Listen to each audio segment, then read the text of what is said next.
This is your moment to take your brand to the next level with Today 95.1 FM. Your trusted voice, reaching thousands of listeners every single day. From startups to established brands, we create powerful advertising solutions that boost your visibility and drive real growth. Our affordable advertising packages are designed to give your business maximum visibility and real results. Don't just advertise where people are listening. Call us today on 0818-389-2850 or visit our station to book your slot now at Today FM Drive off East West Road, Obiakpo. Today FM 95.1. Your voice, your market, your success.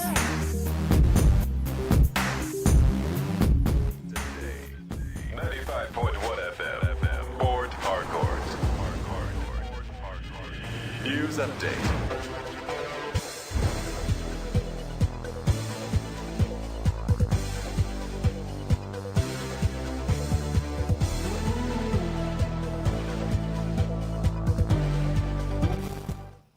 Good afternoon. Here's the business news on Today 95.1 FM. I am Anastasia Benjamin. Nigeria has again failed to meet its 1.5 million barrels per day crude oil production quota approved by the Organization of the Petroleum Exporting Countries, OPEC. In its National Liquid Hydrocarbon Production Report, the Nigerian Upstream Petroleum Regulatory Commission, NUPRC, disclosed 9% of the OPEC quota. In contrast, total production, including concert dates, stood at about 1.6 billion BPD in April. The development comes amid sustained efforts by the federal government and industry operators to ramp up production to 2 million BPD to boost revenue, strengthen foreign exchange earnings, and support the implementation of the 2026 budget. However, the report indicated that Nigeria has yet to consistently meet its OPEC quota for crude oil production, while total output also remained below 1.84 million BPD benchmark adopted in 2026 budgets. Fresh data from the Nigerian midstream and downstream petroleum refinery regulatory authorities has shown that the Dangote Petroleum Refinery and Petrochemicals exported an estimated 1.66 billion liters of refined petroleum products in April 2026. This came amid mounting tensions in the Middle East and fear of possible disruption to global fuel supply routes following the growing conflict involving the United States and Iran. An analysis of the NMDRPA's April 2026 fact sheet showed that the country exported about 513 million liters of petrol, 534 million liters, only major functional refinery in Nigeria that currently produces enough refined petroleum product for both local consumption and exports. This is the first month of refinery exported such a high volume of. This combined export volume translates to approximately 55.4 million liters daily. The Nigerian stock exchange market has maintained its positive momentum as investors' return advanced by an extent above the 161 trillion naira mark. The Nigerian Exchange Limited All-Share Index rose by 1,926.13 basis points to close at 252,411.67 basis points, with month-to-date and year-to-date returns settled higher at plus 4.2% and plus 62.2% respectively. Similarly, the overall market capitalization value gained 1.52 trillion naira to close at 161.775 trillion naira. The market positive performance was driven by price appreciation in large and medium capitalized stocks. However, investor sentiments remain upbeat, with markets breadth closing positive at 55 stock advance against 32 decliners. The National Insurance Commission, NICOM, has reaffirmed its commitment to strengthening the enforcement of the NAIRA 2025 framework and protecting Nigeria Insurance Commission from unauthorized and predatory practices. This follows a strategic engagement with the Association of Registered Insurance Agents of Nigeria. The position was emphasized when the leadership of ARIAN, led by the President Olutuboshin Mayowa, said a courtesy visit to the Commissioner for Insurance, Olusegun Omoshiyen, at the Commission's headquarters. NICOM understood this resolve to uphold regulatory standards and sanitize the insurance market through firm and coordinated enforcement action. The Commission reiterated that the safeguarding consumers and preserving market integrity remain central to its mandate. As part of the outcome of the engagement, NICOM expressed commitment to implement immediate and coordinated enforcement measures to address persistent market abuses, including unlawful rate cutting, misrepresentation, and the mis-selling of insurance products by unlicensed entities. On the foreign scene, delegations from China and the United States set to meet trade talks in South Korea hours before the U.S. President Donald Trump is due to arrive in Beijing. U.S. Treasury Secretary Scott Bessent had said he would be meeting Chinese Vice Premier He Lifeng, both of whom have led previous rounds of negotiation, while officials are likely to put the finishing touches on any announcements made during Trump's summit with Chinese leaders Xi Jinping. Washington and Beijing slapped tit-for-tat tariffs on each other's exports from last year, with levies exceeding 100%. And that was the news, business news on.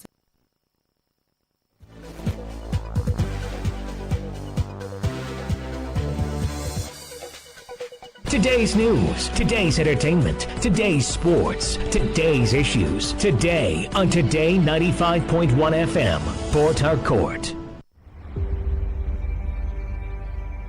Maybe home is somebody's smile when they look at you for the first time. Maybe home is being a home to something you love and adore with all your heart, and that is what life. Friend Baby Home is listening to all of your favorite shows on Today 95.1 FM. We create memories. We inspire comfort. We are the voice of the people, and we are home away from home.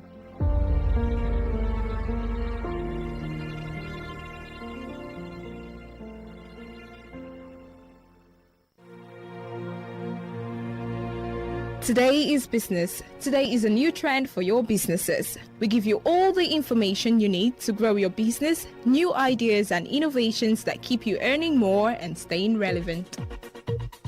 Every day we engage in business, buying and selling, trading and exchanging of services as individuals or as a country. Money goes round, it goes up and down.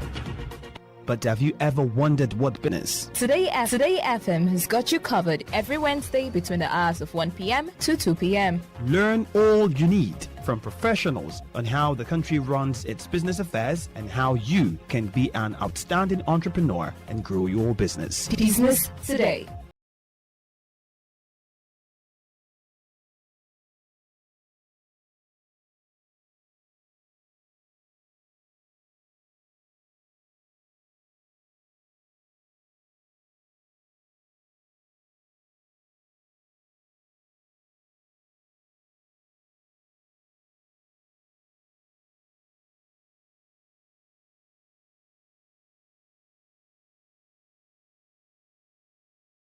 One o'clock, it's time for, well, some more premium discussions on your premium talk station, 95.1 FM. My name is Dawn Wilson, and it's time for, well, Business Today. And on Business Today, we usually talk about, well, business-related stuff and how it affects your pocket, practical business issues and how it affects your pocket and your lifestyle. And today promises to be no less, definitely. In fact, we've gone the extra mile. Well, we always go the extra mile, not just we've gone. We always go the extra mile to get you experts, to get you to understand, open your eyes as to what's what. To get you not to suffer for lack of knowledge, and hopefully today will be no less. So in the studio with me this afternoon, we have an experienced finance professional. Her name is Samantha Iyere, and she is the MD of the NDDC Co-op Microfinance Bank. You're welcome to the program, madam. Thank you for having me. All right, so today we're going to be talking about, well, finance, all things related to finance, and then we will settle it. It's like the orphaned child. It's like the child nobody wants, and yet we don't seem to understand that.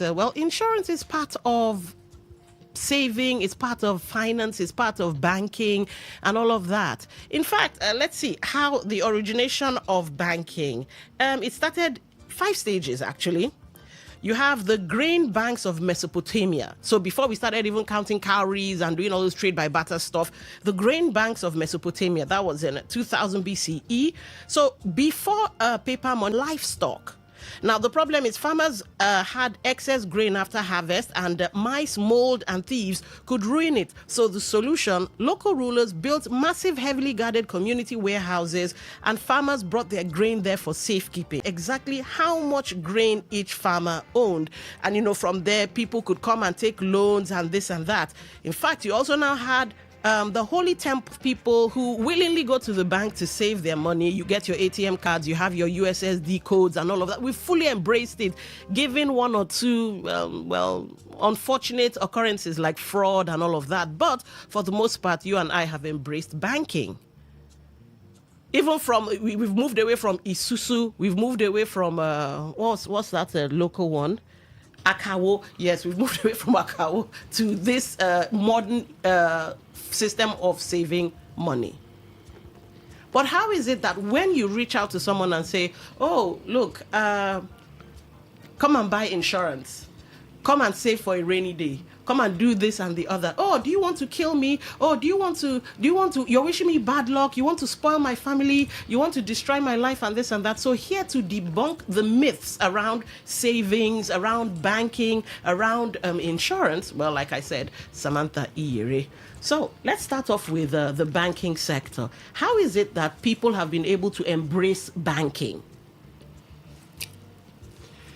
Okay, yeah. People have been able to embrace banking primarily for the purpose of securing their funds. Okay. Another reason why people have embraced banking is the investment opportunity, the financing opportunities. As adults, we engage in businesses for our livelihood. Okay. And for the purpose of business expansion, it is important to have a finance partner or a financial house that can come to our rescue when we need to expand our business or to address some urgent personal need.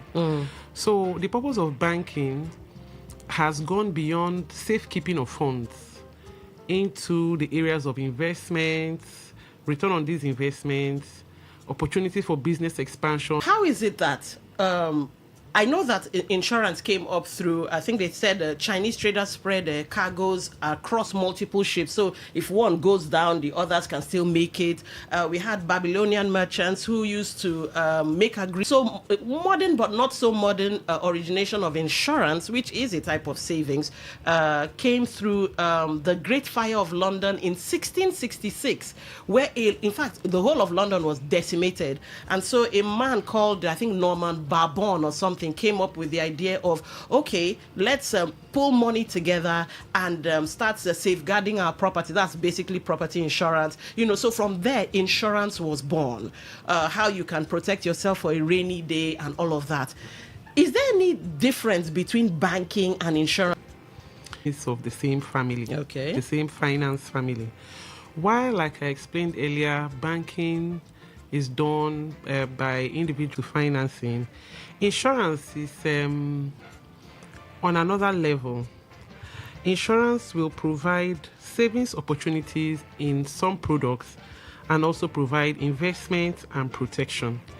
The primary aim of insurance is protection, because every day we have incidents of natural disaster, unforeseen circumstances, and the fate of every man, which is death.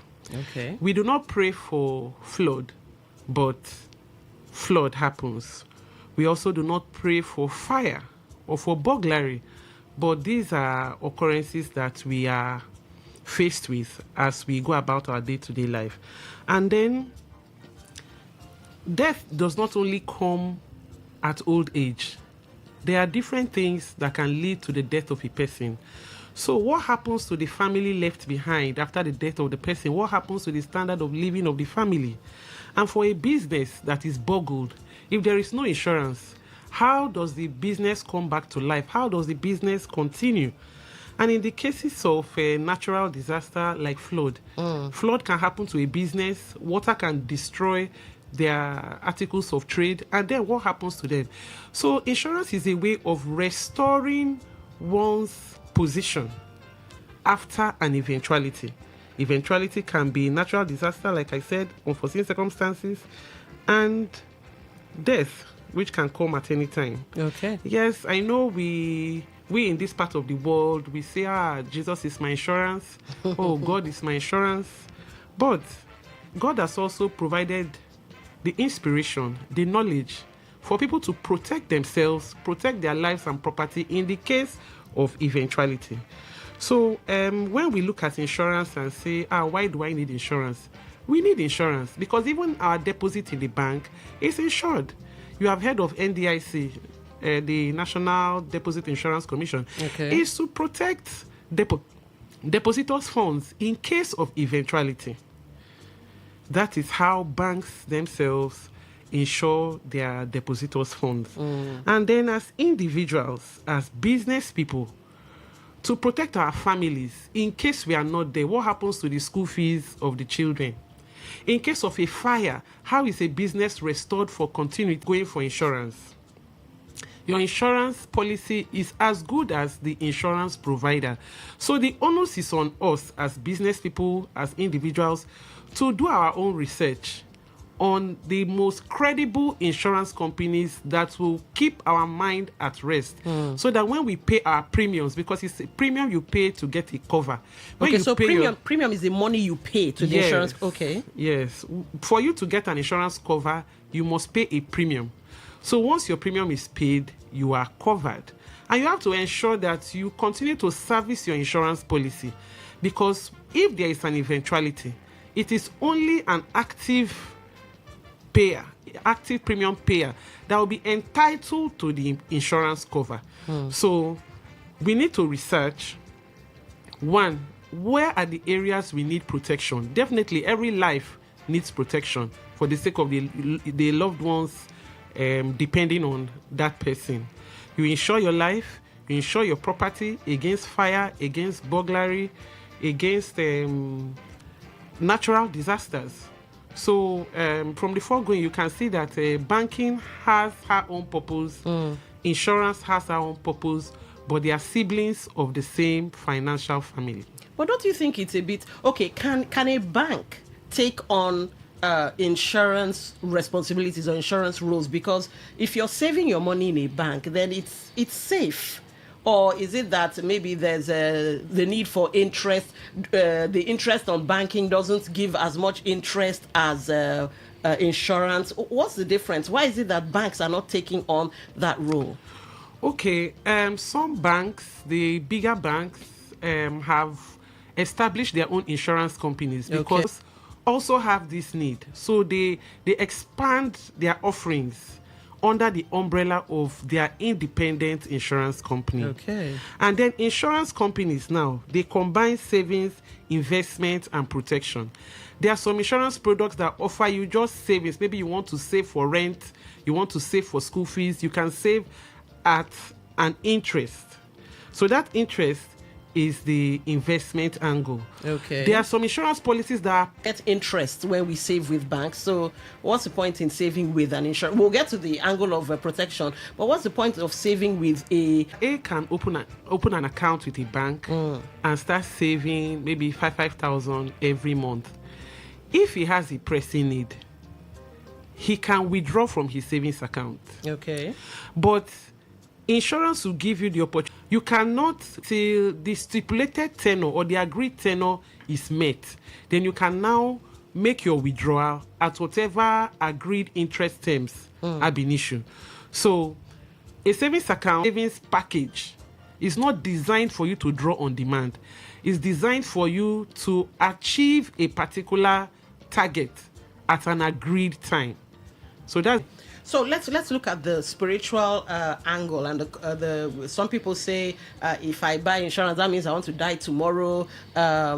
If I buy insurance, that means I'm trying to attract bad luck and all that. Can you speak on that? Okay, it's like a driver having a spare tire.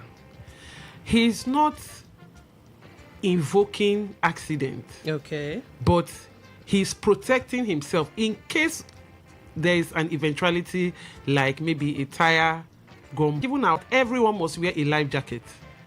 They don't enforce it because they are praying for boat mishap. All right. But it's to protect the passengers on the boat in case of eventuality. So, insurance, you look at these insurance packages, a lot of them have reward at the end of the policy tenure. It depends on the package you are taking from the insurance company. Like there's a package called annuity, it's a popular package. After working life, people can convert their maybe retirement benefits or any bulk money they have, like a gratuity.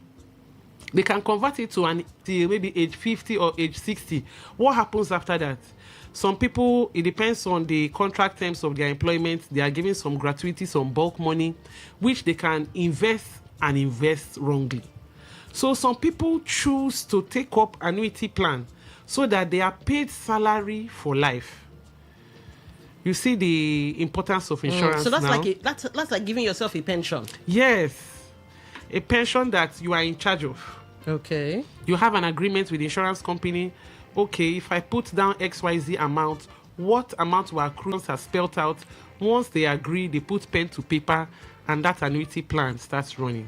You also have some endowment plans that pay out at certain milestones and still give return on investment.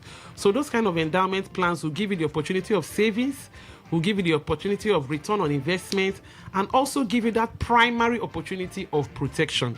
Because in case of eventuality, the cover on that policy will be paid to the identified beneficiaries. But do they, do these insurance companies really, banking establishments, you hear if you said to start putting hand inside the money? I think I've seen where they put hand, and the man's son, he died. The man's son came and where's my money? And now the bankers are running helter-skelter. So do insurance companies actually pay?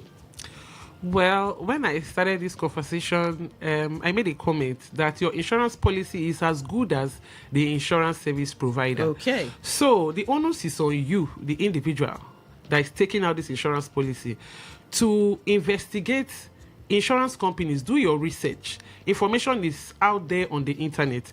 You can look at their financials to see how strong and how credible they are. You can ask around. You can even have a financial advisor that can tell you with facts and figures that, okay, this is the best insurance company at the moment. This is where you should take out your insurance policy. So as people wanting to take up insurance policies, we have to do our research for ourselves and then take informed decision on what insurance company to go to and what policy to take up for that need that we want to satisfy. Be it business, fire and burglary insurance, be it a marine hull insurance, be it life insurance. So information is key. Get your information and take the best insurance policy that will suit the need you want to satisfy. So what about health insurance? Who is it, banks that cover health? Because I've heard of HMOs. So who actually does the coverage there? Okay, for HMOs, some companies take out these policies for their staff. Oh, really? Yes. Business men and women can do it for their staff? Yes. Okay. Some companies take it out for their staff. Some people do it for themselves. And then there's a government recommendation for the National Health Insurance Scheme. Okay. So, like I said, we don't need to rely on hearsay. Let us do our research so that we'll know what is best for us. For those of us under employment, some employers actually take out health management organizations to provide such services for their staff. individuals too that have understood the need for this take it out for themselves and for their families. Businesses too, like people that have warehouses with items that run into millions, hundreds of millions, and billions. Okay. They cannot leave such to fate. It is in their best interest, for their own peace of mind and for their business continuity, to take out appropriate insurance policies for the protection of their business. Okay. So, well, we know that the rich use insurance policies to get ahead. Like you just said, they use it to protect their businesses and all of that. But the poor, can the poor also have access to great insurance? Yes, of course, the poor can have access. Anyone can have access to insurance. Okay. You just cut your coat according to your size. To prioritize insurance. If it's not a Okay. priority to you, then you won't do it. Some people make the excuse that, oh, my disposable income is not even enough to take care of me, let alone taking out an insurance policy. But rent expires and it gives 1 year notice. You can plan towards it through an insurance savings scheme. And like every other thing too that can happen in a business, even a woman that is selling maybe roasted corn or akara, they have these akawo people. Do they wonder where those people keep those monies? You cannot keep it under your bed. It will not be safe. So you think the Akawo people are putting it in an insurance maybe policy or premium or something? They will definitely put it where it will be safe and where it will yield, because they are not doing such services for charity. Okay. So they will Okay. definitely maybe put it in a bank, put it in any financial institution that will give them protection and return. All right, so there are some people that say, oh, I was paying my premiums and this and that, one thing, and then they did not pay me. Like maybe the person defaulted, because some people will say, I just stopped paying for a month or 2 or 3. They stole my money. Can you speak on that? Because I think that has also aided in the distrust of having adequate insurance coverage. Okay.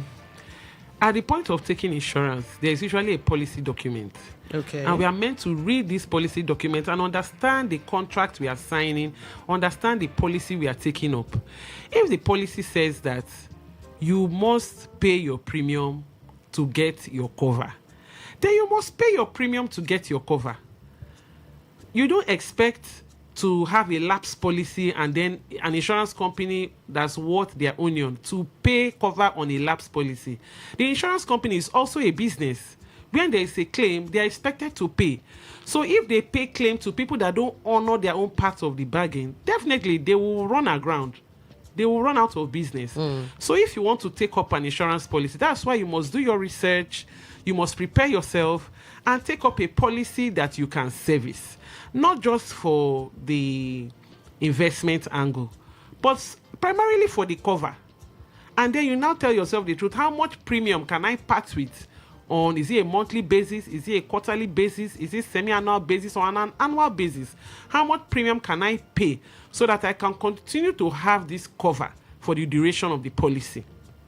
So the onus is on us to first of all do our research, understand, plan, and program our own insurance policy that we can see through for the entire policy tenure. So, okay, you've talked about life insurance, you talked about health, you talked about property, even vessel and all of that. Can you take out insurance for your kids? Well, there's some insurance companies that have some education plan. Okay. And then when you look at this education plan, there is a proposal.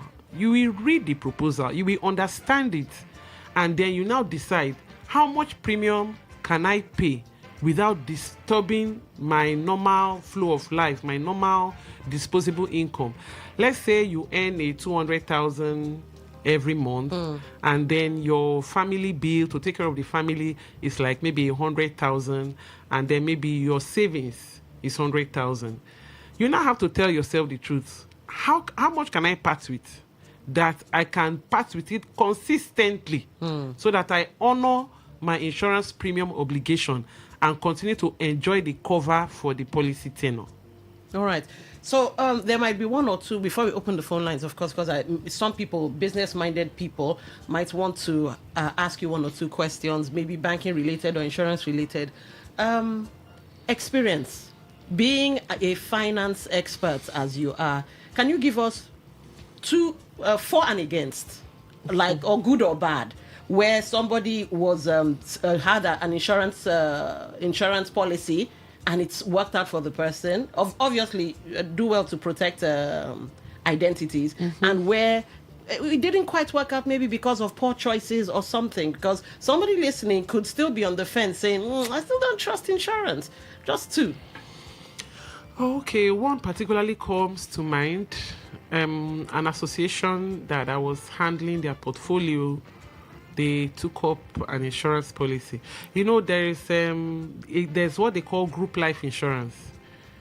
In an organization, they can decide to pay maybe a premium of 1,000 per member for maybe a 2 million cover, just for instance. And then if there's an eventuality, that 2 million will be paid. But if there is no eventuality, the premium paid will expire, and the next year you pay premium again for that cover. And then this insurance company I was working with came up with a hybrid of that product, saying you pay your premium for a certain number of years, and if there is no eventuality, there is a 100% refund on the premium you have paid. Okay. So there are terms and conditions to these things, but basically 100%, if you do up to 10 years, you get 100% refund. And in the course of this association going on, paying their premium, one of them died. The insurance company was now called upon for the claim. So all the company had to do was look at the KYC. KYC means know your customer. What details did he fill at the time of taking up this insurance? Do the details match? Was he sick and he did not declare? So when you look at things like that, and then the policy holder did everything he was supposed to do, the insurance company paid the cover on that particular member. And this encouraged the other members to believe in insurance, and they began to take other insurance policies. Like I told you, your insurance policy is as good as the insurance service provider. Okay. So that incident alone was able to market that company beyond the policy I sold to them into other areas like fire and burglary insurance and other life insurance products. So that is one incident. A positive one. So yes. What's a negative one? I can't say I've had any negative experience, but I can say that there have been some incidents where people did not honor their premium payment. Oh, wow. And Okay. there was an eventuality. And when you go back to the drawing board, you see it that what the policyholder signed, the policyholder contravened, and therefore the cover could not be provided. So it's always important, if you take up a policy, continue to service it, pay your premium, so that when there is an eventuality, the insurance company will pay the claim. Most importantly, your insurance policy is as good as the insurance company that provides such service for you. Okay. So more often than not, because you said something about the insurance company going to check through their documents to make sure that there was no contravention in any way. Because some people will say the insurance, they always look for a way not to pay you. So sometimes that allegation could be as a result of the insurance holder not doing what they were supposed to do. Yes, like when you're taking out a policy, you have to put your details, your personal details, your name, your date of birth. You know, the premium that a 30-year-old will pay is not the same premium that a 60-year-old will pay. Okay. A 30-year-old will pay a cheaper premium for the same product than a 60-year-old because the 60-year-old is advancing towards their golden years. Okay. But the 30-year-old is in their productive year. So if a person falsifies their age, insurance will not pay. If a person hides a sickness, maybe a terminal illness, and then there's an eventuality as a result of that illness, and then they expect insurance to pay, insurance will not pay. If someone has maybe like a challenge with any of their internal organs, and they look at their family and say, who will take care of my family when I'm not there? Let me go and take insurance. Okay. And they do not disclose. insurance cannot pay because there will be investigation. What is the cause of death? They will get documentation from the hospital where the person was certified dead, and they will go through the medical records. If it was found out, or it is found out that someone started taking care of a medical condition in, say, 2020, and then he took up insurance cover, life insurance cover in 2021, it was fraudulent ab initio. Okay. So you don't expect insurance to pay. All right. All right, ladies and gentlemen, as the conversation progresses, you can be part of the show. Remember, we're debunking the myths around insurance because it shouldn't be seen as a bad thing to plan or to make hay, or is it hay or haste while the sun shines? And so insurance shouldn't be a thing that elicits fear. Now, I'm going to say something a little...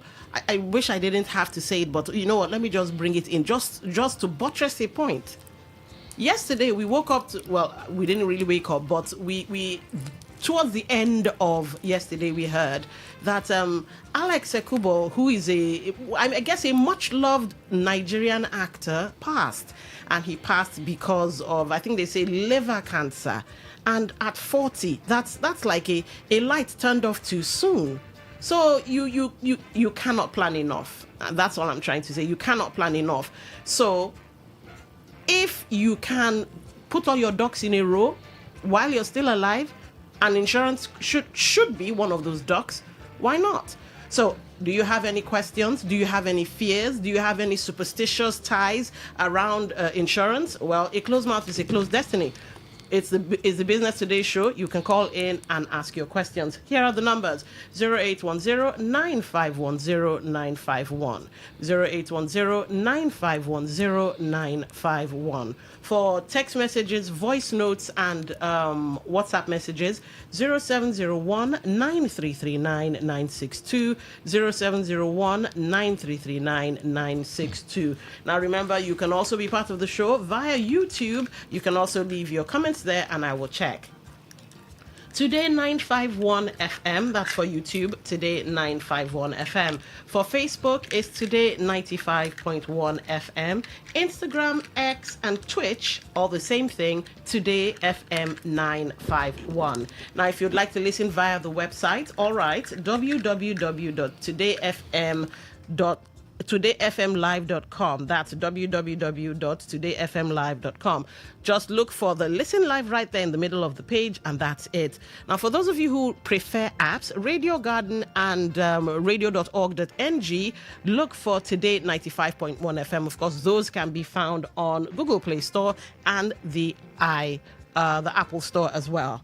All right, so young people, let's say young adults, let's call them young adults.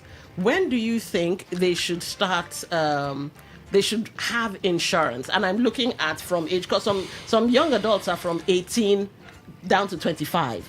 So when do you think they should they even, is it a good idea for young people to have an insurance policy? Yes, it's important for young people to have insurance policy. Okay. If this young person is doing a business, then it's important. If this young person has a family, then it's important. Okay. We cannot predict what will happen tomorrow. There might be a flood that can wipe away someone's business. You know, there are some young people that like maybe this phone accessories shop. Okay. They're not permanent structures. Some of them are not permanent structures. So if there's a flood, what happens? So as long as you are living, breathing, doing business, you have a family, you have a stake, there's a reason for you to be alive. Then there's reason for you to protect your property and your life. All right. So motor insurance, a lot of us avoid motor insurance. Does it work? You have your third party and all of that. Does it work? Because some people, they couldn't care less about motor insurance. Is it something to really have?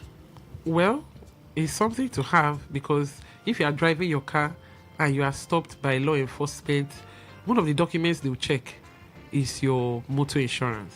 Okay. And then in case of eventuality like a motor accident, Mr. A can hit Mr. B.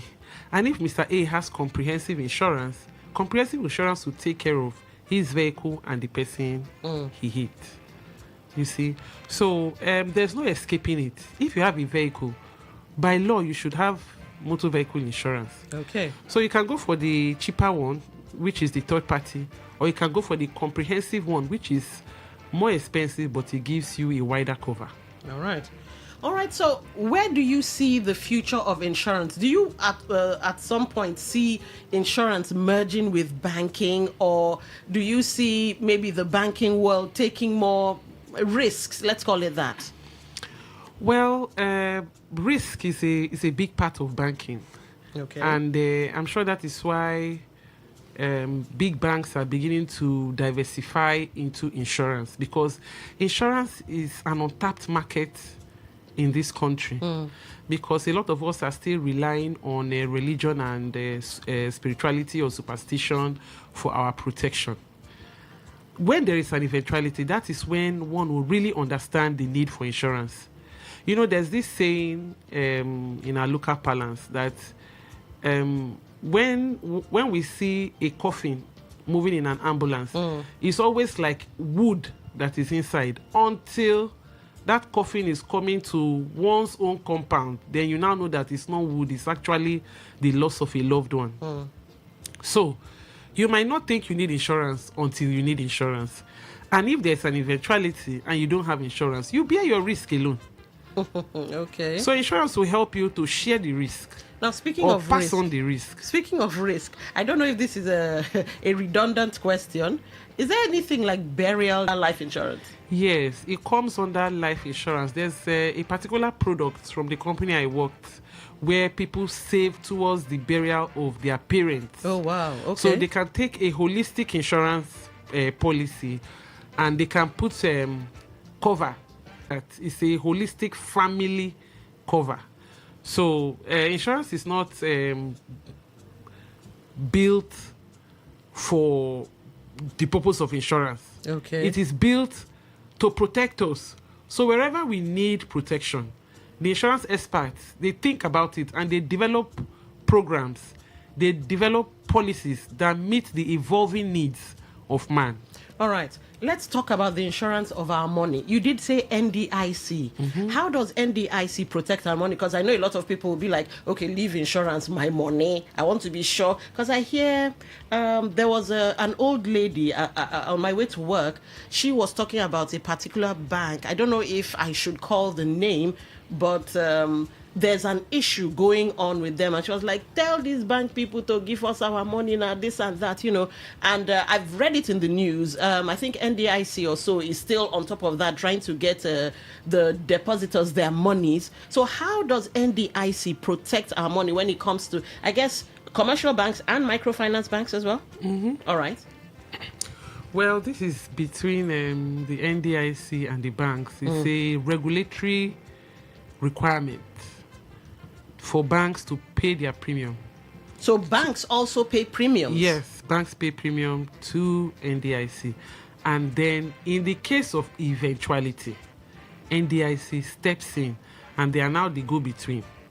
Between the banks and the depositors, or yes, the depositors and NDIC? Who are they? NDIC will now be the go-between the banks and the depositors to Okay. ensure that depositors are protected. Banks pay the premium on their deposits at agreed periods so that in case of eventuality, depositors are protected from financial loss. Okay, so shed more light on this. Is this a requirement from the establishment, right? So do you have to, as a bank, commercial or otherwise, as microfinance, do you have to go to the NDIC or you have to go through the CBN? How is it done? Well, financial institutions like banks have regulators. You know, financial institutions are highly regulated entities. Okay. So one of the regulators is NDIC. Oh, I see. As well as the CBN. So the CBN regulates the services. The NDIC regulates liability. Well, the NDIC is for the purpose of insurance. Okay.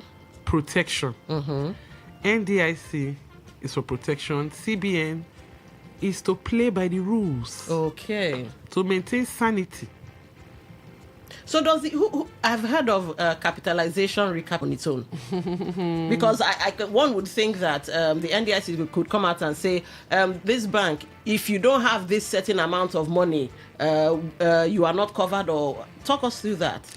Well, I can't speak for regulators, but Okay. regulators are there to make sure that we don't cross the line. Okay. So that's basically that. All right. Don't forget, you can be part of the conversation. We're debunking the myths, the superstitions, the misconceptions. We're debunking the myths, the superstitions, the misconceptions around insurance. And maybe you paid a premium, or you have a policy and you don't understand what's going on. You've lost the policy, or you are now having some kind of issues. You now have an expert here, a financial expert, that can answer your questions. So the numbers to call: 0810-9510-951, 0810-9510-951. For WhatsApp messages, text messages, and voice notes, 0701-9339-962, 0701-9339-962. Having insurance, is it? I did mention the poor. But can it be argued that it's a rich person thing? It doesn't concern the poor. Well, there's... Okay, that thought looks like we have a call. Business Today, welcome to the show. What's your name? Where are you calling from? Hello, good afternoon.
They came to my office, not only me.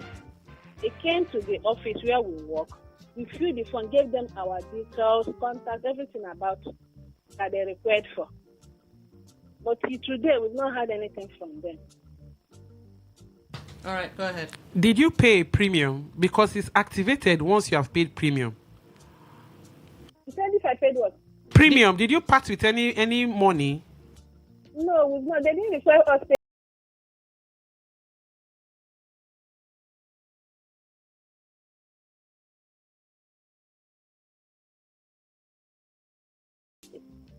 It's not only one person. So that means you haven't been paying any money. You haven't been seeing any deductions. Yes. That's what I'm saying. Okay, if you have not paid premium, then that insurance policy is not active, and they make your inquiries. Okay. All right. Thank you for calling. Okay, so like I said earlier, a closed mouth is a closed destiny. You have the financial expert here to answer your questions. 510-951. For text messages and WhatsApp messages, voice notes as well, 0701-9339-962, 0701-9339-962. So delude yourself that you are under any kind of coverage. That's one. Two, what if that were to, can that happen under a health insurance where you have the staff of the insurance company coming to open or get policies or give you memo? Well, it's like going to a corner shop and buying something, or a regular shop and buying. When you buy something, they give you a receipt. Okay. So without a receipt, you cannot claim ownership premium. So how do you have cover? Once you pay, you begin to receive correspondence from them, either by text or by email. They begin to advise you, okay, this is your policy number, this is your premium, this is how you pay, this is how you get your receipt through our e-chat. There is no cover. So, two things to note. You must be getting deducted, or you must be paying, and there must be some sort of receipt, to call it, for want of a better description. Yes, we have online receipts. What document will you use to show that, okay, I've been paying my premium, I have a claim, I need to get the cover for this insurance package? So if you've not paid, then how do you have cover? All right, it's no content like this will obviously come to, all right, let's take this call and see. Business Today, welcome to the show. What's your name? Where are you calling from? Good afternoon. Good afternoon. What's your name? Where are you calling from? My name is Aboki. I'm calling from Bawaka. All right, go ahead. Yeah, I want to ask a question. This insurance, is it for individual or is the banking sector that are assuring us this one now? Because I have encountered so many problems when the bank assure me that whenever I need my money, they will give it to me. But when you put the money there, when you need to swear or affidavit, when your details are there, when they know everything, they will suffer you like, before you get the money, sir, you take like 2 months, 3 months. Why is it like that? If you know that you are an insurance, that you want to help a particular person, why is the person going to the secretariat to go and swear affidavit, bring all this signatory, bring pictures, when you know that the person pictures is there and the signature is there? All right. When the person was going for that. All right, let's let the expert answer. All right. I'm not quite certain what they call.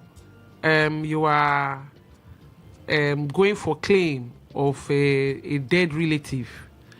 If you're going for claim of a dead relative, it's a different ballgame. You have to go through the letter of administration. You have to go through the proper steps to have access to that money. You don't just turn up at the bank and expect them to debit the account and offer you the money. All right, let's take this call. Business Today, what's your name? Where are you calling from? I have to cover that and all right, go ahead quickly. I'm not going for a dead relative. You understand? I'm going for my own personal account, which they are debiting the money from my account direct. But is this okay? They were debiting it from your bank. My account direct for insurance every month. Yes. And now they are telling me to go and swear affidavit, bring a passport, photograph, bring your ID card, NEPA bill, national identity. That is all this thing. Why is it like that? All right. Giving me an insurance. All right. Assuring me that whenever I need my money, I will get it. And you are debiting it from my account. All right. And I'm struggling to get it back. I wish I have emergency. You know that. I'm saving it because of emergency. All right, let her answer because we're about to wrap up the show. So what do you think could be the problem? Well, it's sounding like a KYC issue. Okay. In this case now, did you put a standing order on your personal account to be remitting your insurance premium to the insurance company? Okay. Because I really don't understand what the situation is. Is it that you have KYC issues, maybe BVN issues or NIN issues, that's why you cannot access your account? Or you put a standing order to be remitting your premium and maybe now you want access to your money? Please, let me understand. Unfortunately, We are out. We are out of time. Okay, here's what we'll do. For those of you who would like to interact with the financial expert, you can send a message, and if I get her permission, we'll take it from there. But we've been discussing with Samantha Iyere, and she's the MD of the NDDC Co-op Microfinance Bank. Maybe we might have you here to discuss microfinance, because I understand commercial banks. I don't know what a microfinance bank is. Next week? I will look at it. All right. All right. On that diplomatic note, thank you for being a wonderful audience as usual. Up next is the news update with Anastasia. I've been Don Wilson.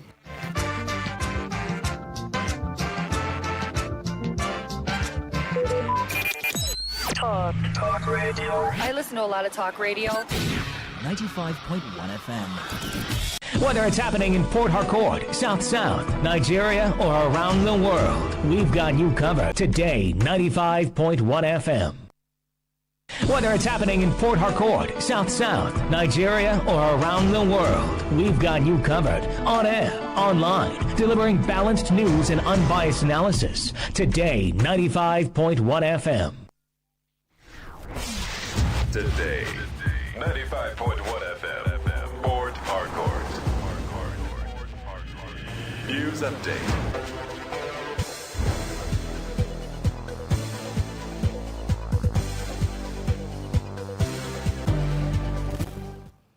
Good afternoon. Here's the news update on Today 95.1 FM.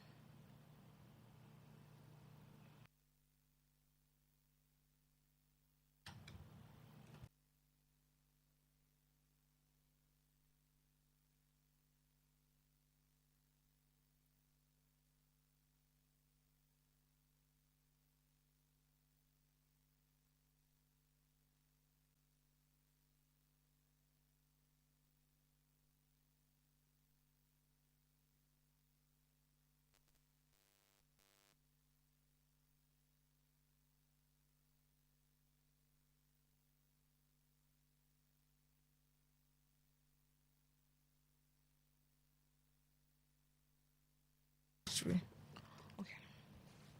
Good afternoon. Here's the news update on Today 95.1 FM. I am Anastasia Benjamin. The Federal High Court sitting in Abuja has sentenced former Minister of Power, Saleh Manman, to 75 years in prison for stealing public funds totaling about 33.8 billion naira. Delivering judgment, Justice James Omotosho convicted Manman on all 12 counts of fraud and money laundering brought against him by the Economic and Financial Crime Commission, EFCC. The court handed him 7 years imprisonment on 10 counts, while counts 4 and 5 attracted 3 years and 2 years respectively.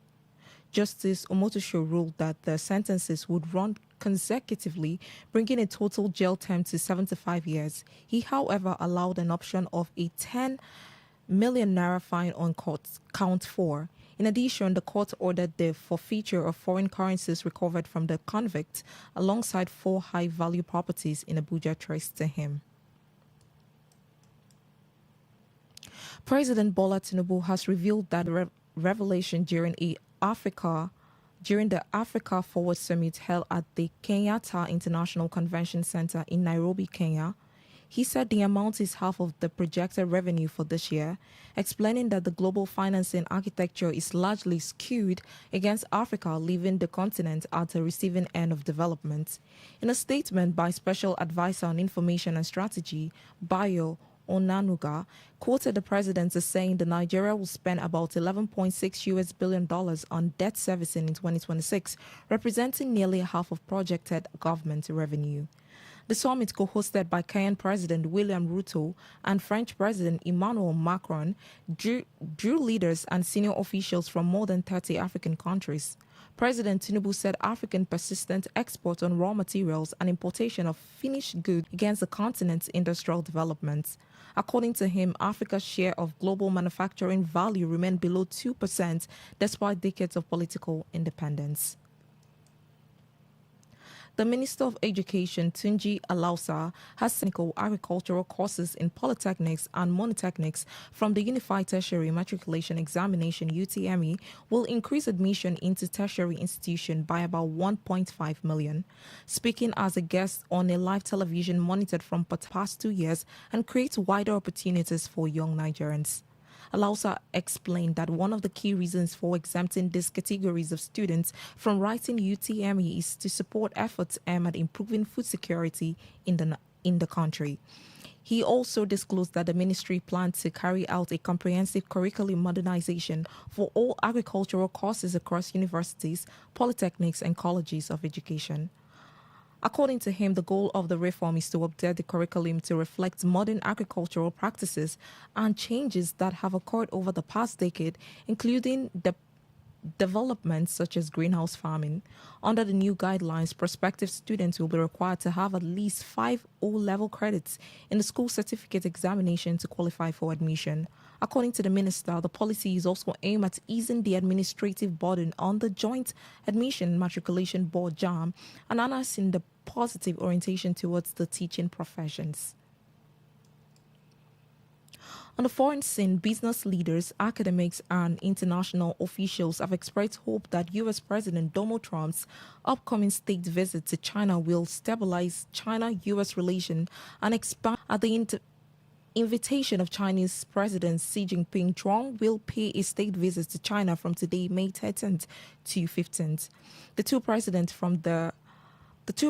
first met in 2017, a year marked by an exchange of state visit that set the tone for the interaction. Xi and Trump last met in October 2025 in Busan, the Republic of Korea. Over the years, head of state diplomacy has played a key role in steering China-U.S. relations and maintaining stability despite shifting global conditions. Since Trump's re-election, Xi has spoken with him by phone 5 times, maintaining communication and bilateral ties on international issues. Analysts and business representatives said closer communication and cooperation between China and the U.S. will benefit not only one, but the two countries also have a broader global economy. And that was the news update on Today 95.1 FM. Good afternoon. I am Anastasia Benjamin.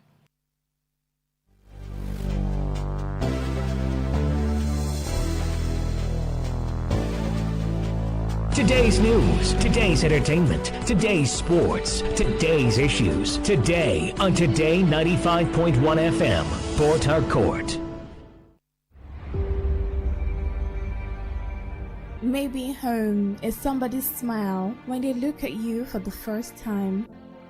Maybe home is being a home to something you love and adore with all your heart. And that is what life, friendship, and love are all about. Maybe home is listening to all of your favorite shows on Today 95.1 FM. We create memories. We inspire comfort. We are the voice of the people, and we are home away from home.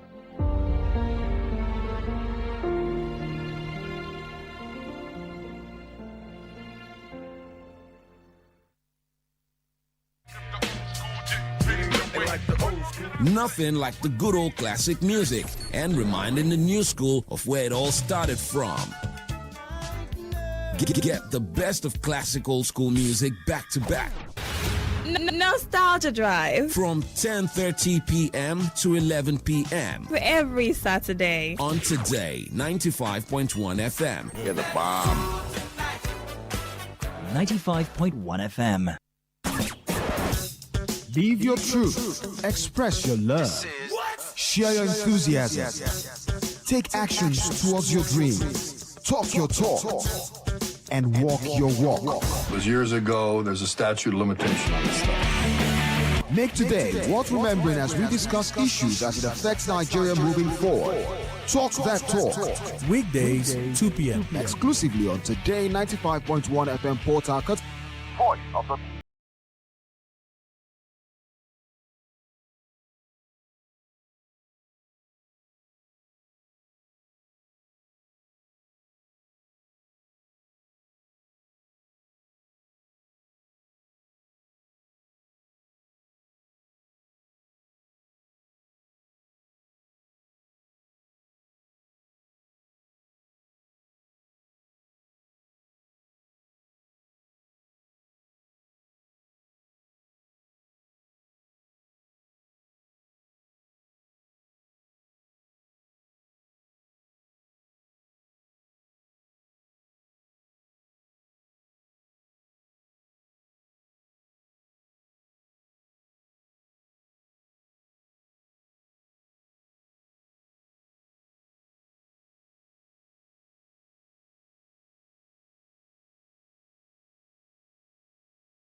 Back to more premium talking, premium discussions on your premium talk station 95.1 FM. My name is Dawn, and yes, you know, at the 2 o'clock mark, we start talking about River State related issues. Anything and everything connected to River State, that's what we'll be talking about. And hopefully we will do River State justice. Welcome to the show, all of you who listen in and, well, you put in your own 2 kobo, not 2 cents, your own 2 kobo into the political soup that is River State. Now, as the conversation progresses and you'd like to be part of the show, when the time comes, of course, here are the numbers and the social media handles to be part of the show. 0810-9510-951. 0810-9510-951. The second number for voice notes, WhatsApp messages, and text messages, 0701-9339-962. That's 0701-9339-962. You can also be part of the show via YouTube, Today951FM. That's for YouTube, Today951FM. On Facebook, it's Today95.1FM. Now for Instagram, X, and Twitch, Today FM 951. Today FM 951. For those of you who'd like to listen via the website, all you need to do is go to www.todayfmlive.com and click Listen Live. That's it. Now, for those of you who prefer apps, we have Radio Garden and radio.org.ng, and you can find those on Google Play Store and the Apple Store. Today, 95.1 FM, that's all you need. All right, let's get into today's conversation. I have in the studio with me Chetam Mwala. You're welcome to the show, sir. Thank you. Good afternoon. All right, so we'll start off with this particular story as our foundation, and then we get into all things 2027 and River State. So according to I think this is the Nation, I believe, Rivers APC Assembly Panel receives 16 petitions. So the All Progressives Congress appealed Victor Okujumbo, an expelled member of the House of Assembly, a loyalist of the state governor, Sir Similai Fubara. The chairman of the appeal panel, Abdul Mahmood, confirmed that he received a comprehensive screening report from the 4-member committee led by Mai.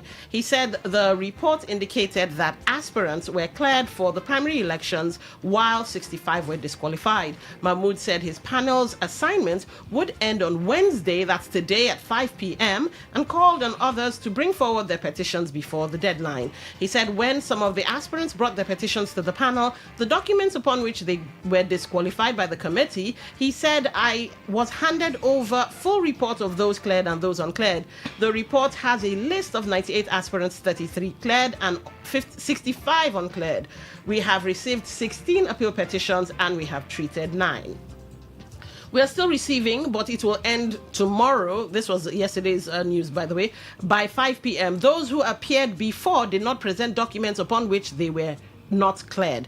But they said they had the documents, and I asked them to go and produce them. As an appeal committee, we speak more to documents than the oral presentation. We need to see the documents and cite them. And on that note, let's start the conversation. Now, the conversation on the table, like I said earlier, is basically, with the latest developments on the road to the primaries and the elections, we're having conversations around setting the agenda for Rivers political office aspirants ahead of the elections, amongst other things. So I think everybody's head is at this list. So let's start with the list. Given there's an appeal going on, do you see it being unbiased, impartial, straightforward, and all of that? Or do you see politics skewering everything again? Well, the first question we should be asking ourselves is, before you decide to screen people, you should have criteria for the screening. Okay. And first of all, when you have the criteria for the screening, when people do not meet those criteria, you get to screen them out. Those are the procedures. Mm-hmm. And when you screen out a person, you should be able to state that this is the reason why this person has been screened out. But you see, there has been a lot of back and forth and a lot of skirmishing with respect to how these persons were screened out. Okay. First, we saw a list of persons who qualified, and later on we saw another press statement saying that that list is actually false, that the original list will be coming out today and all that. So there has been back and forth. Then the next thing we saw people going to appeal, and we asking ourselves, did they send a text message or did they inform them that they did not scale through and showed them the reasons, and on what strengths or what ground are they going to appeal? When we are yet to probably see the list of persons who actually qualified, the original list, and even if there has been this back and forth. So when you look at everything that has played out, it raises a lot of questions, and it also would hamper on whatever will happen to the APC, because there will be litigations, pre-election litigations against the APC as to how they have possibly handled this particular matter. So it's actually an issue for them. But that's actually their party business and their party issues, basically. Because when you look at it, you see that the APC has never been a sincere political party, and the approach to dealing with things over the years is always questionable. Now you also have the years of Wike effect in the APC, who now subtly determines a lot of things that happen within the APC under the guise of the renewed hope and the demonic rainbow coalition that they have continued to use to destroy River State and as well destroy our country. But Chibike Ikenga, I think he's the publicity secretary of the APC, said rather, we had him on a short interview, that Wike is not a member of their party. See, I have a problem with people like Chibike Ikenga because, they are very unstable characters and very they're not really straightforward. Let's try to keep it. Let me say this now. Let me say this. See, I expect when I say things, they should go and they should take me to court, and I would actually explain why I said so. How can you say that Wike is not a part of the APC, but Wike controls everything that happens to happens in the APC, and he himself, who is APC publicity secretary, is also loyal to Wike?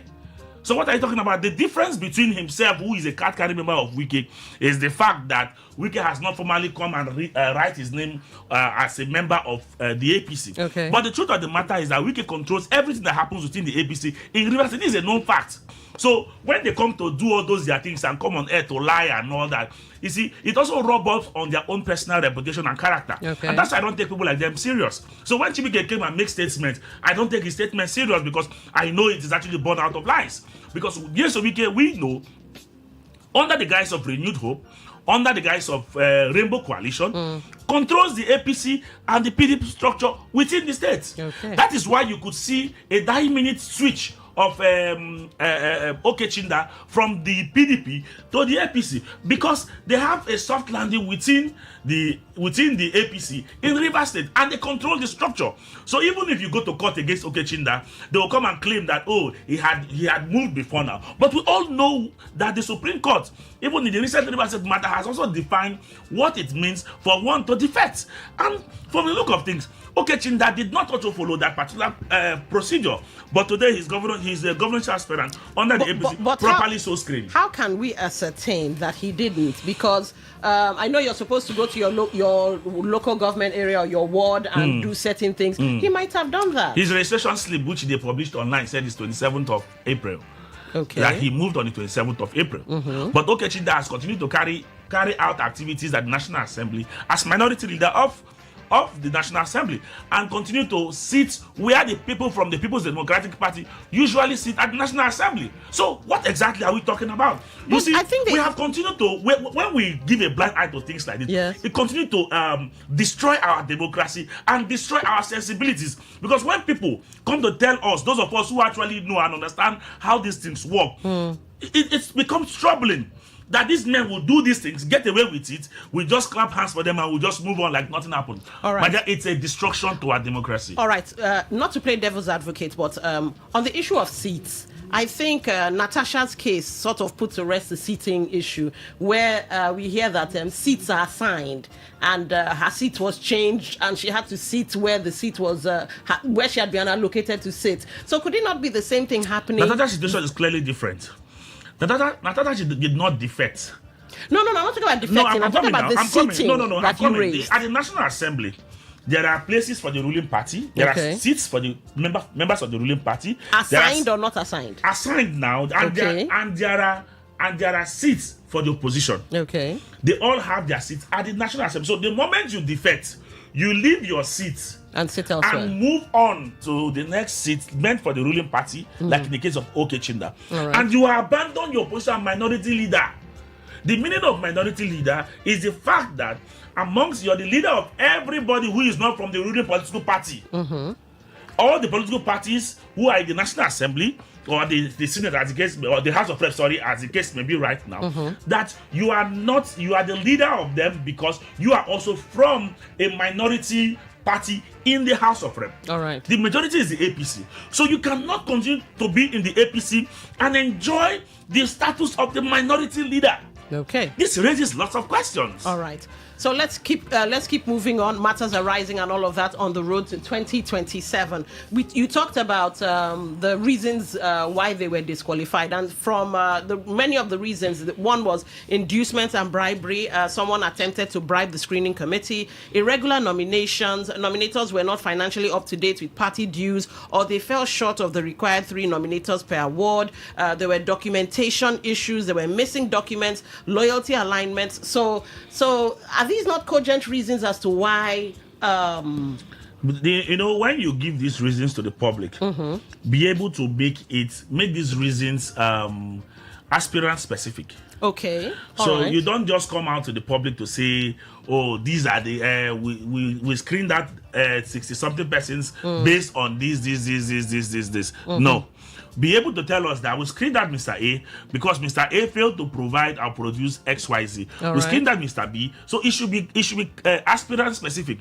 It shouldn't just be an open-ended thing and all that. That's why I said there are lots of questions to be asked when you look at these things. And don't also forget, the ploy to make sure that we only have weakest men stand for the primaries. That is what we have seen play out. But they're denying that. They're saying no, the 33 that were qualified or cleared are not particularly Wike aligned. Let us check now. All right. We have, members of the House of Assembly, 32, Shebi? Yes.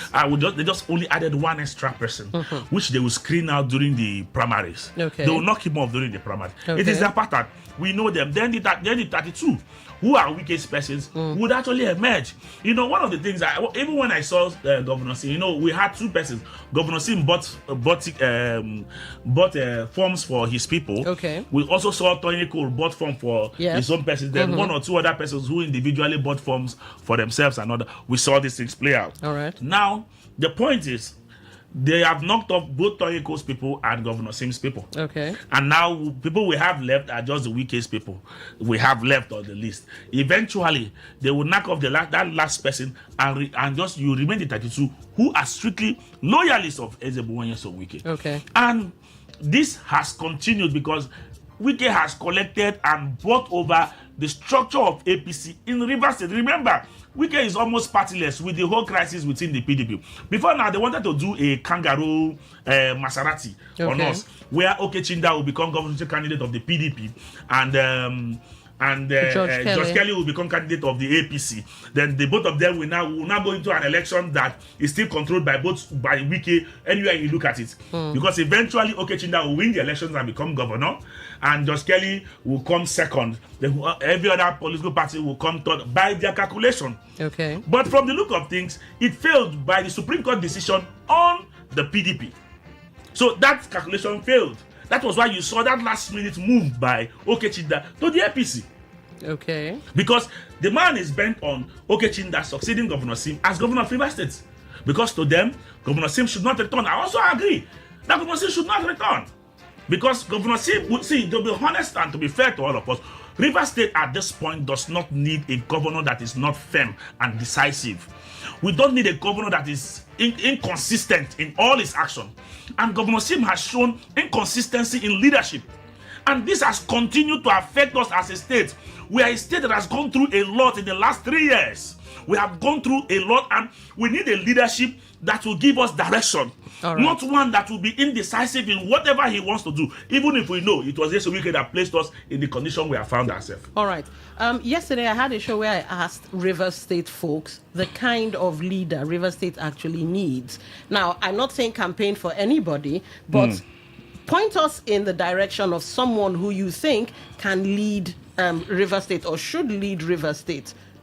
Well, to be fair to everyone, as of today, with the persons who have indicated interest as to leadership of River No, it State. doesn't have to be just the persons that have indicated, inside or out. No, the point is the point is this: River State has a lot of capable men who could lead the state out of the mess the state has found itself. Okay. And one of such persons, if you ask me, when it comes to talk about leadership, although he's not even aspiring and would not aspire, is Dawari George, a very fine gentleman who understands leadership and could actually naturally. They were from the stock of Amechi and all that. Okay. And those are the kind of men that if they decide to run elections today, people like us will come out to support them. But unfortunately, it is definitely not going to work. But in today's River State, the people who are vying for elections are either money bags and war chests, and people we know would not take this state forward. People will know will be puppets of Ezebonye so wicked, because that is what he has always wanted. All right. And we are saying that no, we want a pan-Rivers governor, a man who will stand for River State, a man who will look at River State and say, you have gone through a lot. Let us fix you. Let us give you a breath of fresh air away from external and internal influence. That will only do what the people want. That's the type of governor we need at this point. Not one who will be inconsistent. Today you come and tell us you have reconciled with Oga. So everybody who is gathering your name, nobody should gather your name again. Your spirit has left government house. That based on that, nobody should do any campaign for you. Meanwhile, you go behind and you're struggling to get a second term ticket. Yet you come to the public, you lie, and you're becoming inconsistent with the people. And we are tired of that. A governor who cannot communicate with his people should not be governor of River State. All right, let's bring it down to the people.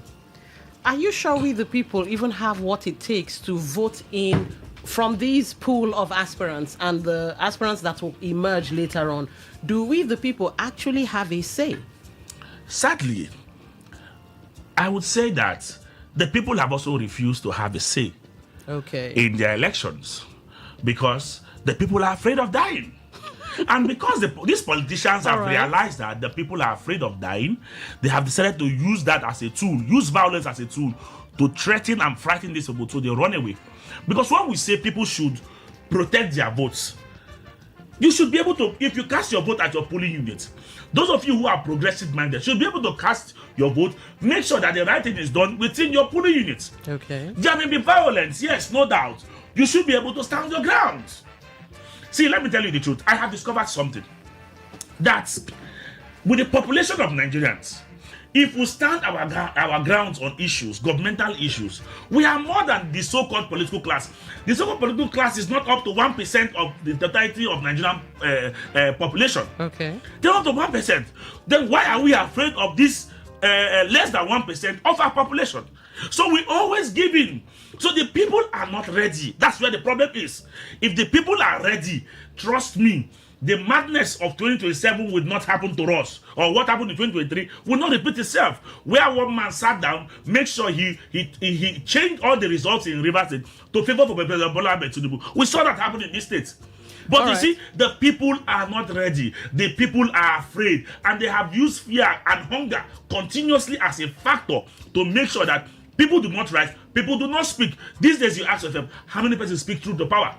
People are afraid of speaking because they feel that if you finish talking, they will come and kill you and you will die. Funny enough, the same man who is afraid of dying will go to his house, sleep on his bed and die too. So what is the essence? What is the essence? So when you have the life, when you have power, when you have the ability, make use of it for the betterment and general good of society. All right.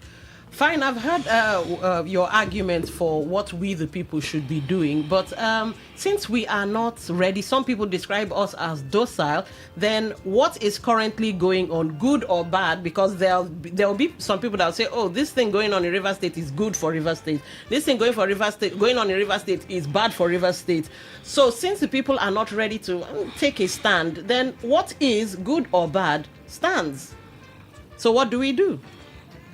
At this point, the truth of the matter is, I'm saddened with what is happening with River State, or what has become of River State. All right. River State used to be a bride respected by the entirety of this nation. the whole of Nigeria, if you go out of the state and you present yourself, you tell them you're from Rivers State, there's this respect you get. Okay. These days, you no longer have that respect, especially since after the declaration of state of emergency in Rivers State. All right. We saw people no longer regard us, they no longer respect us. In short, we are looked down on as a paper tiger, people who cannot even defend themselves. All right. But that is because we also have weak leadership. That is because we allowed a weak man become governor of Rivers State. And that's actually a major problem. And Wike knows what he did by giving us Sim. You know, Wike forced Sim down the throat of Rivers people. Sim was never governor. Sim was never the choice of Rivers people, but was forced down our throat by this same message 1 year of Wike. And today you want the man out. And the man, when the people in the history of Rivers State, nobody in the history of Rivers State has gotten the type of solidarity and support this governor got. But what did he do with it? He threw it under the bus, went, negotiated with the president, negotiated with Wike for himself alone, just to complete his term. What is the joy now in completing his term when he is going down in history as the worst governor Rivers has ever had? What is that joy in going that he is going down in history as the worst governor? Look at Rivers State today. Nothing is happening. The state is in a stalemate. Rivers State is the only state today, as we speak, that does not have a budget. The only state. Up till now, because the governor has not presented his budget, because the governor willfully submitted himself to Wike and Tinubu's shenanigans. Now the point is this: it would have been more honorable if the governor had even left than this whole thing he is doing to himself right now. He has lost the trust of the people. He has lost the confidence of the people. And the sad part of everything that has happened is that young men and young women who stood firm vehemently against the oppressive nature of the FCT minister and against everything the man has done, today their political career are all dead. Courtesy of the governor. Those of them who are trying to run back to the FCT minister to absorb them again, the man is not willing to absorb them again. Families have been destroyed. Brothers went against brother. Sisters went against sisters. Long-time relationships were destroyed because people were supporting this same governor that could not even stand for them. And somebody said me that the man should return to come and do what? This first one, how did he manage it? If he returns back as governor, we'll only continue with the crisis. The challenges in the state will only continue. So, for me, he should go. He has done his bit, he should go. We don't want an inconsistent governor. Very inconsistent. You're saying one thing today, you're doing something else tomorrow. When they talk to you, you're giving us silent treatment. Will be your babe. It's sad. It's an unfortunate situation. All right.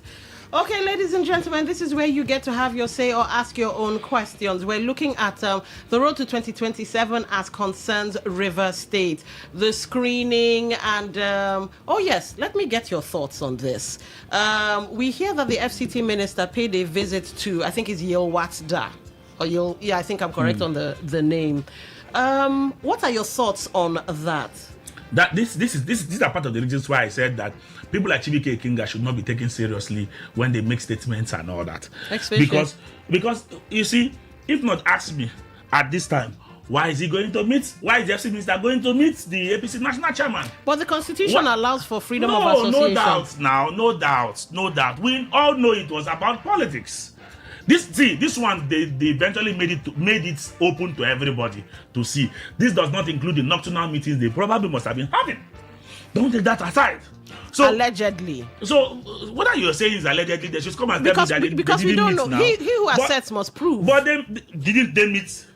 Before they met, didn't they have a conversation before meeting? Did we just wake up in the morning, go to the national chairman's house, knock, guy in the house, I want to see you. It doesn't work that way. See, the problem we have is that we come on air, we pretend over a lot of things, try to sugarcoat things.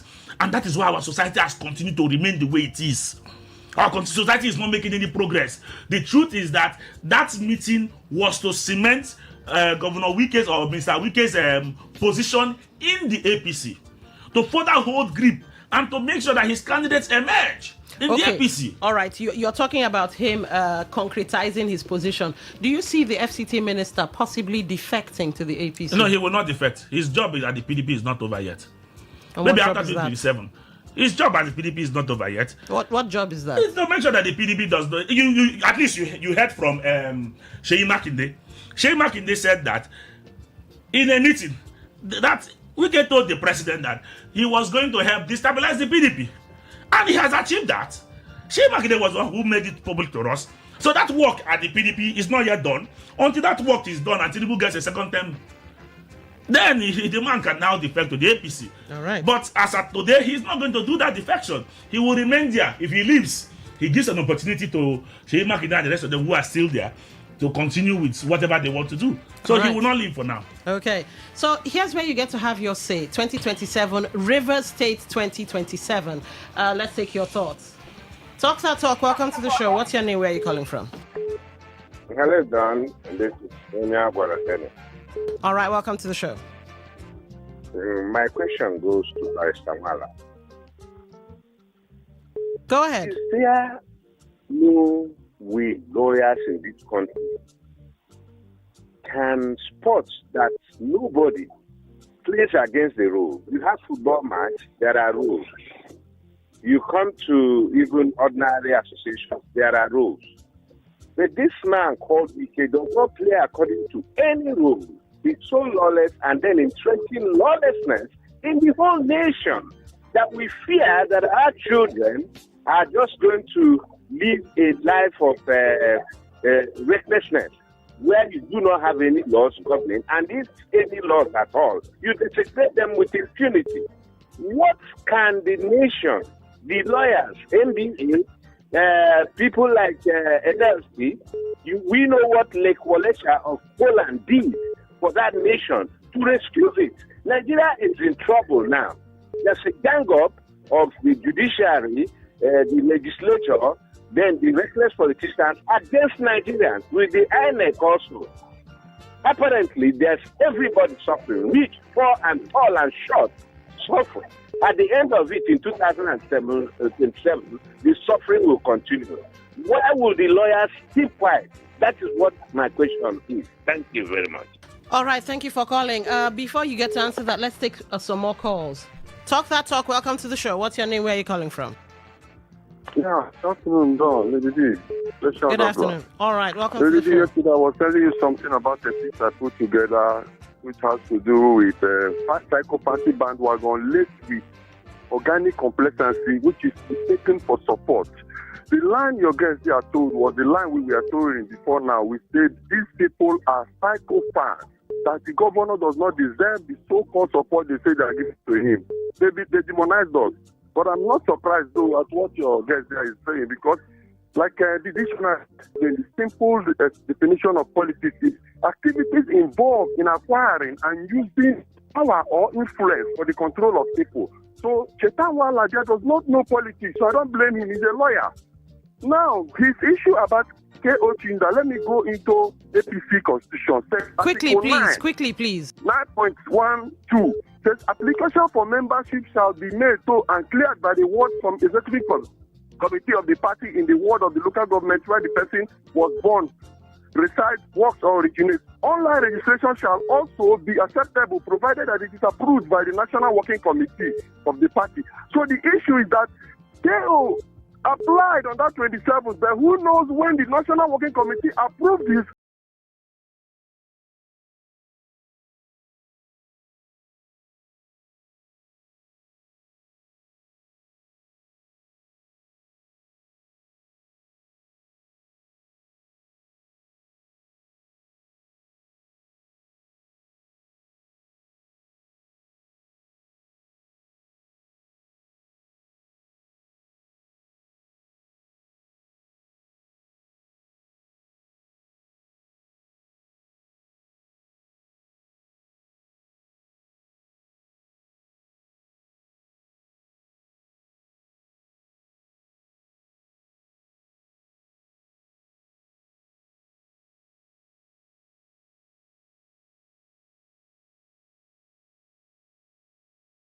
This is party politics.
What did he went there to do? You have a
Tinubu have decided to align with the Wike to keep governance in River State. So Governor Frank Fubara cannot do anything.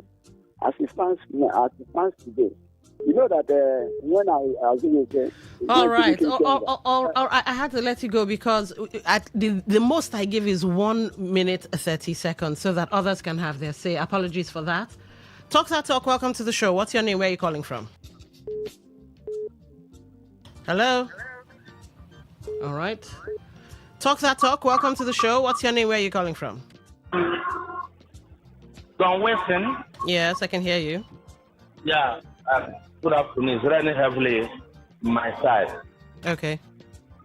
But Don Wilson, when you blame, when you against blame Fubara small, you should exercise restraint because the whole thing was from the president. The FCC minister managed in one way or the other to get the audience of the president when Fubara wanted to assert his independence, that he was aligned with Bala Mohammed of the PDP and the rest of them. And there was a grand plot, grand design to chase Similaya Fubara out of power.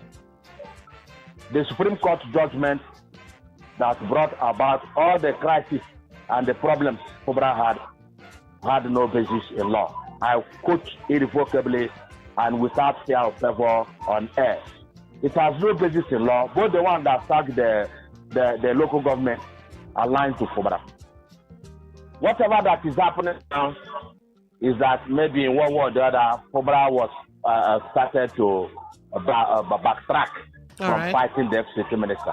Okay. So for me, the whole problem lies with the inordinate desire of one man, the FCC minister. But the general poll, I urge reverse voters to ensure that they do something to destabilize the political structure of Nelson Wike. Thank you and God bless you. All right, thank you for calling. Let's take messages. We have several on WhatsApp and text messages. Let's start with this one. Just a second. I beg, make not help me tell Comrade Chetamwala to buy governorship form and contest for election. We will mobilize supporters across the 23 local government areas for him. IBAS budget is still running. Which budget is your guest talking about? No be to they run from one media house to another looking for supporters. My brother, go and join your friend Showore in Abuja. That's from Thank God Ability at Tegbu. All right. Let's see. Good afternoon, Lady Dawn. May God bless that your guest richly. He is saying nothing but the truth. The incumbent governor should stay away from Rivers politics. We need a breath of fresh air. That's from Abe. Okay. Rivers people, the saying is true. Give a dog a bad name and hang it. But you did not put your name so that we don't hang you as well. That's a joke, of course. Lady Wilson, I'm Friday Olu, University of Port Harcourt. It's so disheartening, the realism of Wike's nauseating political greed. Well, you wrote creed. Being so glorified across democratic and political institutions, even beyond the state. Common sense, not political sense, now should tell even the politically illiterate that you cannot remain glued in Party A and yet you hold sway what happens in Party B. Unfortunately, this is the ugly precedent Wike has succeeded in setting in River State, and Mr. President is looking the other way because it's feathering his political nest in the state. It's sickening, but it's just the now. All right. Thank you for that. Let's see. Okay. Mr. Dennis, good day, the Don and the guest. Just like your guest has rightly said, they are destroying democracy if there's any, and people are clapping and calling it smartness. As at when OK Chinda was screened under APC, he is still a minority leader. Unfortunate. All right. The last text message here before we check what's on WhatsApp. Don Wilson, Rivers voters should never ever allow any politician sponsored by Nyesom Wike into power unless they want the states to go backward on develop. Never you allow the support of, all right, I'll leave out that one, but that's from Uwa. All right, let's check what's on WhatsApp. Hold on. Okay. God will continue to bless your guest. Anytime I hear him speak, he reminds me of late barrister Ken Aswate, who fought for the masses before his death. Your guest is one man that is fearless. That's from Ifeanyi Chukwu Wodo. All right, thank you for writing in. Let's see. Hold on.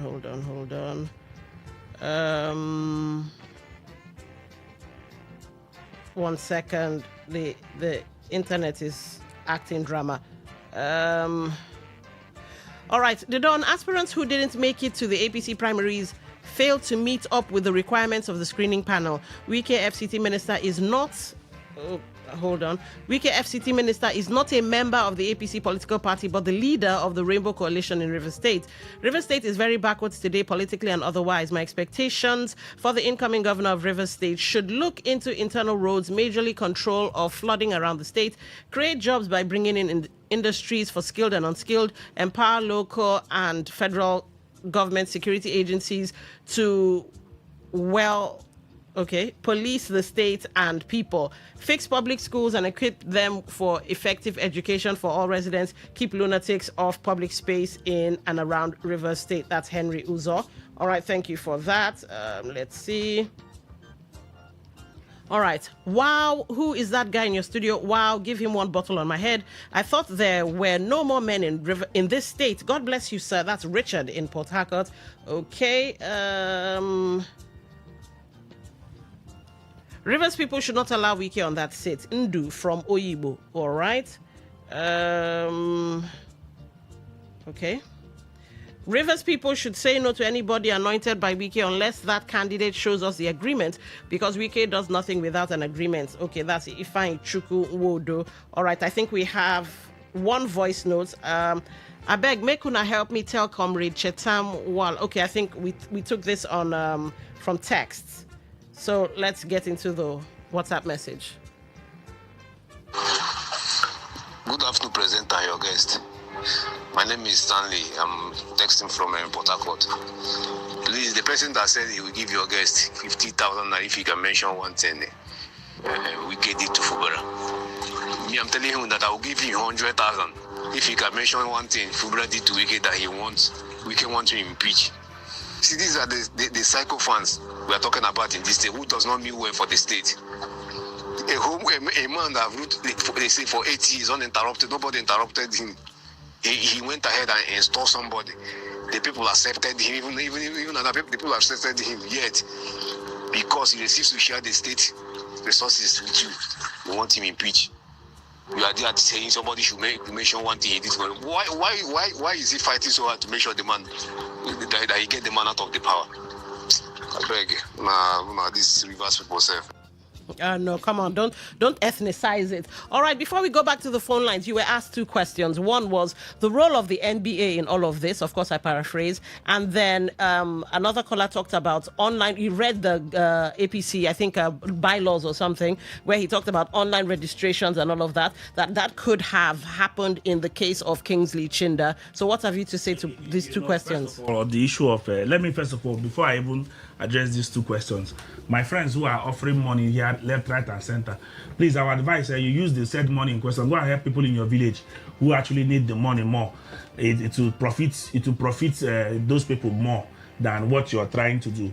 But one of the things we will not stop doing is to tell people the truth and all that, irrespective of whose ox will be God at the end of the day. Truth be told, the NBA cannot do anything to stop Nyeso Wike and his act of and what he is doing. Okay. And the NBA is just a professional organization and cannot do anything in that light. All right. However, when they see things that are not proper, like the national president of NBA has always done on national issues, they would always speak up against it and all that. But one of the problems I have is the branches we have here, they are not firm people. The chairman we've had, especially the Port Harcourt branch chairman, she's not a firm person who can take position, a firm people-oriented position on issues and all that. It's just the sad part of the whole thing. But that's an aside. We must state clearly when we talk about how Okechinda moved from PDP to APC, and someone is trying to defend it. You see, it was Professor Andrew Efemine who said that even the worst administration has people who would always support it. So when even the most terrible things are actually happening within our society, you would always have people who support those bad things because of what they stand to benefit and all that. But you see, at the end of the day, it is all of us that is collectively being affected by these actions, because this weakens our democracy. It destroys our society. Ask yourself this question: are you proud that your children would be brought up in a society like ours? For those of you who have children, because me, I will not be proud to have children and have my children in a society like ours. The society does not have any future. Can you plan as a person? Can you put up a 5-year plan? Use River State now to do a 5-year plan. To say you want to plan for your life in 5 years without River State distorting it or Nigeria distorting it. It's not possible. But it's not supposed to be. You see, those who are claiming and saying that, the bus budget is still running, blah, blah, blah, blah, blah, they don't understand what budgeting is all about. See, let me say something and make our listeners actually understand these things. When it comes to this budget, some of you think that budget is only used by state government. No, an investor who wants to invest in the River State looks at the budget of the said state to decide on the sector he is going to invest. So look at what, because the budget gives the state government or shows the interest of the state government per time. All right. Where they want to invest and what they want to invest more into. Those who are independent contractors, they through the budget know which ministry to go and bid for jobs for. This is affecting clearly private businesses. Most private businesses rely on budgets, state budgets, before they take up actions. So when people come and say, what we are dealing with is a bad budget, which bad budget are you dealing with to start with? Okay. It's a sad situation. The governor should do what he's supposed to do, which is stop. See, we have done this pity party with this governor. We have pampered him for too long because we want to end wicked shenanigans in these states. But this governor himself that we have pampered still took the state back to the same years of Wike. And you say we should do what? Support what? Okay. No? All right, let's go to Facebook. Chile Edwin, it's just to set agenda for the FCT minister. The former governor, Wike, because he is in control of these people. Henry Uzo, okay, fine. River State is in total darkness and needs power to grow the economy of the state. Industries to create jobs for skilled and unskilled, repair internal roads. I think you'd still said these things on WhatsApp. Stanley Ozuronye, nobody is setting any agenda in conquered state like River State. Whatever Wike says is law. Sam E. Ekere says, Setting agenda for any aspirant is just a waste of time. They will only do the dictates of their godfather and nothing will happen. Politicians don't care about you. All right, let's take this call. This would be our last call. Talk that talk. Welcome to the show. What's your name? Where are you calling from? Keep it short and sweet, please. Thank you so much, Lady D. I was thinking I will have a response to my challenge. I like challenge. Now, let me give that person who asked for one thing. I'll give him 3 things which Fubara did. Now, Fubara supervised the demolition of River State House of Assembly. That thing affected me personally, and it's also affecting Wike. Fubara suspended my own House of Assembly representative for 1 year and 4 months. It affected Wike, and it also affected me. Fubara also did not give us budget in this state, which is affecting Chetanwala. I can mention more. I did not tell you just because of I want to mention the 50,000. You can give me an account. I'll put that money. Anybody who is demonizing Wike, who can give me empirical facts. I'm not talking about stupid assumption or cheap talks or miserable views. All right. Empirical facts of what Wike did. I will donate that 50,000. Done. I'm not joking. All right. When you mentioned that, when he asked Tanwala to give you the view of who he thinks the Rivers governor should be, I thought he would have mentioned himself. What is Tanwala's intention in this state? He just goes about different stations propagating and giving hyperbole. All right. Tanwala should go and learn politics. Okay. He should not be transferring aggression. I don't know why he hates Wike. All right. Please, thank you so much. Thank you for calling. And unfortunately, I wish we could go another hour, but well, like they say, interesting things come to an end. I don't want to say good things before I'm accused of being partial. So interesting things will still come to an end. We've been talking with Barrister Chetanwala, right? Comrade, I prefer to be comrade. As a comrade. All right, Comrade Chetanwala. And we've been talking about, River State 2027, the agendas. We're hoping to set agendas for the aspirants, whoever they may be. And hopefully we've done some sort of justice to this. Let me just give a parting shot to those who are asking me to go and run elections. Okay. The truth of the matter is that we all must not be in politics. That is the mistake we keep making in this state, that everybody must be a politician. I am a lawyer. I am doing well as a lawyer. Why should I leave my legal practice to go and join politics? That is why we will look at the back of those who are leading to tell them that they are doing wrong. And that is what I am doing. I will not stop. I will keep disturbing all of you everywhere. All right. Thank you once again for being part of the show. Up next, News in 60. I've been Don Wilson.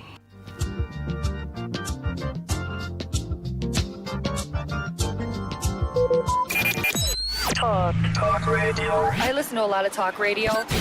95.1 FM. Today's news in 60. Nigerians are increasingly turning to Google search and artificial intelligence tools to acquire creative and professional skills, highlighting a broader shift towards digital self-improvement in Africa's most populous nation. The Association of Licensed Telecommunications Operators of Nigeria has defended the controversial 6.98 USSD charge imposed on banking transactions and pushed back against growing consumer criticism over data expiration policies. Nigerian startups are set to gain relief from the rising foreign exchange pressures through a new sovereign cloud initiative aimed at reducing dependence on dollar-priced foreign digital infrastructure. On the foreign scene, a UK-based technology company, Nitech Business Techniques, has launched a cloud-based software platform aimed at digitizing administrative and academic operations in Nigerian universities as institutions in the country face mounting pressure to modernize their systems. Global technology companies are accelerating workforce reductions and internal overhauls as artificial intelligence moves fast from experimental tool to core operating infrastructure, triggering one of the most significant labor shifts in the sector in years. Today's news in 60. In 60.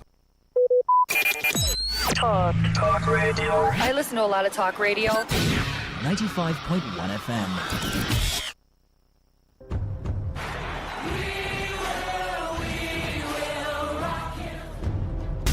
This is what we've waited for. The showdown. The fastest men in the world. Hearts racing. One light, two lights. They're backing off and backing. Pulse rising. Who will come out out on top. He'll take. He's ready to be the star. The anticipation. Powerful, strong, compact. Time, Tyson get right. Rolled all the way. He's looking right. The heart stops.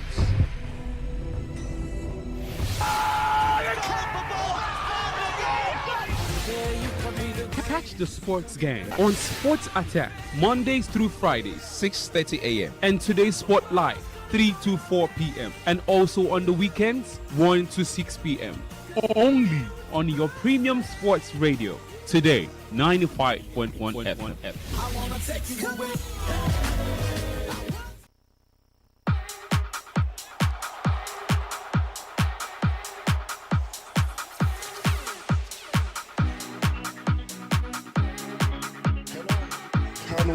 Papilo for the latest and trending sports stories. Always listen to Today Sports Live on Today 95.1 FM Port Harcourt.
Yes, lovely afternoon and welcome once again to today's Sports Live on Today 95.1 FM on the only station committed to bringing you premium news, talk and sports. Today 95.1 FM, the voice of the people and the voice you're listening to right now. I am with you, Wallace. You can call me the sports chef as I will be ready to dice, slice season and spice up your afternoon with whole talking point from the ever exciting world of sports. We're talking athletics today. Athletics, Formula 1, tennis, boxing, basketball, all the way to football as well on the menu for you this afternoon. And doing the dicing and slicing with me, I've got Somto Isaac on the analysis side of things. Got his hoodie on, got his glasses on, got his phones out and looking all nice and fine to give you guys everything you can talk about when it comes to fine dining and fine analysis on the Today 95.1 FM. Somto, good afternoon to you.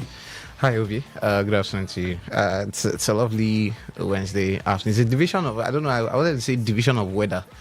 Where I was coming from, it was pretty sunny. It got to the Rumokoro axis to, it's almost like I'm providing city reports now, but no shaking. Got to Rumokoro axis and I think I stopped at Rumosi. I saw that it was completely dry. It was raining seriously from that middle part, and from Rumosi axis to Today FM, it was pretty dry. But I think the rains have started over here right now. So, like I said, division of weather. But I mean, when the blessings of God comes down, we have no choice but to appreciate it. And the world of sports has been pretty interesting. I mean, everybody today.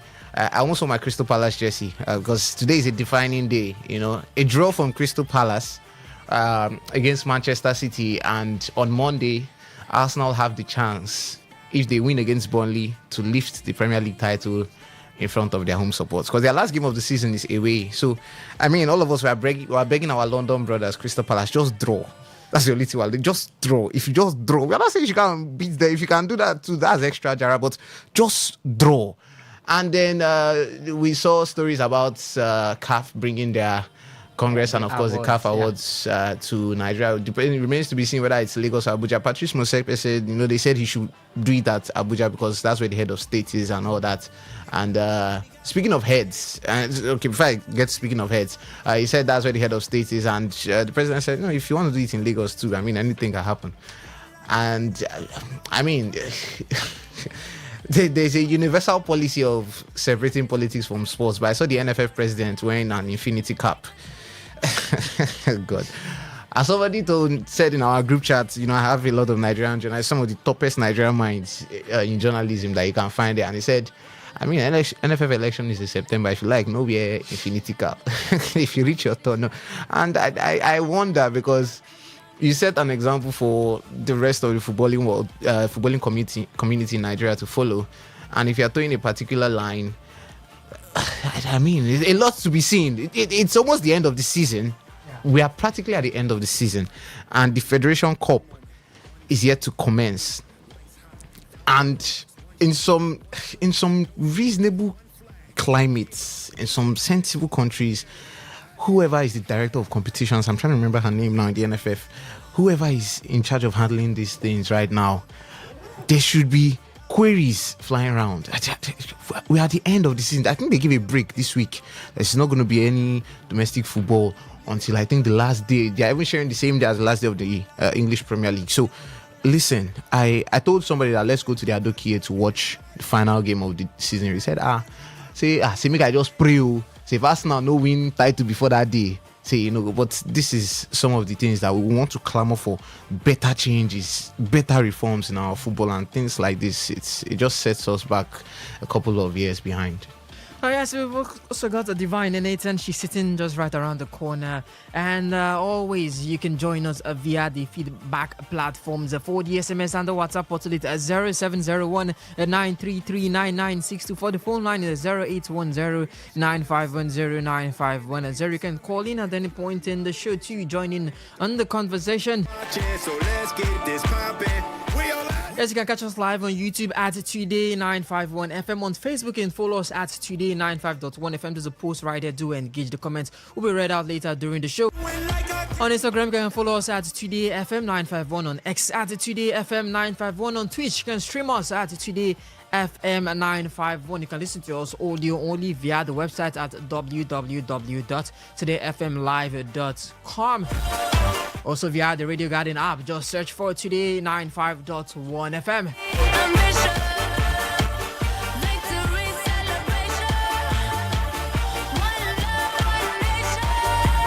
Yes, one love, one nation, and it's time to get on with the show. That's sweet when you reach that door. That's sweet when you reach.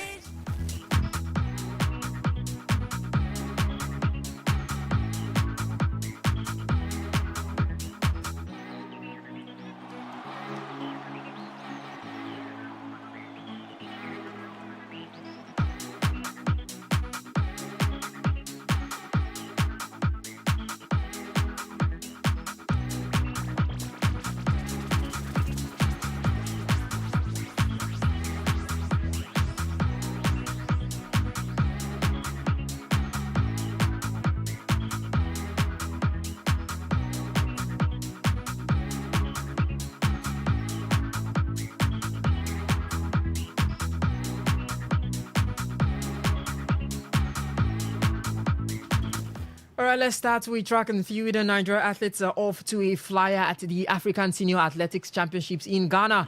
Tobia Musa Obud had seasoned with a solid 12.82 seconds in the women's 100-meter hurdle hits. Her first hurdles race of the year as she's comfortably through to the final.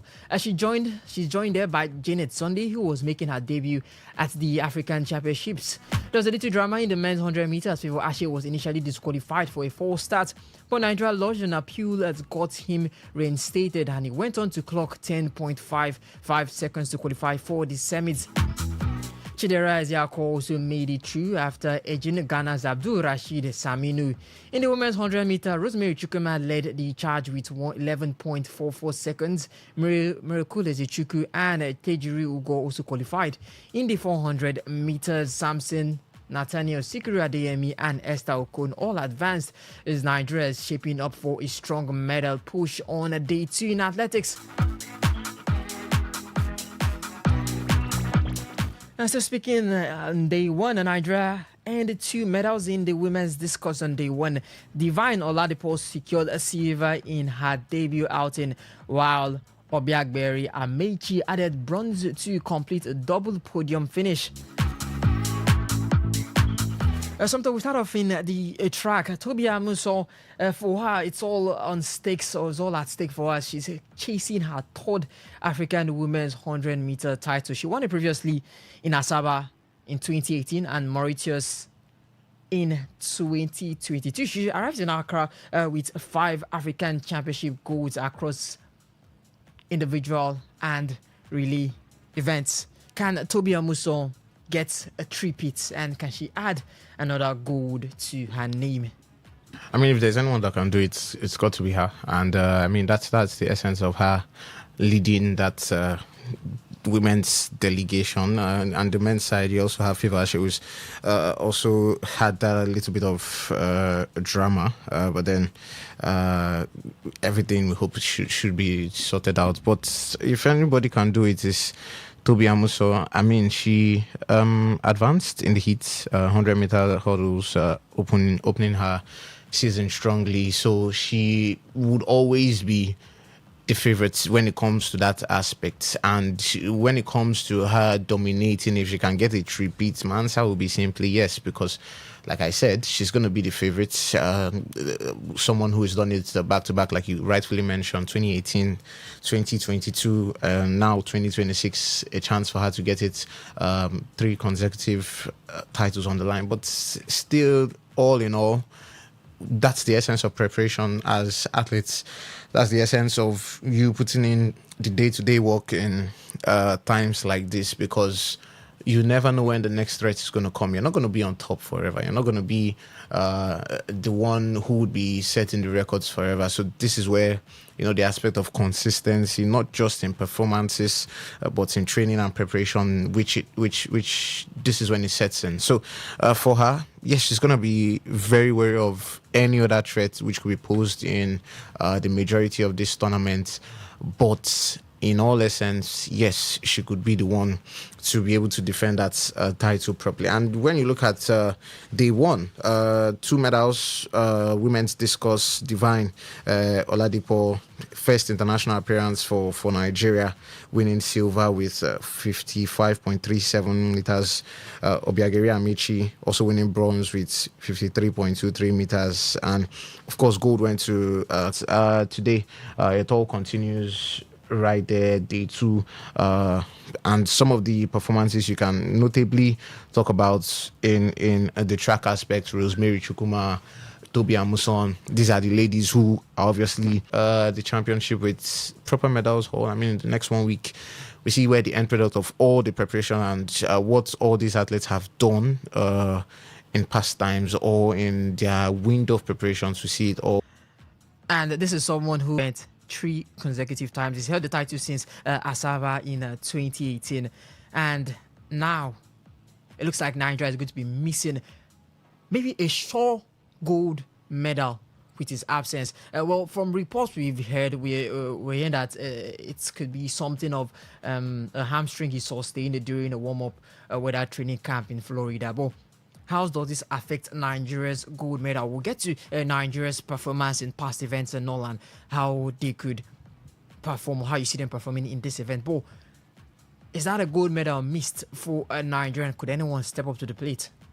Seems like it. I mean, there could be others who would be willing to take up the mantle now that it's an empty or there's a void to be filled. But I think it seems like, yeah, we're going to be missing one man, whether it's a gold, whether it's silver, whether it's bronze. There was always a chance to get on the medal table through his own expertise. But it seems like we're going to be missing out on that. Hopefully, the rest of the athletes can step up to the plate. But yeah, it definitely feels like a sure miss. And speaking of sure misses, let's look at Nigeria and their adversaries. In 2024, the last edition in Cameroon, Nigeria finished 3rd with 5 gold medals, 6 silvers, and 4 bronze medals. They finished third behind South Africa, Kenya on the finals medals, on the medal tables. You look at the event before that, same thing. Well, maybe you say they bettered their performance in 2024 than 2022, but in the 2022 edition in Mauritius, they finished with 5 gold, 3 silver, and 3 bronze medals. Still third place behind South Africa and Kenya. So it looks as if in the edge. We've already gotten 2 medals. I'll take a look at that aspect as well too, because you look at, we had 5 gold medals in the last event, and it was the women that carried it. They won 4 gold, 3 silver, and 2 bronze. The male athletes contributed only 1 medal, 1 gold, 2 silver, and 2 bronze. So it's, you say most of the women contributed most of the medals, and now we've already started in day 1 with 2 women in the short put claiming both silver and bronze. So for Nigeria, South Africa, and ahead of them. And could we better our performances? Because it looks as if we're always doing that. In 2022, it was okay. In 2024, we bettered our performance in 2022. Can we do it in 2026? Better our performance than 2024 and 2022. What a man can do, a woman can probably do times 2 of that. And the ladies here particularly have been given a strong showing when it comes to what's been going down in these championships for over the last couple of years. But when it comes to sports, when it comes to athletics, you understand that women don't actually settle for less in Nigeria. Talk about some of the historical names which you can find out. Blessing Okagbare, people of Lee who even switched allegiance at some point, and even Nigeria's first ever gold medalist in Olympics was a lady. And you talk about the Falcons, talk about the Tigers. So we're not particularly in search of probably one of our strongest fields. Women always doing us proud. And in overall performances for Nigeria, yes, like you pointed out, it seems like they get the better of it. 2024 they had 13 medals, 2022 had 11 medals, and hopefully it gets better from here. We just probably should be focusing on our strong points. And you know that when it comes to these type of, when it comes to the medal table and all, even if you finish on level amount of medals with certain countries, the gold medal will always be used to distinguish who is above who. So I think we should always strive to see where we can do better. Yesterday was just silver and bronze. I mean, we can do better when it comes to finishing at the top of the pile, getting the gold medals above and getting the gold medals over the line. But when you talk about focusing on strong points like the sprints, the hurdles, relays, field events, discus, long jump, these are some of our strong points. So if we can build the core of whatever delegation we have there to focus on some of the strong points which we have, and then when you have some of these other parts of what we do when it comes to athletics, where we can actually get I just got a message. A journalist actually texted me. I said she's thanking me for giving women their credits in sports. It's Ike Annabelle, one of the foremost journalists here. So no, I would always give it where it's due. I mean, we can actually take a bit more, and when it even comes to football, safe, there's been a lot that the Falcons are doing lots of things to make Nigeria proud, not just on the African stage but on the international stage, and at least that level of relevance that the men's team can be getting, the women should be getting it too. But this is a very broad topic, and I do hope the officials, when it comes to handling sports in Nigeria, I hope they can actually look inwards and say, these women put their bodies on the line. These women can actually settle and say, no, they want to procreate, give birth, but they have said they want to put their bodies on the line, sacrifice for the country. And like I said, notable names that you can mention when it comes to sports in Nigeria, you'd always see, women featuring in it. This is not to sandwich what the men have done. No, it's not. I'm just, like I said, giving credit where it's due to a lot of the women who have put stage. So hopefully look at the total medals overhaul. All-time medals table from 1979 to 2004. Nigeria tops that list with 165 medals. Kenya have 159. But like I said, our gold medals can be better. But it's known that Nigeria has the most gold medals in this competition of all time. So, yeah, I do hope we can do better, finish at the top of the pile. And the Olympic season is coming. Hopefully take all of this motivation into the Olympic season.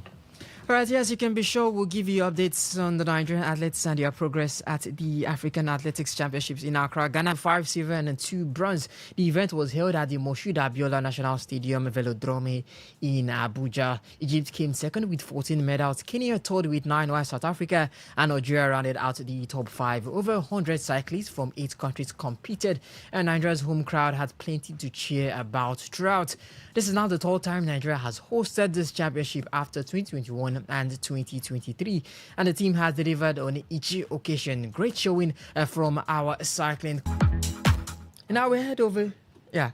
I was giving credit to it. So I mentioned Blessing Okagbari and a lot of. I didn't mention the name for a lot of people that probably don't know the name of the woman who won the first gold medal. It's Choma Ajuba, by the way, in long jump, 1996 in Atlanta. So, in case our job here is to inform, educate, and entertain. So it's Choma Ajuba, by the way. I was reading out names of notable trailblazers when it comes to women and in sports in Nigeria. So yes, please, Choma Ajuba is the name of the first ever Olympic gold medalist for Nigeria.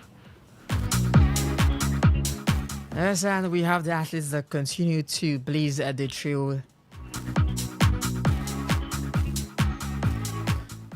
Yes, I'll head over to tennis, and his world number 1, Yannick Sinner, who has equaled Novak Djokovic's record of 31 consecutive ATP Masters 1000 times. 263. Pellegrino, who is ranked 155th in the world, actually had a double break point at 3-2 in the second set, but Sinner shifted gears and closed it out. This streak goes all the way back to last November's Paris Masters. Since then, Sinner has won 5 consecutive Master 1000 titles: Paris, Indian Wells, Miami, Monte Carlo, and Madrid, and dropped just 2 sets across his last 62 matches at that level. A win Wednesday, you can call it tomorrow early morning, against Andrei Rublev would make him the sole owner of the all-time record. And if he wins the title in Rome, he could become only the second man in history after Djokovic to complete the career Golden Masters. What a run. Could he possibly do it? The career Golden Masters is one of the hardest to achieve when you're talking about LAMs. Yeah.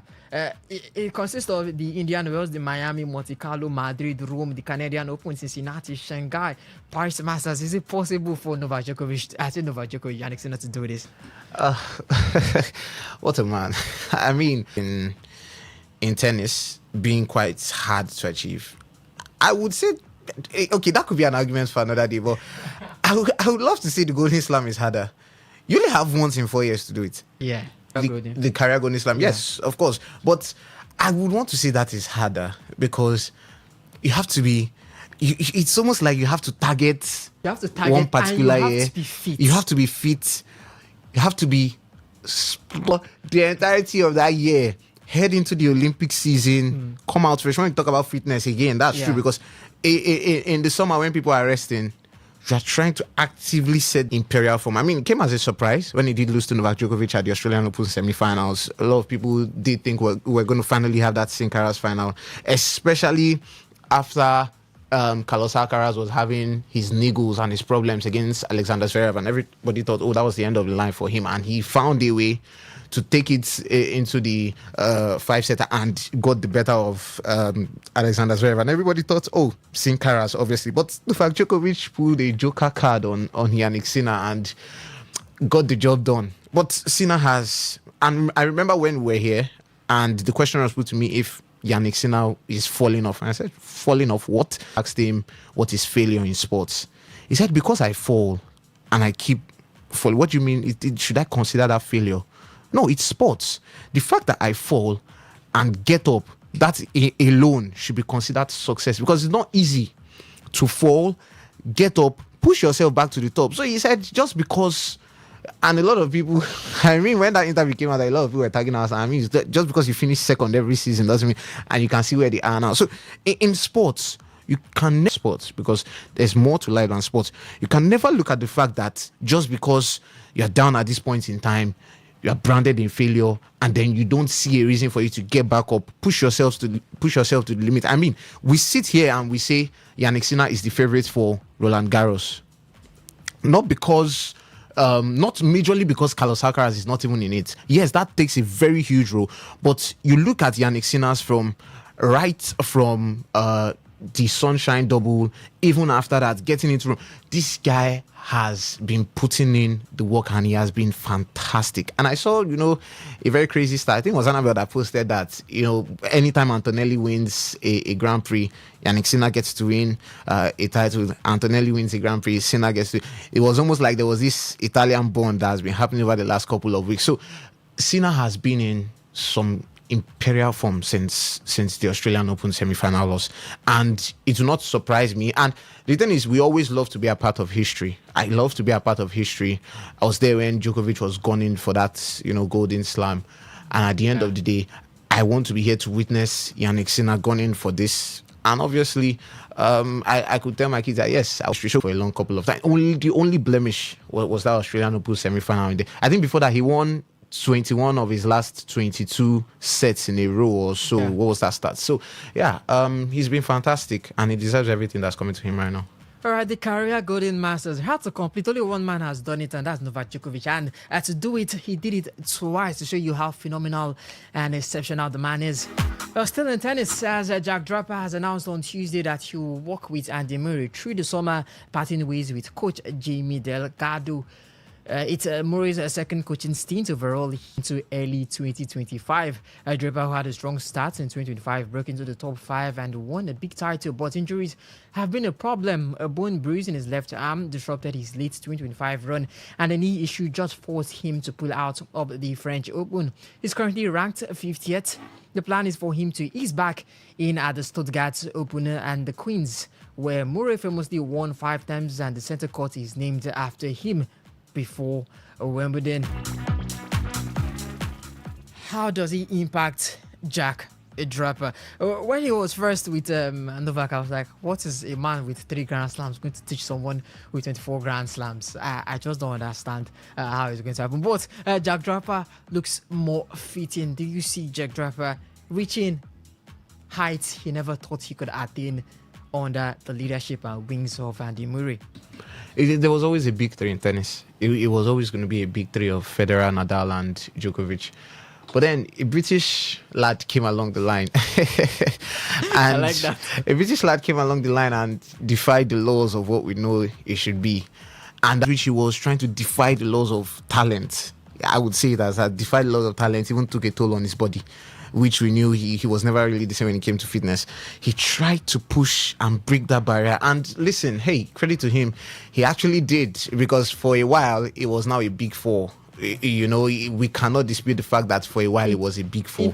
In 2 of those finals that Grand Slams he won, he beat Novak Djokovic. Yeah, so we cannot dispute that. I cannot sit here and dispute that he was not breaking it. I mean, it wasn't like the likes of, Stan Wawrinka or who else was in that. They also tried to get into, what's the Argentine's name? Juan Martín del Potro. These guys tried, but it was only Murray who actually got into that ceiling and said, listen, I'm going to try here.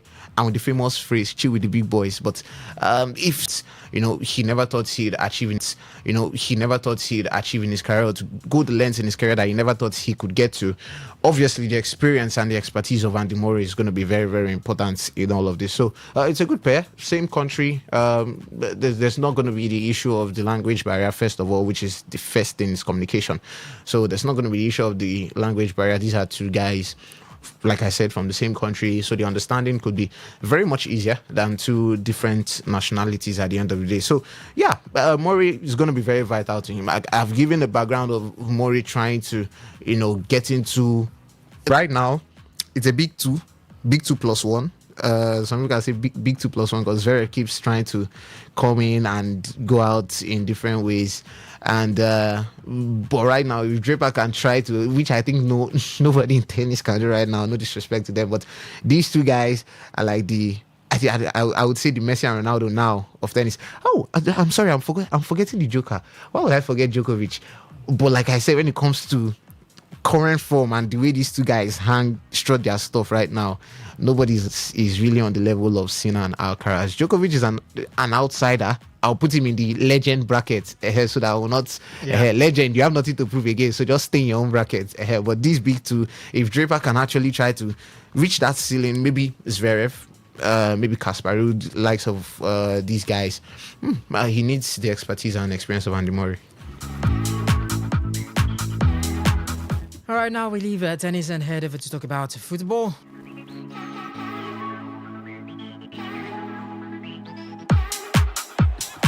Yes, and we start off at home right here. As the NFF Refereeing Development Committee has suspended referee Yakubu Adamu indefinitely from all league and football-related activities. The sanction took immediate effect, and what triggered it? It was Adamu who awarded a penalty during the Rangers versus Bendel Insurance game, and that was deemed inconsistent with the laws of the game. That decision led to a goal and is said to have significantly influenced the result, as yes, that was the winning penalty and the winning goal, as you want to say. Well, the committee stated that his action brought the game into disrepute, and the NFF made it clear they are committed to professionalism and integrity in officiating. And I just have to look at the last game of the season. I was talking to Osat yesterday, the chaos we are going to have when it comes to refereeing decisions on that last day is going to be wild. They might have to suspend half of the referees that season. But the NFF, an indefinite suspension, is that the right step, the appropriate step for the ref? And how are you looking at the officiating heading into the next game? What should the NFF be doing? Heading into the next games, it's a title decider. So exactly. I really hope, because if, let's say, it's going to be Rivers United and Katsina United and Ikorodu City against Enugu Rangers, what happens now when there's a handball for Rivers United and they don't call it, and over in Enugu, over in Lagos now, they award a penalty to Rangers, or maybe there's a goal they could do City scored and they for offside. Even okay, let me even go back to England first last week. You understand? My hand was literally in my mouth, but I was hoping that the referees will make the correct decision. Hopefully they, and it was even yesterday too. We now saw the official audio from VAR and the communication process, how they were weighing up Trossard on Pablo, Rice and Mavropanos. Yeah. But then you see how they tried to break it down and say, okay, this should be the focal point, and this is what affected. This is what it should be, because that was a decision of high stakes. Yeah. See, the fate of millions. Okay, let me start. The fate of two teams. The fate of millions. Of two teams, yes. The heart rate. Championship, one survival. The heart rate of Sunta Isaac was even laying on that decision. So, in times like this, you need people who are competent enough. He awarded that controversial penalty to Rangers. Yes, Rangers. And when I saw the video, I'm like, okay. It is what it is. We know what these things are. This is why you see lists of referees going to the AFCON. You won't see a Nigerian there. This is not because maybe there's a bias to Nigeria, or we'll say, the relations the relations that we have now has brought CAF awards to Nigeria, but the relations we have is not about getting relations we have to refereeing on the biggest stage. No, you have to prove it, because there always has to be questions. And now at the end of the day, it now falls to the basics. And Ovi, where is this basic falling on to where I'm heading to? It falls back to the overall coordination. Now, yes, there can be referees who actually want to do good. There can be referees who actually want to make some good decisions in a game. But for instance, you are a ref in Kano. There is no adequate security in that stadium. You don't know what your life is going to be after 90 minutes. Maybe you don't look here. One person say, I hold knife for here. After you look right, the other one will say, I'll use this chair and break it. You have a family at home. First things first, like I said, there's no adequate security. So you don't even know what your health status is going to be after that game. and you're under pressure to deliver a decision to the home side. Take for instance, I mentioned Kano, because this season alone they've had up to 3 dramas in their own home stadium. Now, the ref is under pressure to make that decision, and then at the end of the day, he tries to give it in favor of the home team, because he looks around and says, Omo, I pointed out something first, security. What is this? There was a game. Which game was that? Was it a viral video? Was it in Tunisia also, where the ref brought out a red card and was just holding it in his hand after the game? Anybody should come near him. Even with the ref holding that red card in his hand, I still saw some stewards and some officials coming near him. This one was not to protect him from fans, or was to protect him from players. Now, when the security officials now even notice that, fans are getting at a stage of unrest, you would see that he will not be advised, you have to leave the field, and there will be sufficient cover around him. But in Nigeria, you have to see the referees, they will be running inside dressing room. It's not even whether they have to run for their lives. So now, I'm trying to, because when there's a tree, there's a root. Yeah. I'm trying to go to the root of the problem first of all, because if there is adequate security and adequate fan mechanisms in the stadium, some of these refs might not be under pressure to deliver some key decisions that have huge implications and high stakes. Now, like I said, at the bottom line, there's something at the root. And what are these fundamentals? Like I said, security. What is security? Protection of lives and properties. Now, protection of lives in this case is the referee's life, for instance. Now, when we now start having these basics in place, that a ref can know that he's going to this stadium, or this female assistant ref can know that she's going to this stadium, and nobody will come and slap her in her ear when she raises the flag for offside, they can now say, okay, they can deliver this. Now you now have the full leverage. Now you now have the full effect to saying, whatever decision you have given last week, that's cost you your job. Now, let me even go to the point of them not even paying them salaries. Refs not being paid salaries. You want people to do a good job for you, whether you have a company in your institution and you're not giving them proper remuneration. Do you expect them to work at an optimal level? You don't. So, like I said, I'm not trying to say this ref did not do a good job, but for you to tackle some of these problems, you have to go to the foundation. And I'm just trying to look inwards and point out some of these foundational things. Like I said, when we now start getting some of these foundational things correct, then we now have to say, you're off, because this is not what... I mean, we've seen situations where some referees in the Premier League have been demoted to the Championship because of some of the things that, the decisions that they made in a Premier League game. These are some of it, because they know they've put in a lot of technology, they've put in a lot of effort. These people interpret the laws of the game. I can tell you for a fact that you can call some of the referees in Nigeria, they cannot interpret the laws of the game as it should apply in in-game scenarios. Now, even coaches, it was just this week, I was scrolling through my phone and I saw that CAF has even opened one of their coaching courses to Nigeria. It was not open to Nigeria for a long time. So how are our coaches even getting proper intelligence and proper knowledge of the game? So how many of these referees have, even English referees, they go through training every season. It's not even, they go through training every season. At the end of the season now, these referees have to take refresher courses and they are taking trainings every time. So some of these referees, how are they trained? How are they protected if they say, okay, they want to make some key decisions in games? Because like I said, subconsciously, they make these decisions. Make I know make these people fear. If at all, I prefer to award this home team this thing instead of the away team, because the away team hires just players and their coaches and their supremos that will just. But this one, fans, players, this one, chaos in the stadium. Where do you want to hide? How will you leave the stadium? Will you wait till night and leave? So some of these things are foundational. So once you are able to tackle some of the foundational problems, you can now start solving some of these situations as it reaches the head, the shoulder, the arms. Like I said, hopefully we get this right in time. But that decision was poor and he's suffered the fate of it. But still, yes, we can punish these refs when they make bad decisions. Good and fine. Punish them, demote them, sack them, whatever. But ensure that you are giving these people the proper trainings. Ensure that they also are covered when it comes to security.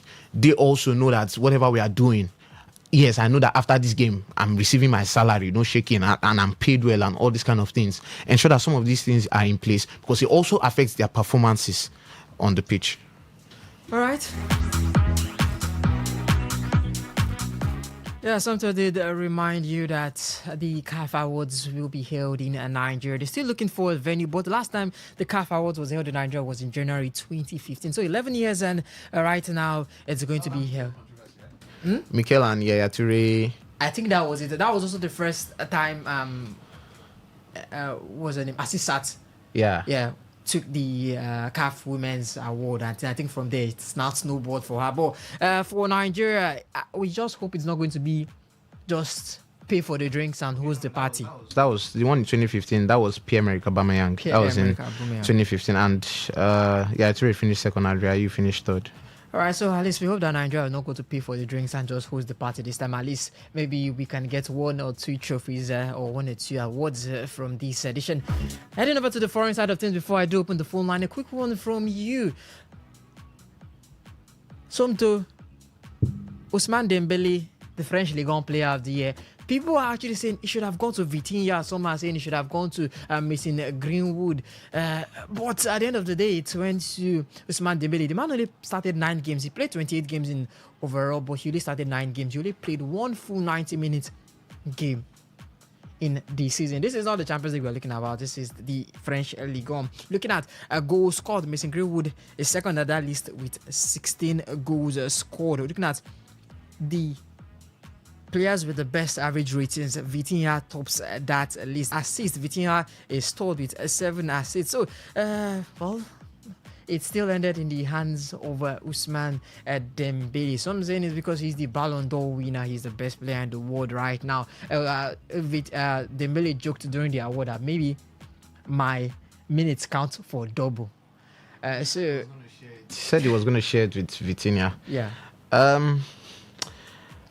Agenda. There's something about agenda, and for the French league, they've run their league like it has been a.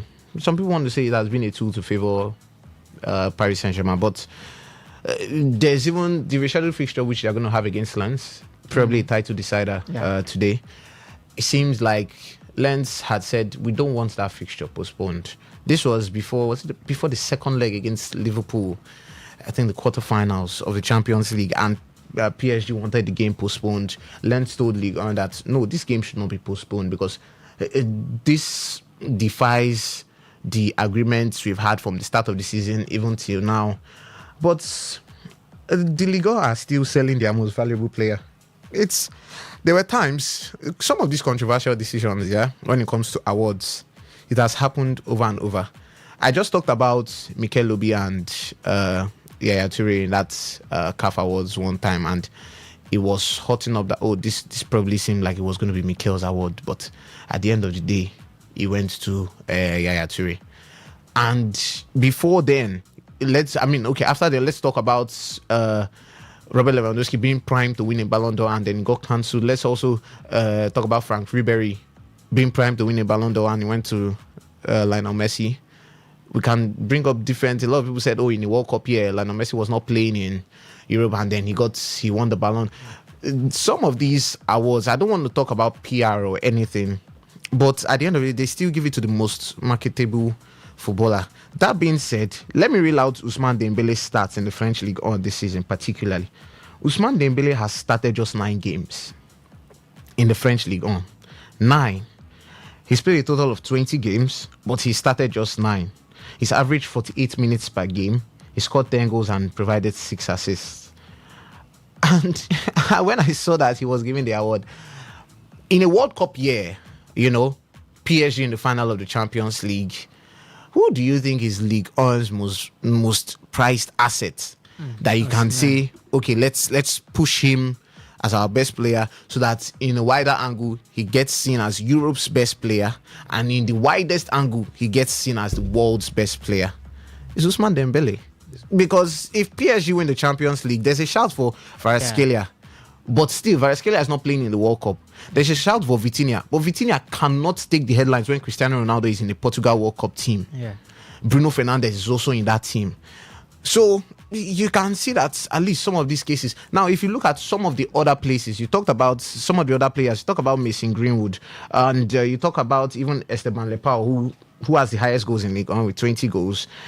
and Adrian Thomason, who has the highest assists in League 1. These are some of the players who have got some good numbers this season. But like I said, the thing with awards is very interesting, because if there is no clear, distinct, clear, distinct player who is head and shoulders above everybody, sometimes, like I said, the player can even be head and shoulders above everybody, but still, there is the shiny, marketable player who, for me, like I've said, this is a World Cup year. Because in this France team, France are looking like the biggest favorites at the World Cup. In this France team, Kylian Mbappe has had an awful season in Real Madrid. He's had very good numbers, but when it comes to team honors, Real Madrid are falling short. They are trophyless. Now, Ryan Cherki might not be winning the Premier League with Manchester City anymore. Michael Olise was another player who was probably going to have that shout. But Bayern have been eliminated in the semi-final stage of the Champions League. So we should look inwards to some of these things. You get, that's just where I feel it's coming from. So, but I'm not going to be in a position to say, Dembele doesn't deserve it or not, because I don't really watch the league. And I'm going to be very honest with that. I don't really watch the league. I'm just providing some of the stats that I have seen, and I'm providing some of my research that I have seen. But congrats to him. If Paris Saint-Germain win the Champions League, France win the World Cup, you're definitely saying that's the Ballon d'Or winner right there. All right, time to head to the feedback platforms 08109510951. For Crystal Palace this evening. No, I don't want you to pray for them. Crystal Palace. Don't worry, we'll have our callers pray for them. For the SMS and the WhatsApp portal, it's 0701 933 9962. Hello, caller. Good afternoon. Today's Sports Live. Welcome. Yeah, good afternoon. Yes, this is Kabalo Barry. Yeah, let me start from the award for France. Me, I've been one person when I know they like individual award, because most times when they carry those awards, they give people where they like. See what you talk. 20 match, you start 9 match, and carry best player for the season, give you. Even though then they go to World Cup. For France, Mbappe, he being elder brother for that France team, because Mbappe be the captain of that team. So Dembele no go fit overshadow Mbappe for that France team. So the award we then give them based on say na France player. That's only a share. Then for our Nigeria, the league. I don't know what I want to talk about this our Nigeria, because when we sit down, they check. Because me, I'm one player where I like to go stadium go watch ball. Yes, but for some time, when I see waiting they happen, I just go come and say, I can stop, because my head is very, very important to me. Because you go day like this, you go see some boys go just they do anyhow where they day. So I just say, I can first stop to go watch all this Nigeria football for now. Then talking about CAF, make be say Gusona go talk say because of him the CAF president, and I made them one carry CAF award from Nigeria. Make him not talk because before him the CAF, they don't Nigeria don't already hold CAF award. So make him not talk. All right, thank you. All right, thank you.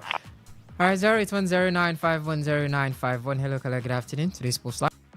Good afternoon, my brother. Yes, this is Lucky from Abia State. I want to talk about that ref. My brother, it's supposed to be 10 years. Why? So that all that we use this thing now and know something. Yes, just 10 years back, any ref, where do you yama? Just 10 years. You know big now. 10 years no big. You go your house, go stay. Then after 10 years, we will know whether we will consider you or not. Man, leave it there. Thank you. All right, Lucky. 08009510951 0701-933-9962 for the SMS and the WhatsApp portal. 10 years is quite long. Heading over to the Facebook platform now. This one, Amity Prince says, for Madrid, bring Mourinho back is the worst mistake they can make. For Liverpool, if they keep slots, Champions League football will not be achievable for them next season. Hello, caller. Good afternoon. Good afternoon. Yes, this is. When you come to football or other politics, okay, my name is Frank. I'm calling from Port Harcourt. Give us your thoughts. There's no place, there's no politics. Everything. But look at how he play, you know. He played 20 matches and played 9 matches for a start. Oh, he's coming from bench. I scored about 10 goals and 6 assists. I scored about 16 goals, all those kind of things. So because of his last time Ballon d'Or winner, so they have to give him the French player of the year. If you ask me, this is his policy. And secondly, because he's a France national, France citizen. So I see that as a politics. That's the way the place to start it. I used to watch most of the matches. In that PSG, that guy used to wear number 7. I don't know his name. Kvaratskhelia. My brother, let me tell you the truth. That guy is in the engine room of that team. I could remember there was one match they were playing, they were losing. Eventually they put that guy. France started winning that match. So I'm telling you, I don't know what he's playing. That guy is one of the engine rooms in that PSG team. It's just because the country is not popular. All right. I've seen playing one qualified or something like that. So Right. if you ask me, all this is just politics. Let me go to this ref of a team. That is why if you see in the World Cup, you will see there will not be any England ref. You come to Africa, come to World Cup, you will not see any Nigerian ref because of waiting. My brother, if you think what you are doing that people are not seeing, people are seeing it. People are seeing it. So if they want to put any fine against all these ref, I will even say once they caught you, you know they should not ban you. All right. So other will take the correction. I'm telling you, thank you. All right, thank you. Let's take other call. 08109510951 0709339960. But news for Manchester United fans was reported via Fabrizio Romano on X. Manchester United and Michael Carrick are set to continue together next season and beyond. Chances increasing for weeks as reported, and everyone at Manchester United feels he should stay. Players, management, everyone on the same page. So the next steps talks to final stage and a new deal. Somto is finally happening. Michael Carrick, all the talk of Michael Carrick this, Michael Carrick that. Can he sustain Champions League football? Can he sustain the hurdles of playing Champions League, the Premier League, the FA Cup, the Carabao Cup, and all? Will he be given full reign? That is what we want to see in the deal. Will he have the chance to select his players? Will he have a chance to buy his own players? And what's your thoughts on that deal? For weeks, Michael has been pretending. I would say he has been pretending. Because every time they're asking him his press conference, he said his focus is not on that. But deep down, we know he would want that job. And, one thing with Manchester United, I'm happy for this. Because you can clearly see there was a stark difference. It was so clear that United were a different outfit when Carrick took over. It was so clear that team was different. I think no team had more points since Carrick had taken over, maybe except Arsenal. Also, I really can't remember. But since when Carrick took over, I think United on the table of when he took over were either top or second. Hasn't lost. He hasn't. So imagine a gaffer who came in, beat the two best teams in the country, and everybody started from somewhere. Hansi Flick started from somewhere. Pep Guardiola started from somewhere. Mikel Arteta, who is in the Champions League final, started from somewhere. Luis Enrique started from somewhere. So I think right now Carrick seems to be well positioned. And when, again, like I say, if you look at the managerial market, how many managers are out there that you really, like I said again, it's a World Cup year. So yes, there might be some managerial changes, but how many managers are really out there that will come and settle like a duck to water like the way Carrick has done at Manchester United? Now, like I said, signings and all of that, they can know how he fits into the bill. I'd always use Arteta as an example because I do know the inside story of it. When he came to Arsenal, he was given the task as a head coach. But with how he performed over 6 months, he was promoted to first team manager and he started having a say in transfers. And there's a lot of talk whether better supersedes him or he supersedes better, but two of them just work hand in hand. So it's known that at least give him the time. You've given him the time, You've seen what he's been able to achieve. Now you can now give him more power next season and see what he can do at the end of the day. All right, and that's from OG says if PSG beats Lens today, they will be winning the Ligue 1 and the USL for the second time in a row. Well, if they beat, I don't know. They'll win UCL for the second time. What's me? NS, stop that.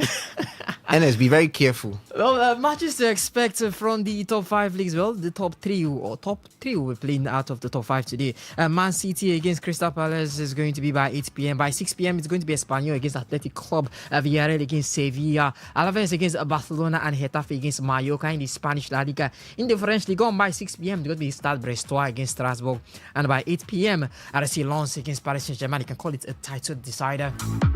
And that's all we can take on the show this afternoon. We're back tomorrow 6:30 a.m. for Sports Attack, and then 3 to 4 p.m. for today's Sports Live. I'm Ovio Wallace. I did the show with Sumtu Isaac. I've got Benjamin and Anastasia ready up for the news update at 4.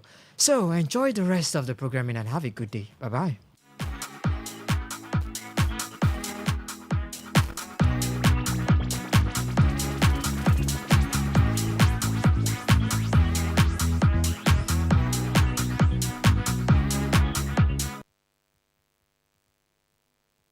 Whether it's happening in Port Harcourt, South, Nigeria, or around the world, we've got you covered. On air, online, delivering balanced news and unbiased analysis. Today, 95.1 FM.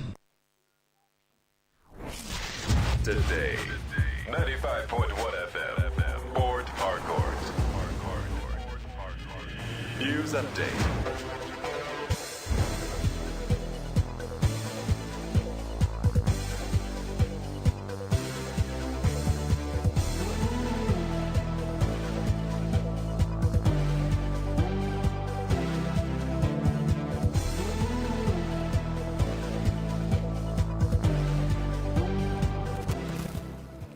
Good evening. Here's a news update on Today 95.1 FM. I am Anastasia Benjamin. The Joint Admission and Matriculation Board, JAM, has published the minimum UTME cut-off marks approved by universities nationwide for the 2026 admission cycle. The benchmarks submitted by individual institutions were presented to newsmen during the 2026 policy meeting on admissions to tertiary institutions held in Abuja. Among the school, Pan Atlantic University set the highest minimum cutoff mark at 220. A number of leading universities, including Obafemi Awolowo University, University of Benin, University of Ibadan, University of Lagos, University of Nigeria, and Covenant University, pegged their minimum score at 200. In Lagos State University and the Lagos State University of Science and Technology fixed their cutoff marks at 195, while Lagos State University of Education adopted 185. JAMB clarified that these figures represent the baseline requirements for admission consideration, noting that institutions retain the discretion of raise cut-off marks for highly competitive courses such as medicine, law, pharmacy, and engineering. Although while most universities have a benchmark of 160 with 150 as a least cut-off mark, JAMB cut-off mark for University of Port Harcourt and River State University, RSU, are not amongst the list of cut-off marks for the tertiary institution published.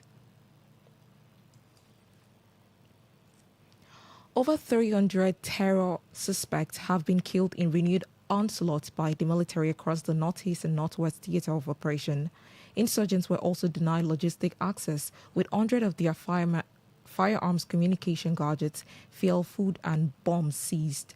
In the Northeast, the Commander Sector 2 Operation Hadin Kai, Brigadier General B.E.D. Martin said troops neutralized more than 250 Boko Harams and fighters during the sustained clearance operations in Yobe and part of southern Borno.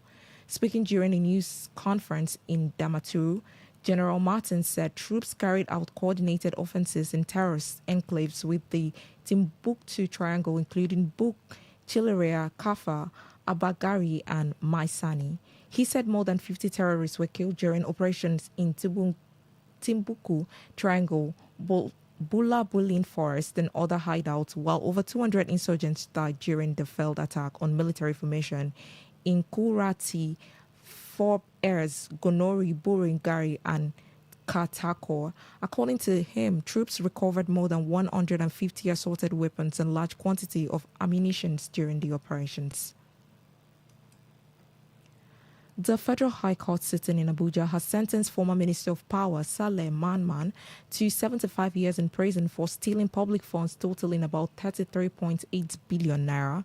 Delivering judgment, Justice James Omotosho convicted Manman on all 12 counts of fraud and money laundering brought against him by the Economic and Financial Crimes Commission, EFCC. The court handed him 7 years imprisonment on 10 counts, while counts 4 and 5 attracted 3 years and 2 years respectively. Justice Omotosho ruled that the sentences would run consecutively, bringing the total jail term to 75 years. He, however, allowed an option of a 10 million naira fine on count 4. In addition, the court ordered the forfeiture of foreign currency recovered from the convict alongside 4 high-value properties in Abuja traced to him. On a foreign scene, Ghana says it has initiated the process to evacuate about 300 of its citizens from South Africa following a wave of protests against foreigners.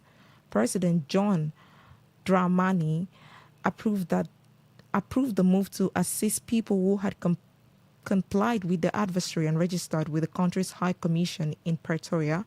The Ghanaian government said the evacuation exercise was aimed at ensuring the safety and welfare of citizens amid rising tensions and xenophobic attacks.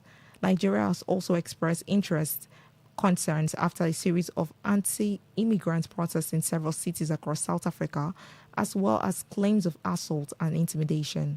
South African President Cyril Ramaphosa has denied the country is xenophobic, saying the recent attack on foreign nationals do not reflect the views of government or broader society. In his weekly newsletter to the nations, he condemned the protests and criminal acts targeting foreigners, warning that no individuals or group has the right to take to the law into their hands. Acknowledging growing concerns over undocumented migration, he said there was no need to deal decisively with illegal immigrations, but this had to be done within the confines of the law. And that was the news update on Today 95.1 FM. Good evening. My name is Anastasia Benjamin.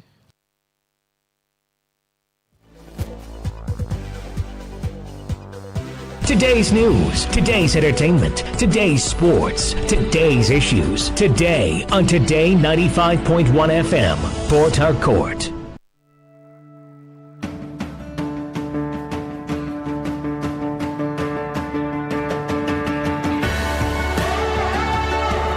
Education never ends, and we believe it starts even way earlier than most of us think. On Andre Gorgie, every Tuesday, 1 to 2 p.m., we unravel these various building blocks and its challenges that make you and I better versions of ourselves. Andre Gorgie on Today 95.1 FM.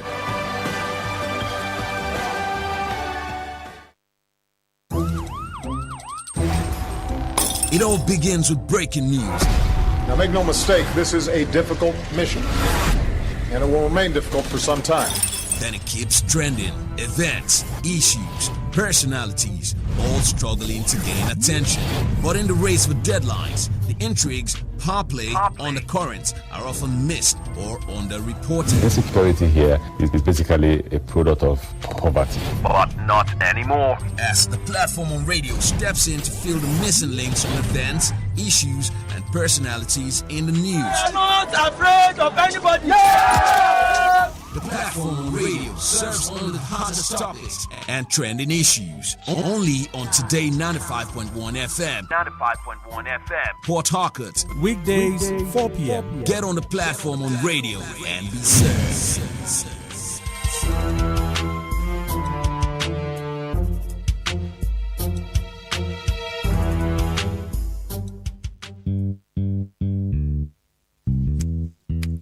All times, greet. Good morning, sir. Good morning. You're welcome to Jagbajantis High School. My name is Sound Sultan, your new mathematics teacher. By the way, do you understand Pidgin English? Yes, sir. Okay, now what we go use henceforth? Okay, carry your pen. Carry your paper. Fem for my class. People of this world, them plenty. Sins of this people, many. So many. Many times plenty multiplier. Many times plenty multiplier. Multiply am the answer you get now waiting they make come and they cry. The answer you get now waiting they make rich man they mess and leaders they lie. The answer you get now waiting they make young boys and girls join party gang. Answer you get now waiting they make innocent man rot inside the jail. Get it, and then agree to grant and pay. All right, time check. It's 9 minutes past 4, and I welcome you to another edition of the platform on radio on your premium talk station, Today 95.1 FM, Port Harcourt. Now, the platform on radio is a program where we come to dissect trending issues with correspondent reports. So our correspondents are out there sourcing reports from the field, and on this program, we take their reports and have them give us more detailed news. Now, on the menu today, we have 3 fascinating stories for you to react to. But here's the thing. You react to the first one, we move to the second one. I'm giving you the ground rules, of course. We move to the second one, you react. Whatever story and in whatever order you would like to react or respond, yeah, it will be open for you to do so. But it has to be after the 3 stories are taken. Now, when the phone lines are open and you'd like to be part of the conversation, here are the numbers. 0810-9510-951. That's 0810-9510-951. For text messages, voice notes, and WhatsApp messages, 0701-9339-962. 0701-9339-962. Now, for those of you who would also like to follow the show via YouTube, all right, Today 951 FM. That's Today 951 FM. For those who would prefer listening on the website, www.todayfmlive.com. That's www.todayfm you're in, or Radio Garden or radio.org.ng. Look for Today 95.1 FM either on the Google Play Store or the Apple Store, and you are golden, as I like to say. All right. Let's get into the topics for discourse. But don't forget, please, when I open the phone lines, 1 minute, preferably 1 minute. But if we must, 1 minute, 30 seconds. When you hear me say, all right, that means I'm going to cut you off. Hurry up. All right, let's get into the story. Rumokwachi residents lament over severe flooding allegedly caused by Ring Road project. Bonny resident raises security concerns over Okada riders. All right, so let's get into the first story. Petitions, protests, legal threats, and accusations of imposition have trailed the ongoing screening of aspirants by the ruling All Progressives Congress across several states ahead of the 2027 general elections. The current development is exposing widening cracks within the party over the use of consensus arrangements and the disqualification of aspirants. Investigations revealed that aggrieved aspirants in states including Taraba, Kano, Jigawa, Anambra, Benue, Kogi, Kaduna, Ebonyi, Rivers, and Plateau are mobilizing petitions and possible legal challenges over the outcomes of the party screening exercises. The screening exercise forms part of the APC's nationwide process aimed at reducing the number of aspirants ahead of the party primaries. However, the exercise has already generated controversy in several states, with disqualified aspirants suspected to seek redress through appeal committees. In some states, protests have already erupted, while in candidates could trigger defections, anti-party activities, and deepen internal divisions ahead of the primaries. All right. So the questions. What is the defeat of APC in the means of the legal threat by members? Can they come out of it? What is the defeat of APC in the means of the legal threat by members? Can they come out of it? All right, let's get your thoughts. This is where you have your say. The platform, welcome to the show. What's your name? Where are you calling from? Barrister. Yes, I greet you. Good evening. What's your name? Where are you calling from? I am Mascot, calling from Port Harcourt. All right, go ahead, Mascot. You have the floor. Thank you so much. You know, in 2007, you are a barrister, what is called unlawful exclusion. the Supreme Court heard in Ararume versus PDP on Okay. lawful exclusion. Mm-hmm. Good. I urge any aspirant that has a lawful case to go to the court to seek redress, because you cannot have all the ingredients of which is required by a political party to run, and because of political settlement, you are excluded from the race. It is a genuine and germane, if not relevant, grounds upon which you can seek redress in the court. So for me, let all those that have been unlawfully excluded from the primary for somewhat, I tell you. All right. This is the beginning of the implosions in APC. I tell you, as we go on to 2027. Thank you and God bless you. All right, thank you for calling. The platform, welcome to the show. What's your name? Where are you calling from? Hello, Barrister Don. Yes, I greet you. What's your name? Where are you calling from? My name is Laz. I'm calling from Rumibo. All right, go ahead, Laz. You have the floor. Thank you very much. Barrister Don, I see what a plan for another person. The Assembly can see the laws they were making so that they will cage people. Now it has started. I want to tell you that the defection that will affect APC in due course will face will be worse than PDP because they were part of the PDP problem. All right. Added with some PDP supporters, they will receive the same punishment as. All right, thank you for calling. The platform, welcome to the show. What's your name? Where are you calling from? Yeah, good evening. This is Chinda calling from Chinda. All right, Chinda, could you speak up a little bit? I said this is Chinda calling from Chinda. All right, go ahead. You have the floor.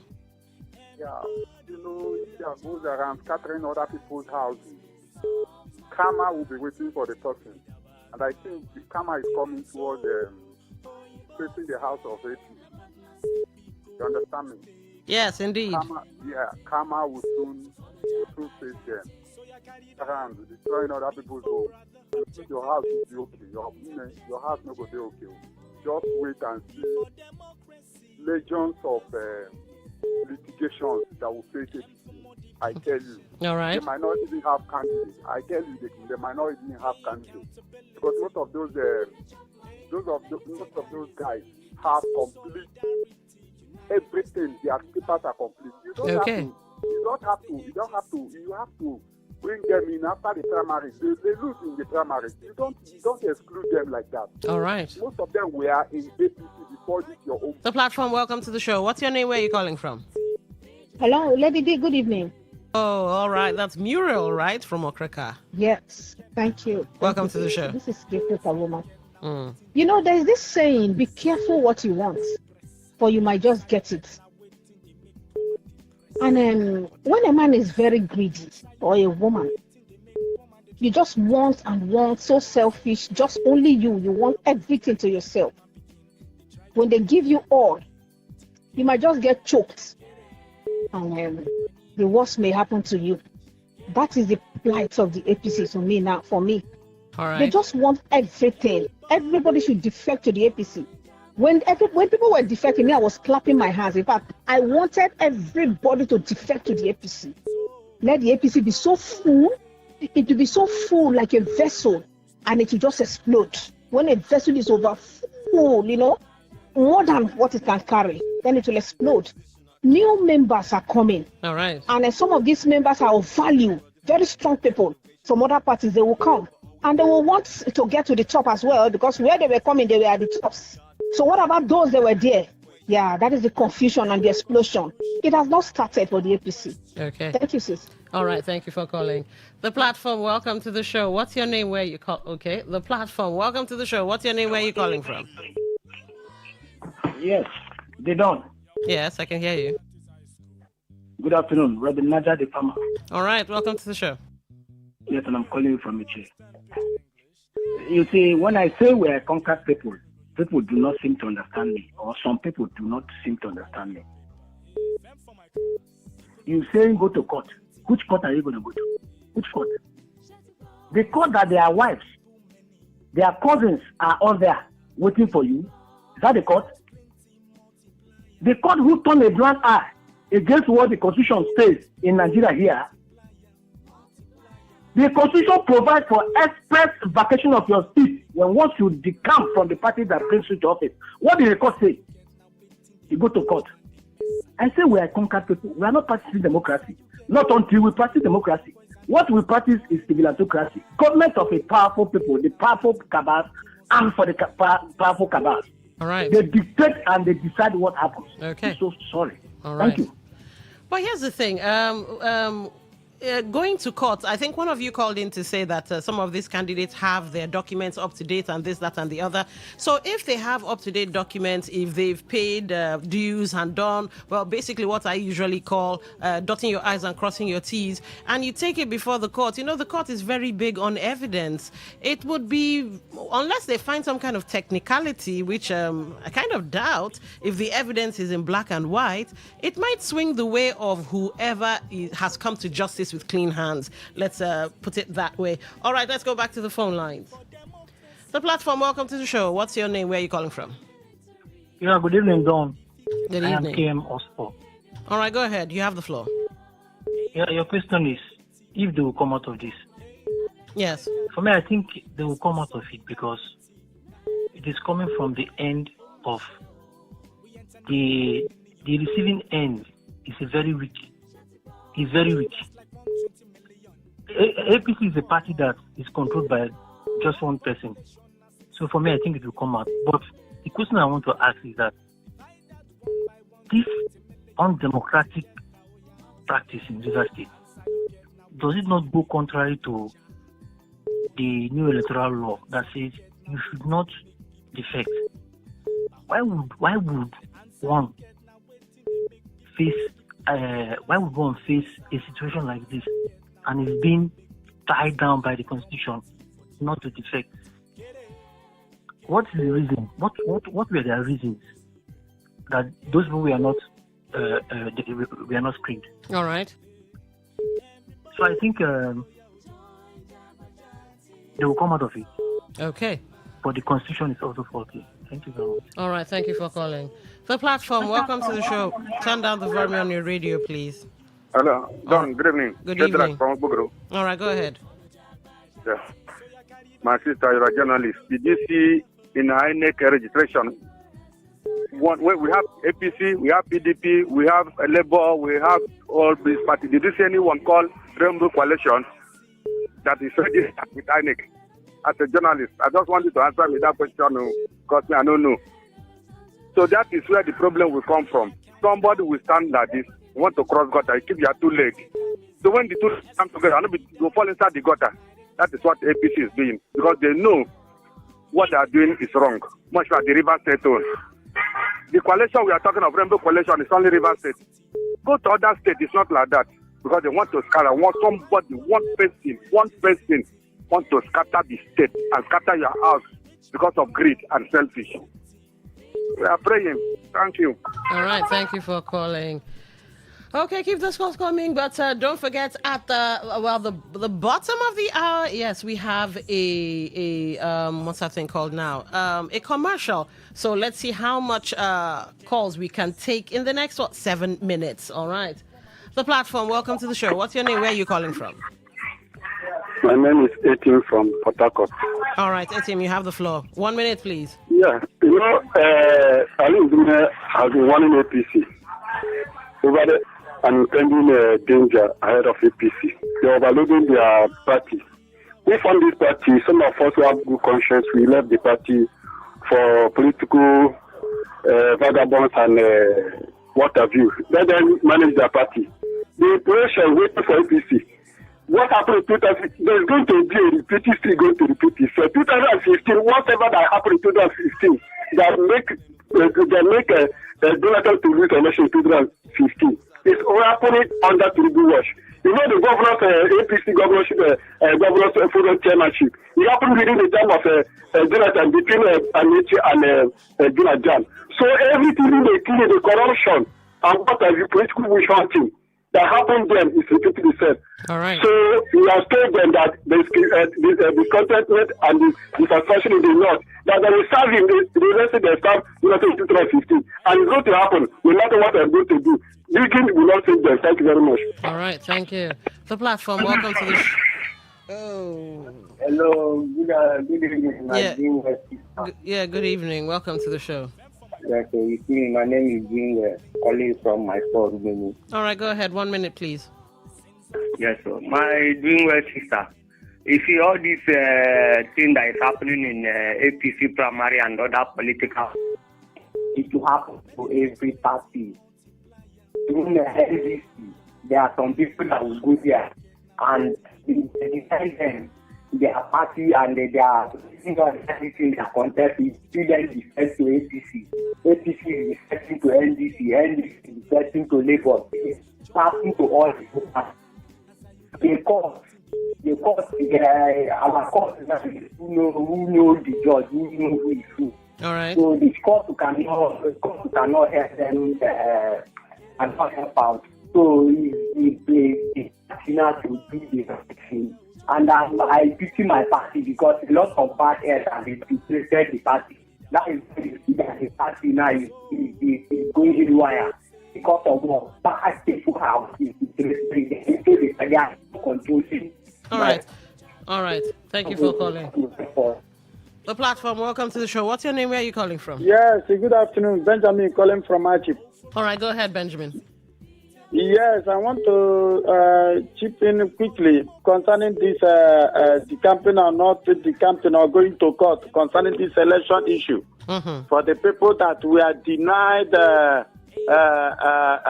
screening or denied running for elective position here in the River State. See, going to court will not make any headway. After the declaration of emergency rule, it took the Supreme Court more than 6 months to hear the matter. It was after when they called back the emergency rule that Supreme Court entertained the matter. So where are we? Court cannot help us. Thank you and God bless you. All right, thank you. The platform, welcome to the show. What's your name? Where are you calling from? Yeah, thank you, Lady D. Can you hear me? Yes, I can hear you. Go ahead. What's your name? Good afternoon, Special Douglas. Thank you, Special Douglas. Lady D, I think we should be educating some people.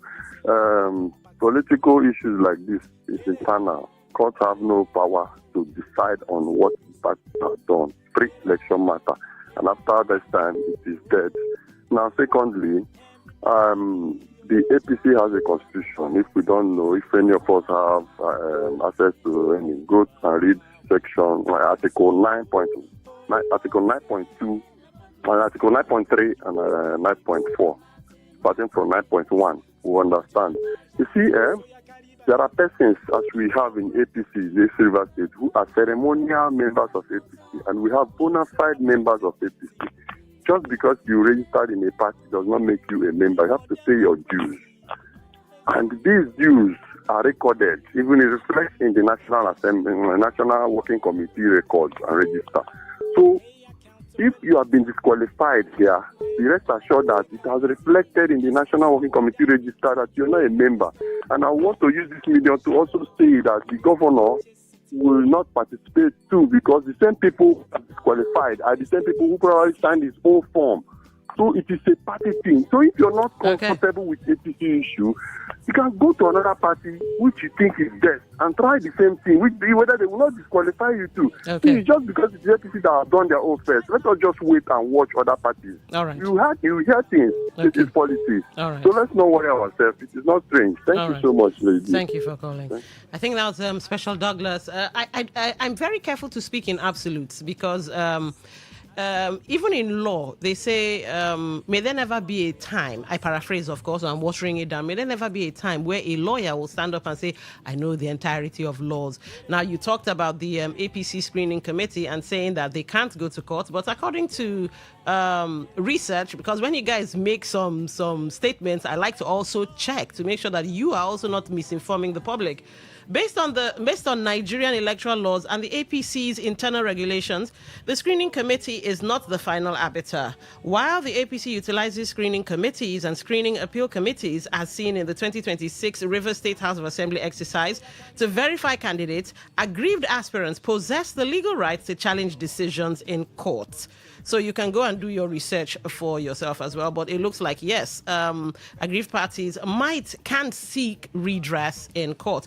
On that note, let's take a short commercial break. And then when we come back, we move to the second story. We'll be right back. It's still your premium talk station, 95.1 FM. All stands, greet. Good morning, sir. Good morning. You're welcome to Jagbajantis High School. What defines it? The brilliance of a player, or when a team comes together to win? A solo beat, or the rhythm of many? The flair of one dancer, or the art of a troupe? One distinct voice, or the beauty of the symphony?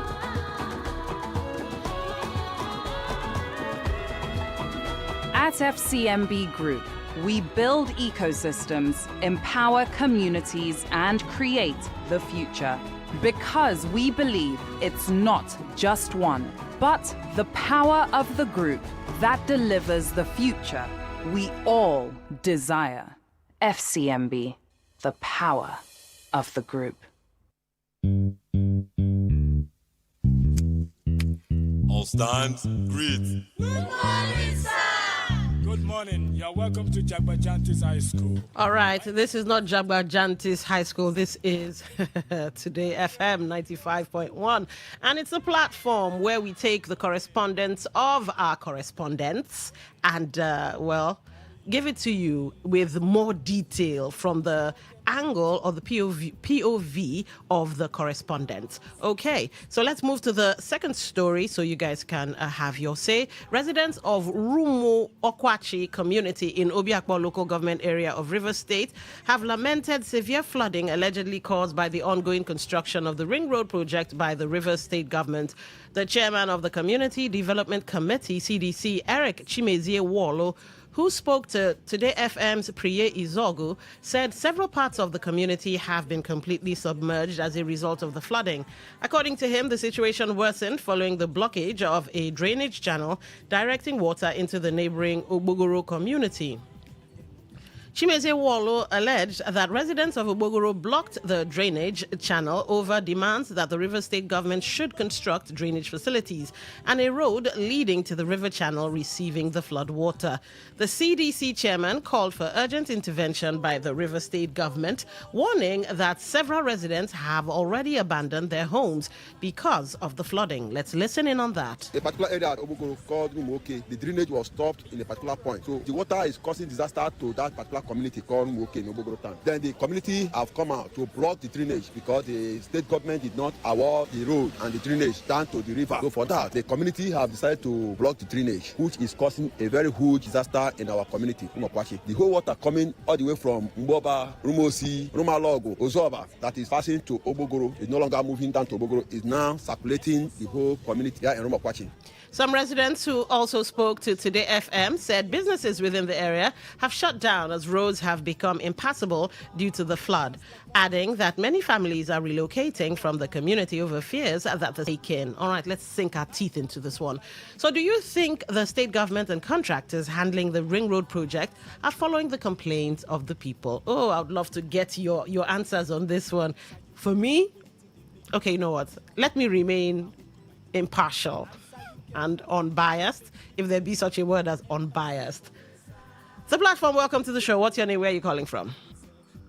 Thank you so much, Lady D. Special Douglas again. All right, welcome back. This is an issue we discussed yesterday. So quickly, before I go on, let me appreciate you on the other issue quickly, please, before people will misconcept it. Lady D, yeah. I did not say that they cannot go to court. What I said is that the court has no power to decide internal political issue. Even on Monday, similar judgment came from another political party, similar issue of internal matter.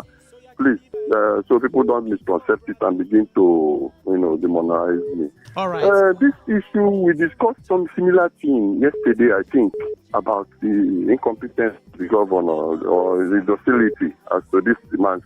You can imagine the issue which the Omogoro people are demanding, why they blocked that drainage issue. I want to tackle it in two ways.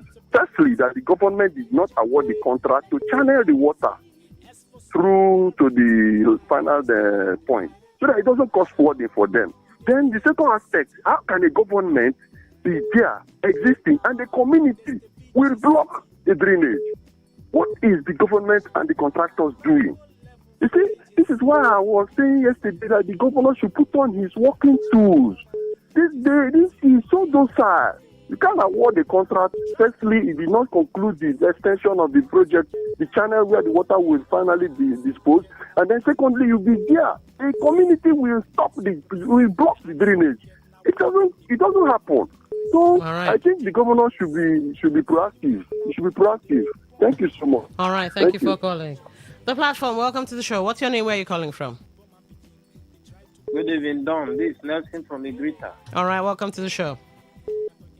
I don't know why government is fond of this. And sometimes because they don't have good representatives in the community. How can you channel a road, do it a gutter, a major road gutter, and you end it somewhere where canal or river is not too far? See, this is not the first time Rivers government, more especially, are fond of this. Remember, artillery don't have floods before, but immediately Julius Berger do that flyover. Till date, at the Air Force, for them to channel it, artillery have no reason to have flooding. Now back to where we are saying. I don't know why it has become a tradition in Rivers State that they cannot do road and tunnel it properly. The same thing they do in my community. They do it in the area that there was flood. They channel and they do gutter. It stopped where there was flood before. All right. Rivers State government should wake up from this kind of thing now. Lesson from Igrita. All right, thank you for calling. Okay, the numbers are still available for you to, call in and have your say. 0810-9510-951. The platform, welcome to the show. What's your name? Where are you calling from? Hello? Okay, looks like we lost that one. The platform, welcome to the show. What's your name? Where are you calling from? Don, good evening once more. Robin Maja, the farmer. All right, good evening. All right, welcome back. You see, this is my problem or quarrel with His Excellency the Governor of Rivers State. We shout on radio. They say we are just talkatives. Do you know that in Umosi here, the people protested? The CDC chairman has been on radio. I've listened to him twice. They did the road wide and narrowed it down to that Umosi community. We've been shouting. The governor seems as if he doesn't listen to radio. The same thing if you go to the so-called LMA Ibueche road that he awarded, go and see what they are scratching left, right, and center there. How will a government give a contract without a design? Without EIA, environmental impact assessment? You are telling us we have 600 billion naira government have. Doing what there? The people are crying. Is it the Boko Haram? Is it the herdsmen that are chasing us? Is it the land grabbers that are chasing us from our farm? The River said here, this is bad now. Governance is to solve problem. All right. Let him solve problem. Maybe he has 6 months to stay in office. Thank you. Thank you for calling. The platform, welcome to the show. What's your name? Where are you calling from? My sister, my name is Mr. Korea. All right, go ahead. You have the floor. Yes, I have sympathized with the Obo group people. But the truth is that the community that should be designed that yes, actually this problem will come in future. I know Mogro very well. And that if actually at the end of the day we're having this type of problem, when people are shouting of the governor, what are the River State the House of Assembly doing this thing? The Ogogoro people do not have anybody from Rivers Assembly that is just visiting the place. All right. The Ogogoro people don't have anybody from House of Rep to visit the place. The Ogogoro people don't have anybody from a Senate to visit the place. And now go with the governor and put it together. Do they not have a councillor that is there? When we are talking about government and we are shouting governor, I am not a party end of anybody. And we should be sincere that if anything happens, who are you going to run that to? Okay. You meet the council, you meet the House of Assembly, you meet the House of Rep. These are the duty of these people.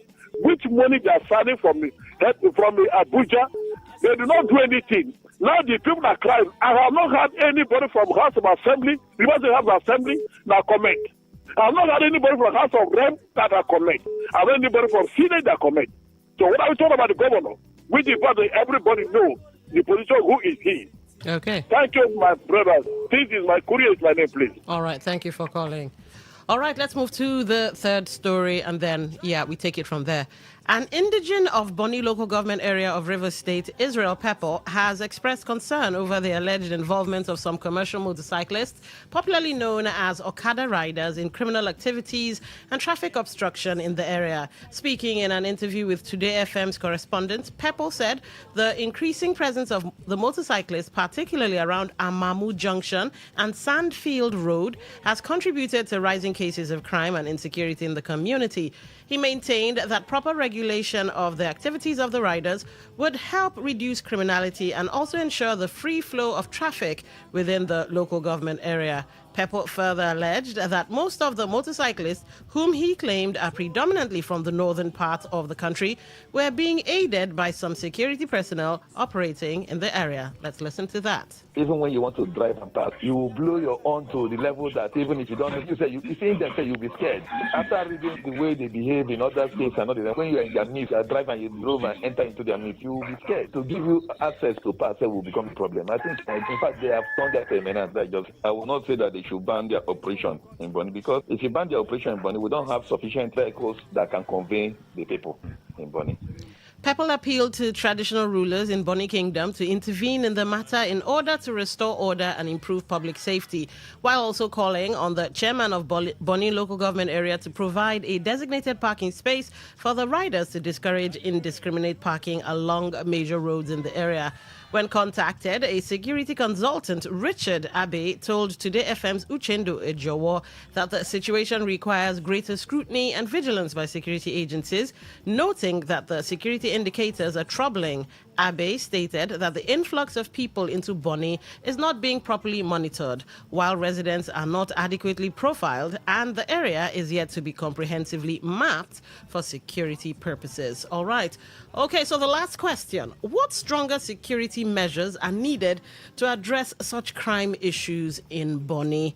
All right, I'd love to get your thoughts, but please, we really need to look into the security matters, because Bonny is a beautiful place, and let's not allow inaction or low-hanging fruit behavior destroy the beauty that is Bonny. To be a terrible thing to find out that Bonny has let me use a film term, Bonny has fallen. Anyway, let's get your thoughts on that.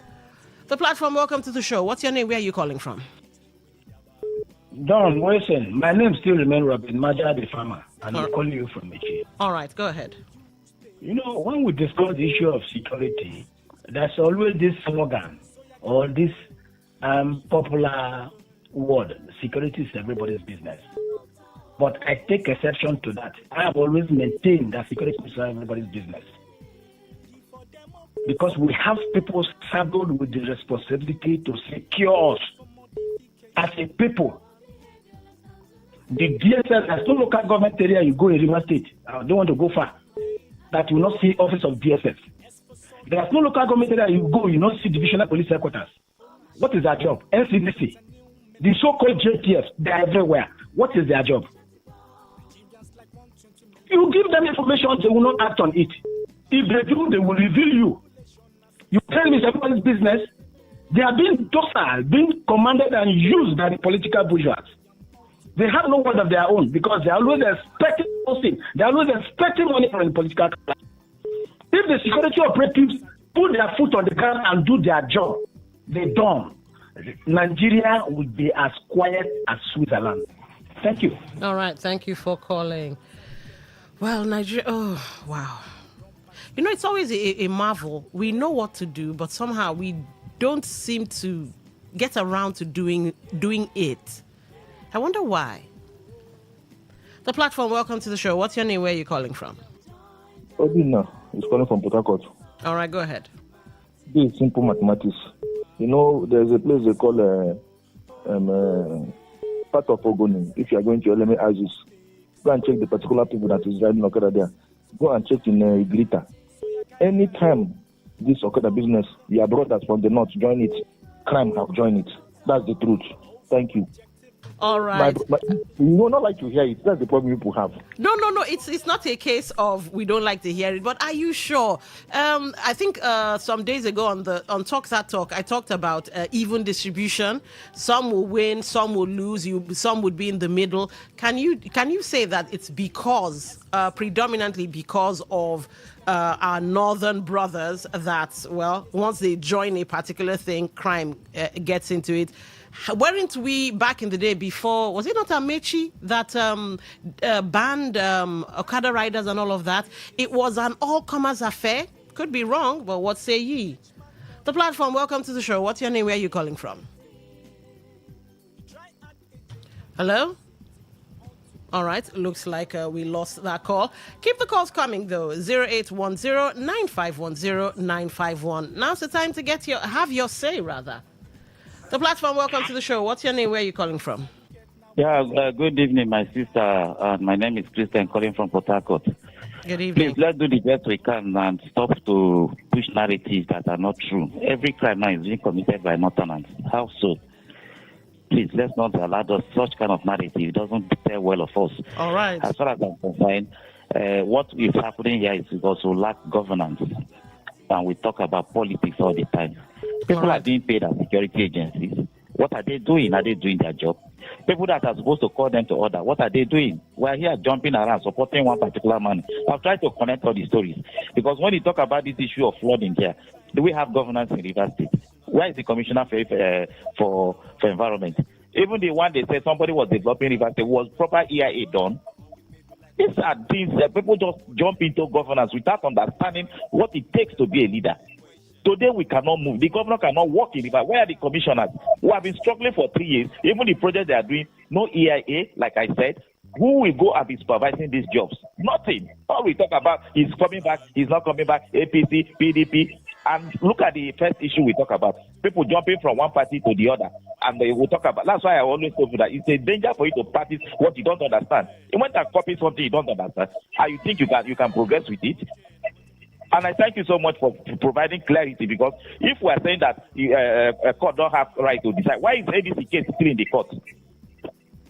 Why is ADC case still in the court? All right. Thank you for calling. Let's forget all these sentiments and look at issues objectively, I beg. All right. Thank you for calling. Now let's look into text messages, and then let's see how many more calls we can take, or how much more calls we can take. Okay.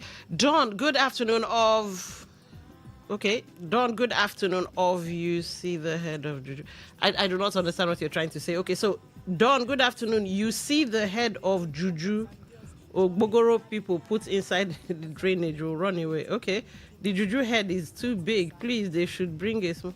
What is this? All right, let's move on to text messages that make sense. APC-led National Assembly thought it will use consensus and direct primary selection of candidates to frustrate opposition parties, but they might regret it soon. That's Mr. Law. All right, let's go to WhatsApp and see what's in there. All right, voice note. Let's take messages first before we get to voice notes. Good evening, beautiful barrister. APC political party will collapse very soon because they have brought sorrow and backwardness to this country, Nigeria. APC remains the biggest enemies of Nigerian progress. They will continue to fight among themselves until Nigeria will be liberated from their captivity. And that's from Dr. Prince Nelson. All right, let's take your voice notes. For me, I think and I believe that this APC crisis. He have come to stay. God's hand is there. Yes. When God they want to destroy some things, He do it in His own way. Yes, in a way a carnal man can understand. Because I don't see the reason why APC will sign on the whole striker in one team. He cannot play the whole striker to score in one match now. The other one in the bench will be angry. Yes, blocking those who join APC from participating and changing in the rules, amended law for those who do not defect to other political parties.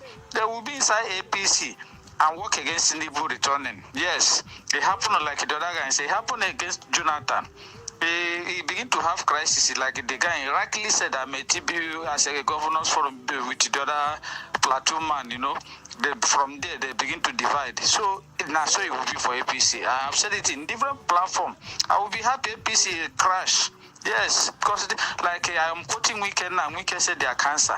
Yes, I believe they have brought cancer to Nigeria, hardship, the economy is dead. So insecurity here and there. So whatever that will lead them to crash, let him be. It's a welcome development. 15 states, APC, just ordinary screening, not even the primary, they are beginning to fight each other. Let him be, Billion. All right, thank you for that. Let's go to the second WhatsApp message. Okay, we have two here. All right, let's see. Okay, can't hear anything on that one. All right, let's check the second one. Maybe there's a glitch of some sort. Oh, okay, I see what the issue is. Apologies. It looks like your phone. Either you were using an earpiece or something, and the microphone part was away from your mouth. Please do well to send your voice note again, and let's see if we can take it. But it's so low, can't even hear anything. All right, let's go back to the phone lines and see what's what. The platform. Welcome to the show. What's your name? Where are you calling from? Yeah, good afternoon. All right. Yeah, my name is Honorable Chris O'Chris. I'm calling from Port Harcourt. All right, welcome to the show. Yeah.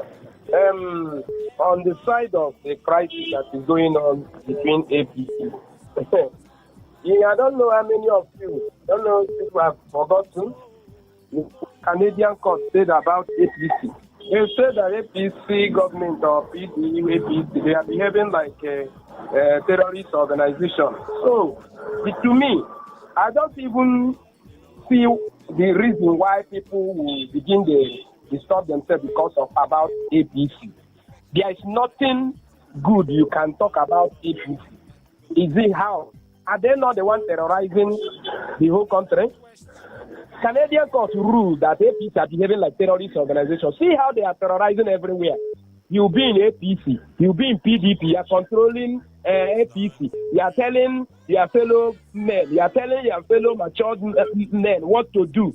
And the people will be comfortable telling me anything my leader asks me to do. That's what I will do. No, come to train road now. Go and stand for train road. If your leader tell you to go and stand for train road, when train comes, stand there because your leader tell you to stay there. They play politics. All right. Leave these people. Okay, thank you for calling. The platform, welcome to the show. What's your name? Where are you calling from? Good evening, Don. Good evening. What's your name? From Aroda West. Welcome to the show. Yeah, the crisis in APC. I want to tell you this evening categorically that all the crises will be resolved. I know most of the Nigerians, they are praying for the downfall of APC, but APC will not die. If they are not members of APC, let them focus on their party. And they will see that the APC will come out victorious in all the elections in Nigeria here. Thank you and God bless you. All right, thank you for calling. Okay, keep those calls coming. It's 7 minutes, or let's say 5 minutes, because I'll be jumping off 2 minutes to the top of the hour. Let's see if we can squeeze in 5 calls. That means 1 minute each. All right, let's go. The platform, welcome to the show. What's your name? Where are you calling from? Obi Nigeria, my sister. All right, go ahead. The federal government is causing a political problem in River State. For example, remember when they put state of emergency here? Go and check the reason why they put the state of emergency. Nothing. But there is a place they are killing people on daily basis. There's no state of emergency there. I don't know their interest here. Because of some particular set of people. All right. I want them to shift their swords so that Rivers people will have peace here. Then, let me tell you what you don't know. Do you know that currently this insecurity that is happening in this place, bicycle riders are doing this thing? It happened in Igrita, any other place. Only one people, a particular group of people really catch with AK-47, nobody's condemning it. All right. Oscar commander is sitting somewhere. One particular people really catch with AK, instead of Siko, they really catch with AK-47. Somebody will come and start jumping up. It's a very big shame. Thank you for calling. The platform, welcome to the show. What's your name? Where are you calling from? Keep it short and Yeah, sweet. my dog. Good evening. I miss your ma. All right, 1 minute. Yes, sir. Easy. When you're pointing one finger to somebody, the rest will, the four finger will trace at you. You see the crisis that is coming for APC. I don't think that APC will stand again because of Alejo, because of their putting other parties into crisis. Right. When Tito Obi entered the other one, they will put crisis there. When they enter this one, they will put crisis there. How can their family withstand? Their family cannot stand because already Nigeria want to stand and remove this APC federal government and state. They want to commode them all for their seat because they give us hunger and stubbornness are dying. I don't think what all this thing that they are doing is a welcome development. Please let them go and sit one place so that the people that will rule this country, make this country to be perfectly. They will come and make sure that hunger doesn't kill any Nigerian person in this country called Nigeria. Thank you very much, Thank you for calling. The platform, welcome to the show. What's your name? Where are you calling from? Thank you so much. I am Mascot. All right, 1 minute. Barrister, you know the beauty of this program is that you are a barrister and then a journalist. Okay. Because you made a correction which is very valid. I don't know, the Supreme Court just some weeks ago nullified the Ibadan Convention because of they upheld the decision of the Federal High Court by James Omoto. So what is that decision? That the PDP didn't follow their internal rules, you know, by conducting local and state congresses before the National Convention. Okay. Hello? They come and say that the court has no power. Go, that person should go and read the book. That's why the same mascot has bad math. Go and read your book before you come to inform the public. Okay, I had to let you go. The platform, welcome to the show. What's your name? Where are you calling from? Good evening, Don. This is Nelson from Igrita. All right, Nelson, you have 1 minute. All right, thank you. You mentioned some states that have crisis. Okay. It never start. After primary, it will be in the 36 states, including FCT. Mark my word. When they cause trouble for another person's house, your own they come. Their own will be worse than other people. They're not going to win election, let's say. Lesson from English. All right, thank you, Nelson. And I love how you kept it really short and sweet. All right, Chijioke, you write and you say, this present government led by Tinubu has succeeded by giving us topics to talk about. All right. What is reigning now is defection, and that is their biggest achievement. All right. Nigerians, you guys have no chill. I try to keep a straight face. For those that are watching on YouTube, I keep making me laugh with your funny comments. Anyway, thank you for your funny comments, your perspectives, and your opinions. This is where we'll bring the show to a close. But never forget, the platform is produced by our amazing news department. And till same time tomorrow, do have yourselves a lovely, lovely Wednesday evening. My name is Vindon Wilson. Up next is News in 60. And of course, the team that would discuss serious matters in an unserious way. Kuro and Mary Queen, plus Justice, should be making their way in. Enjoy what's left of Wednesday. Okay, now what we go use this for? Okay, carry your paper. Carry your paper. Hey, them for my class. People of this world, them plenty. Talk radio. I listen to a lot of talk radio. 95.1 FM. Today's news in 60. Nigerians are increasingly turning to Google search and artificial intelligence tools to acquire creative and professional skills, highlighting a broader shift towards digital self-improvement in Africa's most populous nation. The Association of Licensed Telecommunications Operators of Nigeria has defended the controversial 6.98 USSD charge imposed on banking transactions and pushed back against growing consumer criticism over data expiration policies. Nigerian startups are set to gain relief from the rising foreign exchange pressures through a new sovereign cloud initiative aimed at reducing dependence on dollar-priced foreign digital infrastructure. On the foreign scene, a UK-based technology company, Nitech Business Techniques, has launched a cloud-based software platform aimed at digitizing administrative and academic operations in Nigerian universities as institutions in the country face mounting pressure to modernize their systems. Global technology companies are accelerating workforce reductions and internal overhauls as artificial intelligence moves fast from experimental tool to core operating infrastructure, triggering one of the most significant labor shifts in the sector in years. Today's news in 60. In 60. What if the internet had a voice? What if we knew exactly what you love to listen to? What if we understood your vibe, your voice, your opinion? Today, 95.1 FM.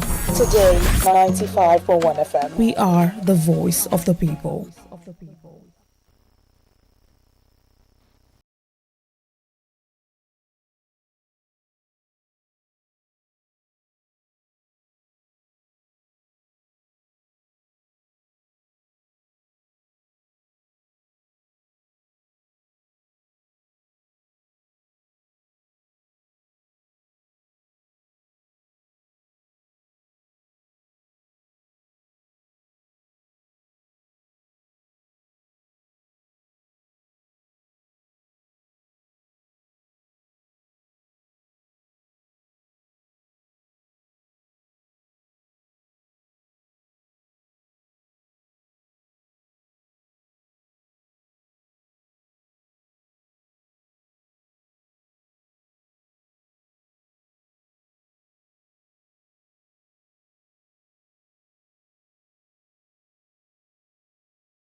it has to do with the issue of mental health issue.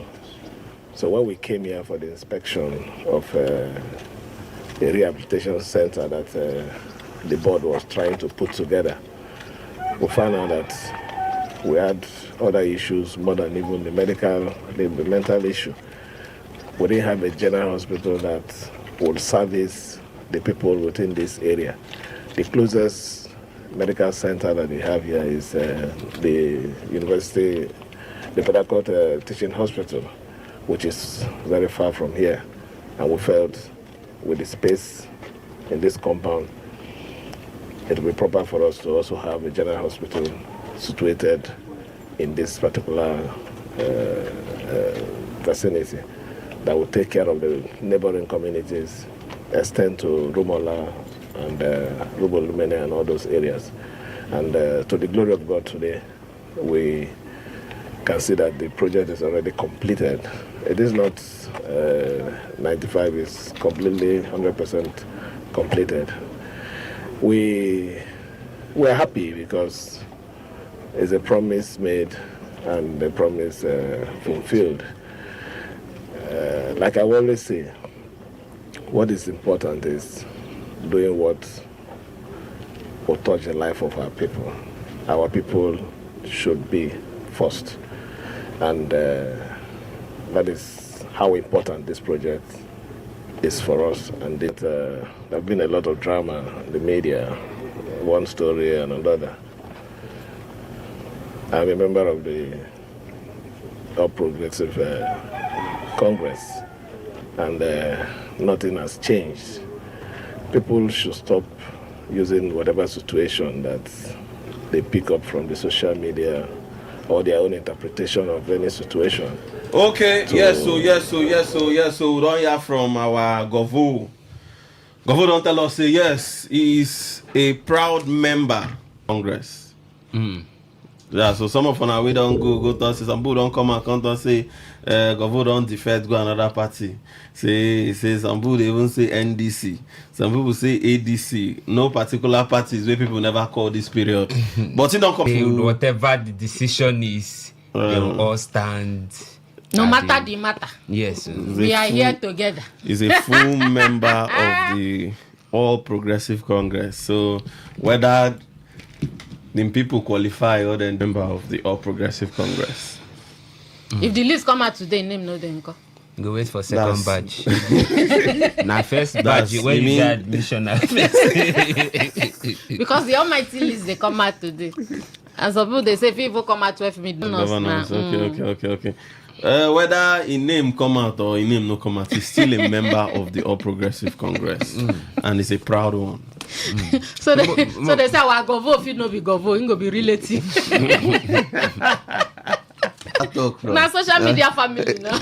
But anyways, social media community, like on social media as of yesterday till today, I don't know whether I don't really check social media like based on the death of Alex Ekubo. Yeah. Because like I know if you open my Facebook and my Instagram, like if you see motivational speech about death, if you see motivational just speech, catch you for nothing. if you see motivational speech, why I don't hear this period, even me say I don't even know what I want to. But why they always do like that? Nigerians they always, it can't look like saying now when person don't die, they can't they talk about you more. When nothing in the world belongs to you. If you see motivation, I don't see online today. That one deep, you know, go understand. Just 40 years. Yeah, it's just sad. 40. It's sad. And you know, the guy start early, and God bless him early. You know, even if you no get money, where we're just fine we marry. Even if you no marry, fine we just that one born they picking. talk to you. No, that you they talk about generally. But I put them to because you now. him now, sing day now, sing die now, nobody will go be in name. But they can never be too sure. We cannot different be too sides sure. of the story. Some say no marry, some say only in wife and the mother know about the illness. You know, No, I don't see before I AY enter reports studio, now, I enter studio now, the family don't officially announce his demise, and for that their reports they put wife. Okay. They say a husband, a brother. So that means he marry after that ugly incident with his ex-fiancé now. He maybe decide to go 100% private. Okay. So maybe just do marriage private, do everything private. So we can never be too sure. It's possible to say the wife been not even born. So now when the main program.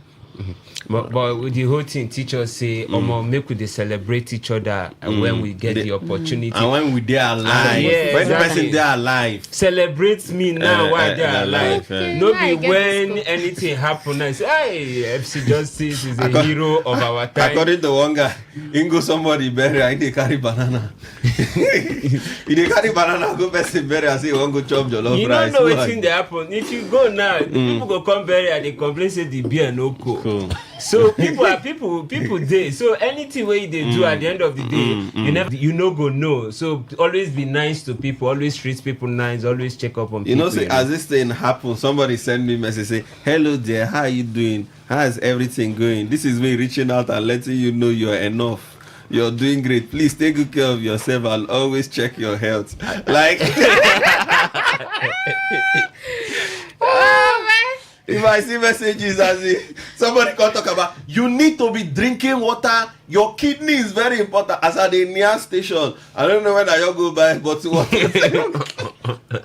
As in, I just tired, but well, may so rest in peace. Very young, energetic. I don't meet him once. Some years back, I get the opportunity of meeting him once, and a very jolly good fellow. But anyways, young, handsome. Yeah. Why the handsome ones they go now? Ugly people like you will see there. The ugly people yeah, about their story. No, but that's the fact now. Because they're too ugly. You know, say they don't get association of ugly people. Really? Yes, now they always protest and say if something lost for this house now the ugly person everybody go look. If they because no get good face. If you dey got it now, as person, if ugly person there, you can't perceive one foul. You can't suspect that. Himself you can't feel guilty. Can't look around. Whether him or they look true. So for that Fubara this thing, you know, it's an idea whether they talk say. Why Nigerians? I didn't tell you. Why? Nigerians get bad mouth. Why are they like this? This? I saw the TV. I just to catch cruise. Sky. Anyways, we don't show again with them. We bring on all the ogbonge story that way they happen for inside Nigeria, outside Nigeria. Anywhere you do, even if you do for air self, we will give you the story. Even if you do inside water self, we they touch everywhere. If you do for bus, keke, marua. And with the talk matter now, you feed the ginger. May you not go slap person when they close to you. Take it easy. Like, according to our FCT minister, Melembe. And if you say you want to see what's that? I beg no carry me go behind. No. The two men for the studio we have one woman tie with wig. I don't blame this is my Okay, this scarf. I don't know. Not too good idea for this. Now you marry. No, from next year, not gonna get this idea. No, next year, by the grace of Allah.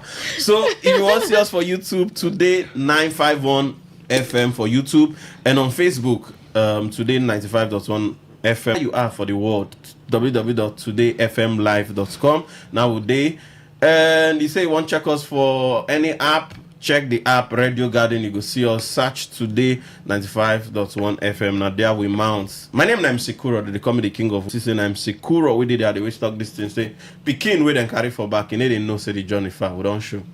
All right. My own name is Mary Queen of the Most High. We don't come over for this wet Wednesday. Wet Daddy. Why you forget that one? Wet. We don't come for this wet Wednesday, and the wet that they can't forget. But the cocoa be say we don't come to come give una the ogbonge to read them.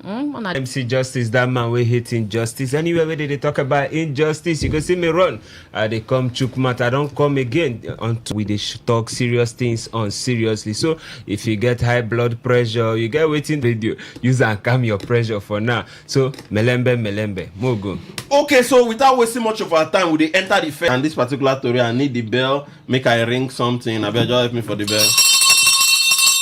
This one they very, very important. If you hear me now, anything where they do, just hold them. No do them. Just listening because this particular information will benefit you. If you see these people, this set of people, they call now, in case there is report at your own risk.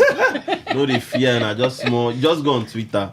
and go and go on X, take pictures. You feel report go behind X, the scene. behind the scene. Don't go for front. No go. Don't report the scene. No. Imagine say it's causing this thing. Can't they go enter inside police station? Say you want to go and report police? I want for you. Okay, so the information will carry come like at the Thursday. If they do anything, just hold on, make you listen to this one. Anything will consign POS people, because you get one police station man who call the name. Anytime you pass there, POS people sometimes 2, 3 they in front of the police station. Not be one. Oh. Okay, all of them get POS. all of them get one small mini market for the back or for the corner. So all of them get up. So Inspector General of Police, that's Disu, he don't come out and say operators of POS say make them dey 200 meters away from any police station. That's if police dey for Rumokoro. Where the POS go dey. You go down, you know, 200 meter race, you go down wrong, go far. That's so that in case you come police say, by the time you go withdraw. If you from there go. No, but how you go from there go when your person dey inside say? Okay, no be you. Okay, you don't go. Okay, they will keep one as collateral. So after you say go so find it is say this thing go even work. Go even make any difference. You know, to say go even spoil business for upcoming young entrepreneurs. You know to see where to do your entrepreneur. According to what? They move well. According to what I say, third class time in politician. Now then they withdraw from POS to first class. So I want to do this thing. Okay, so this POS matter. POS inside police station, no be new thing.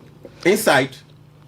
They inside. I think it's by the gates. Inside the compound, the premises. They inside the premises. I think the ones who I don't see now outside, like the close to the gates, just by the left hand side. They could just. Our special correspondent.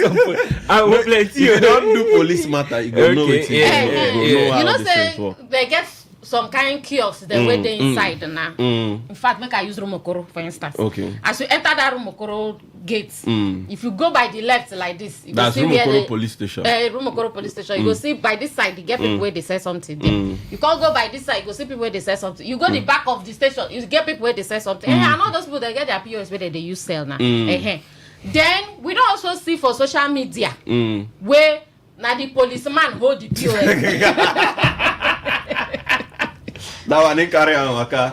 That's a walking POS. You know, the POS that time be not too expensive like that. So everybody been they fear for them. You understand? So if you buy your POS, put them for your corner, they use and they do your business. Most especially all this way they go on patrol. Where they find your boys. Then they for highway. And where they find your boys. For highway there, then do them there. So yes, the instruction they good. I'm not being be the first. The other one will come out. Beto be don't first put the law. How far? You no get ahead. You no get ahead. So now you say, okay, make the day 200 meters away. I go still climb Okada, go the 200 meters away, go to the door and come back. So I don't see any difference. Sometimes it's just like, say, make we just talk. Maybe say would they talk, maybe say would they try. Okay. Because, okay, what of transfer? If I know do PS, I know if you do transfer too. But police a fear transfer. Most times. Justice. You don't. Because of evidence. You look like person don't stay sales. No, it be P-Lord. Then part of the VIP part of the I had chefs, you know. You play football. Yes, you know. I stayed at the big man stage. So now, based on your experience on sale matter. Nah, joke. Let's just clear the air. Take us serious. MC Kuro. No killing political career. Now when my people don't call on me to contest, now you did. Where they want buy form for us. Sorry, yeah. So in fact, when them suggest this finish, you get one gist. So I go gist to now. I see the gist. It shocked me. Okay. All right. When I see the story, it just be like when person wound for face. Instead of you to treat the wound, you just carry makeup, cover them. Now just cosmetic approach. Now our police they do. They never really they intentional to solve with the issue of extortion by police officer, because when they talk make POS operative they 200 meters away. Even the POS operative and the police no even know waiting be that 200 meters away. You know, and waiting even yes, now and waiting even stop them from driving that 200 meters away. how much you know, how don't be many like, they go yes, on? you know, they go drive go that extent, you know, and some of them self where they even do extortion on the highway. No, you know, go even see POS operative on that highway. They go call. Now them be the POS. They get the POS plug. They go call. Account number go come. You go send them. Go. They go confirm the alert. Oh, you know, so they get. That's digital. And our security, They're smart. You see, as they don't even bring this one, they go they improvise.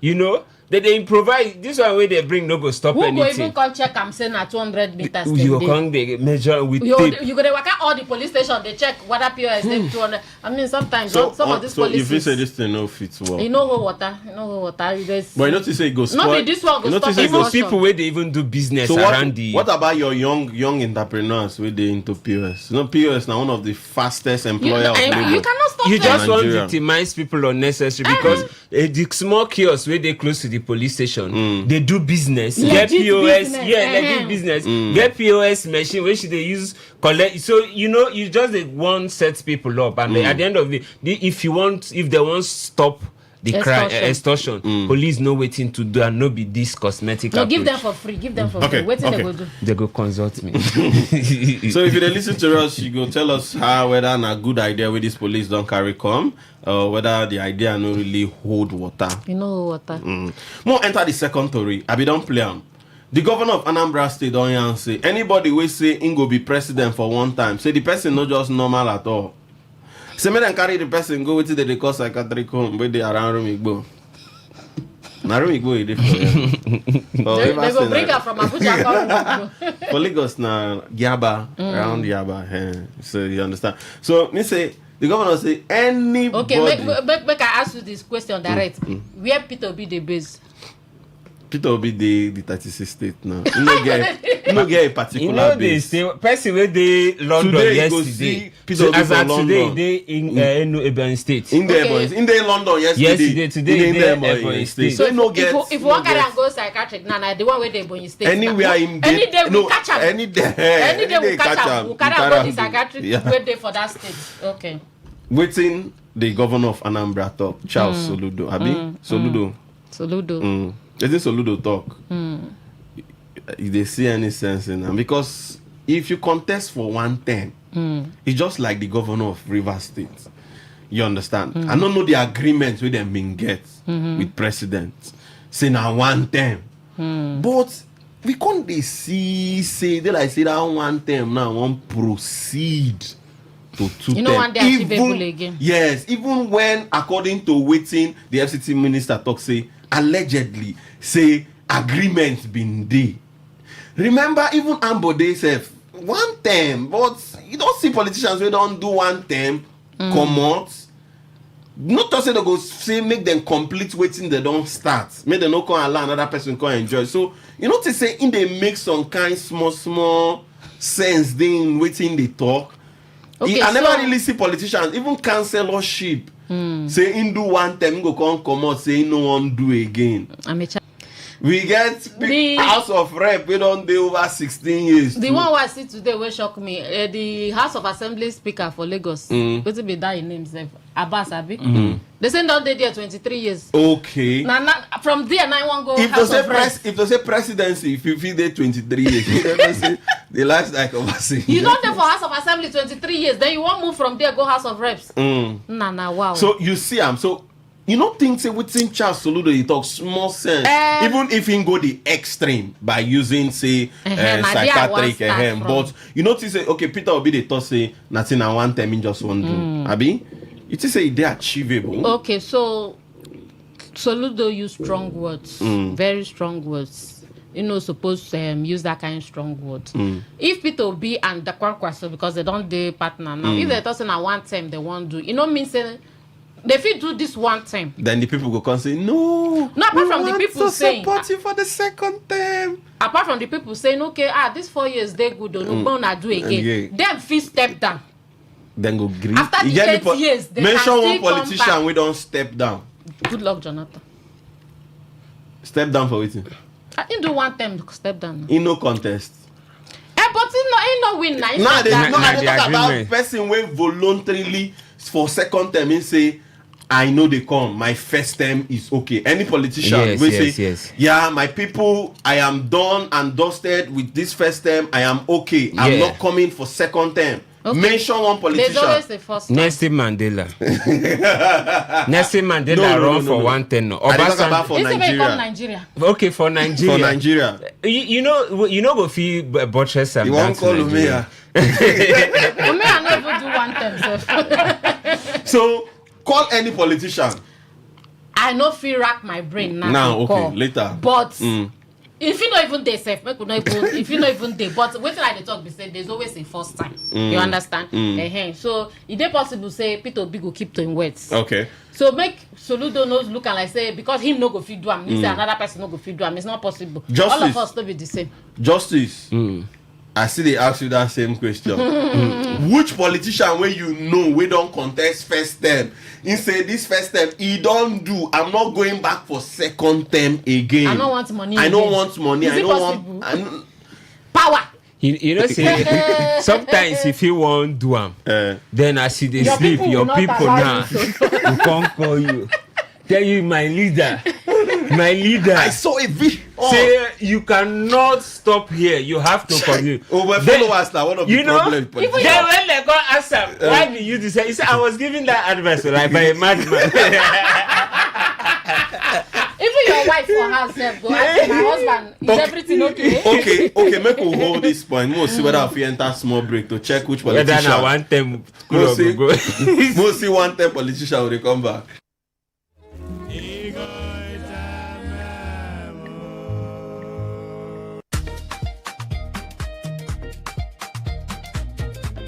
NDDC Staff Co-op Microfinance Bank. We believe say small businesses na the backbone of our economy. Na im make we dey stand with traders, entrepreneurs and professionals. They support small businesses for every step of the waka. We be friend of small businesses through partner for businessmen and women. Because when una business grow, all of us go follow grow together. NDDC Staff Co-op Microfinance Bank. Shared prosperity.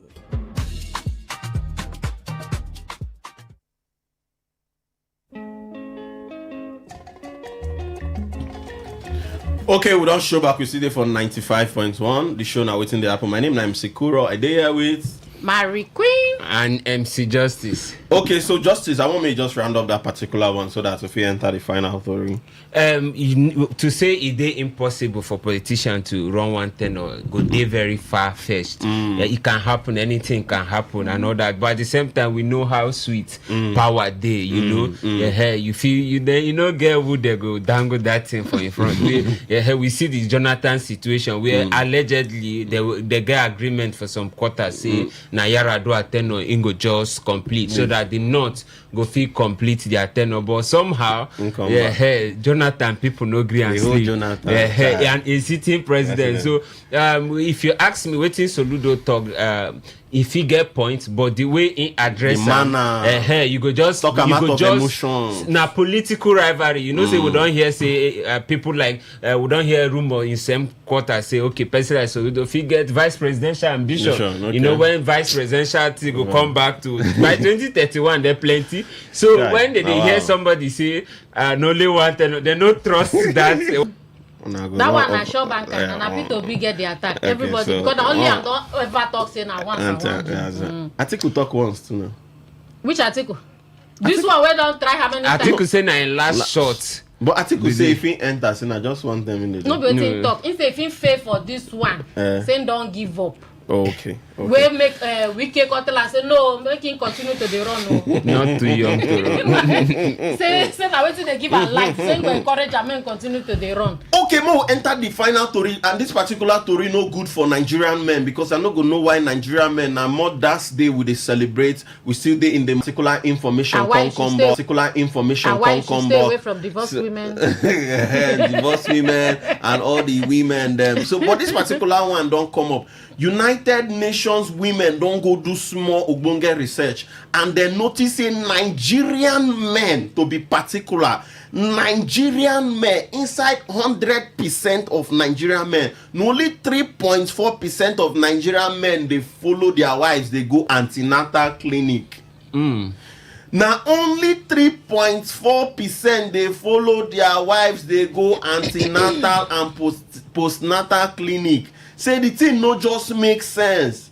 Because when a woman carry belle, no be the woman go carry the cross finish. The man need to support them. But Nigerian men, no, they like follow the Nancy word. Sometimes men suppose they sit down for one corner. They give their wife moral support. They say 3.4%. That is if Nigeria now 200 million people. The people where they no reach better 10 million. From the 200 million. Okay, go subtract the men from the wife and children. Okay, more just say they say men not too plenty now for Nigeria. Women say plenty. Women plenty. That one did. That is like 2 or 3 women to one man. So if I just make a 7. So more just say the men. I won't leave. More just say the no say inside the more just say inside 200 million. More say we get 80 million men. Inside the 80 million men, more just say at least 10 million men they mad. So 70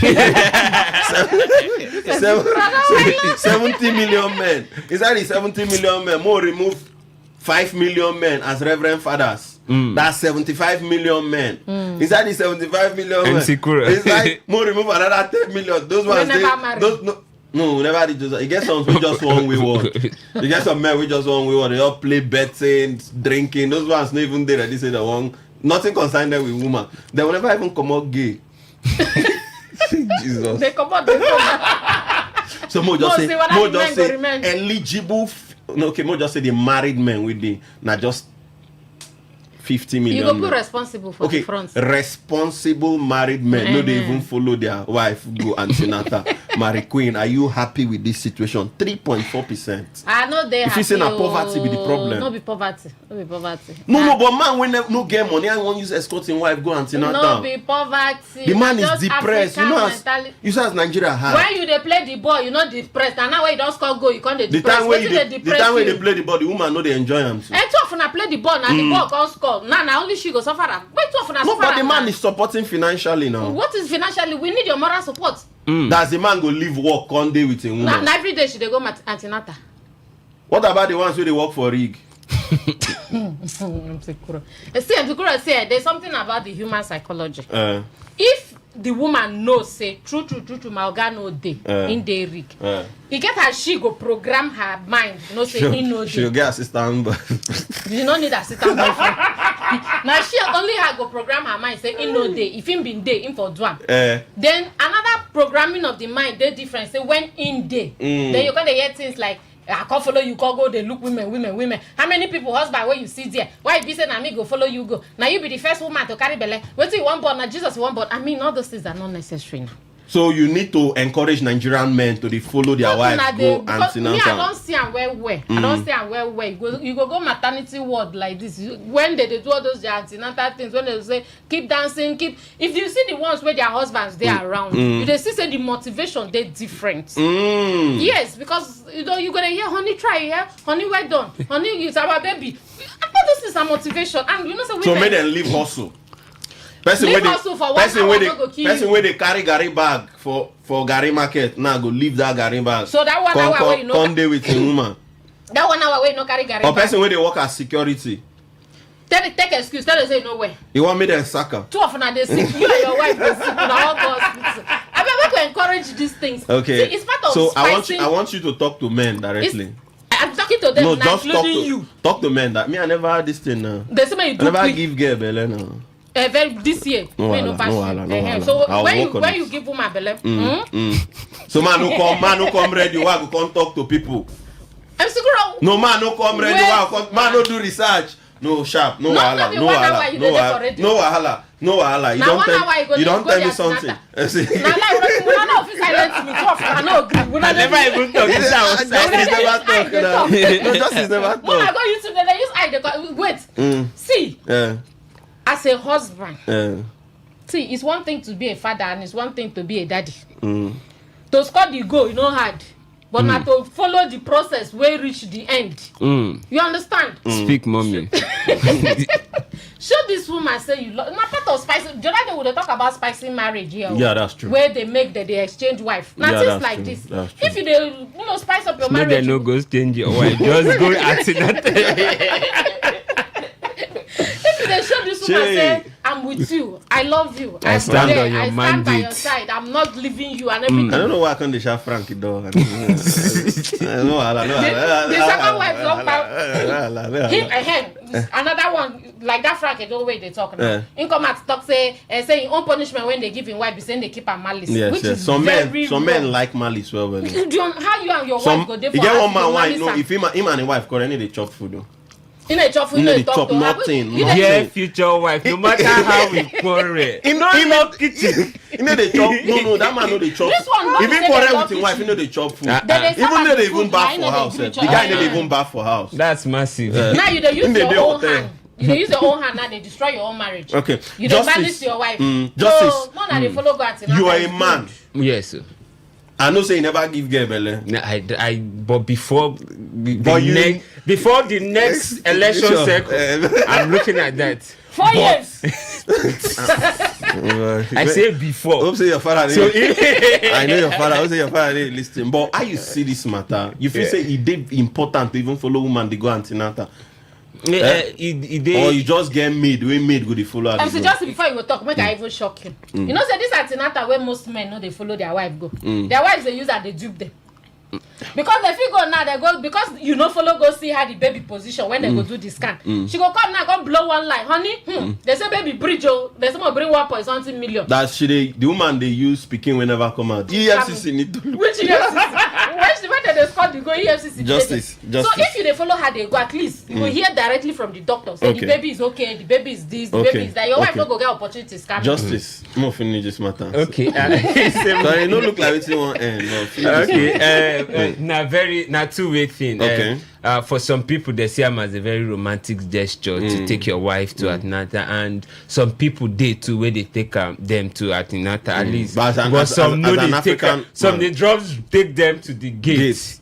Then from proceed and then later then some don't say take a drop and go. Yeah, some men don't even know the meaning of antenatal. Some don't know if they didn't like one big word you go be like wow. Say on it we need to go to and I say wow antenatal. But on a good note it no be bad idea when for men even if no be every time once in a while. Most especially unemployed men. When I'm unemployed follow your wife to antenatal. But they no go to antenatal for you. Okay. For men to follow them because the environment only them if you even go there women food there they gist they get one income and for some na business they go use and they collect money. They don't like me their husband follow them because that money wey they collect those kind of things. Say be greedy husband. Because if I follow you go sit down all those things go this point go pay and go they pay those 600 naira where you go write 1.8 all those small things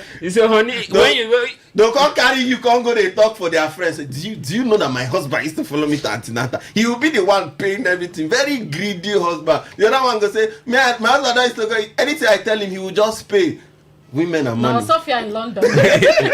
Anyways, if you listen to us, the phone number to call now 0810-9510-951. Matty, come back again. 0810-9510-951. And for SMS and WhatsApp now 0701-9339-962. Today we give the last two man they call us. We get recharge card for you, and we get recharge card for one man we they follow. We don't follow in wife go antenatal. You go drop evidence. No evidence. Don't worry. This person we call. He don't they call since now. Okay. Hello. Good evening. Hello. Good evening, Sikro. Yeah. Your name and where they call us from? Bona. They call you from Rumibo. Okay. See, to follow wife go at the end, not be any bad thing. Now, so as you start already, make the husband follow them go. You they follow go? No, I don't follow go like once or twice. My work not allow me chance. No, they look for person who don't follow go like 40 times. You know, go figure every day. Man, I tell you now. When you reach your turn, you can make them sack you for work. I don't follow go. But when I went, most times to the way the nurses, they talk to the men, that's no good. No wonder men need to go, Abi. No, some people know like that. Me, I make up my mind, say, because I don't ask my wife when be the due date delivery, because all time inside. But waiting I can't do for her that day, we say, I make her faster. Instead of she will wait for queue. I just look for the camera-headed nurse, just go approach and say, my work made them not sack me. I won't follow my wife to the doctor. So she actually made it fast. And we see the doctor, then I just drop her off for her, then go work. It's nice if you leave the man get chance. But you know the way Nigeria be. Make you know go, some people go even vex for you, whether I be the first person where your wife carry belly. For work. Okay. They support the money, so women need only the money. So they go feel like they buy puff, buy this one, buy that one.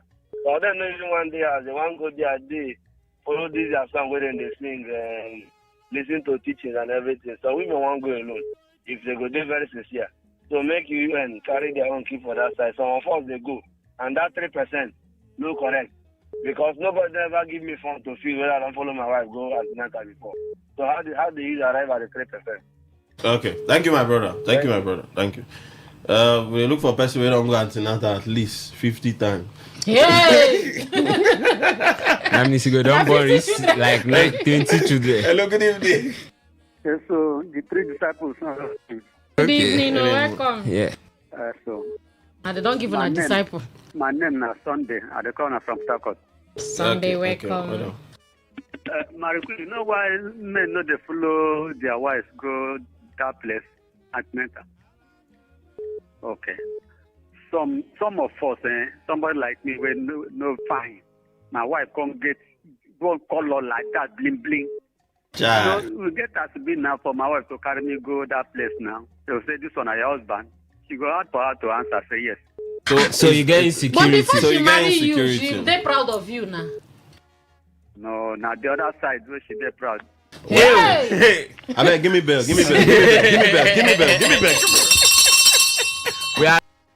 We are standing on your mandate, sir. So you're good in the other room. Oh, wow.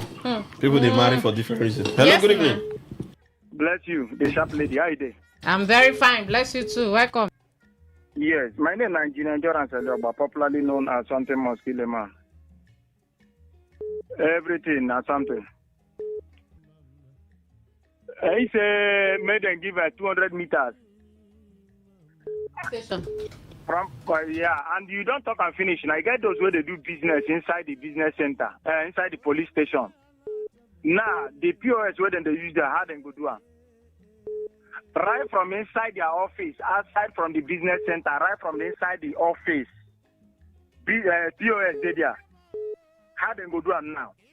Now, from on our own calculation now, the 200 meters, now from where to where? Now, Moku take by my profession as an electrician.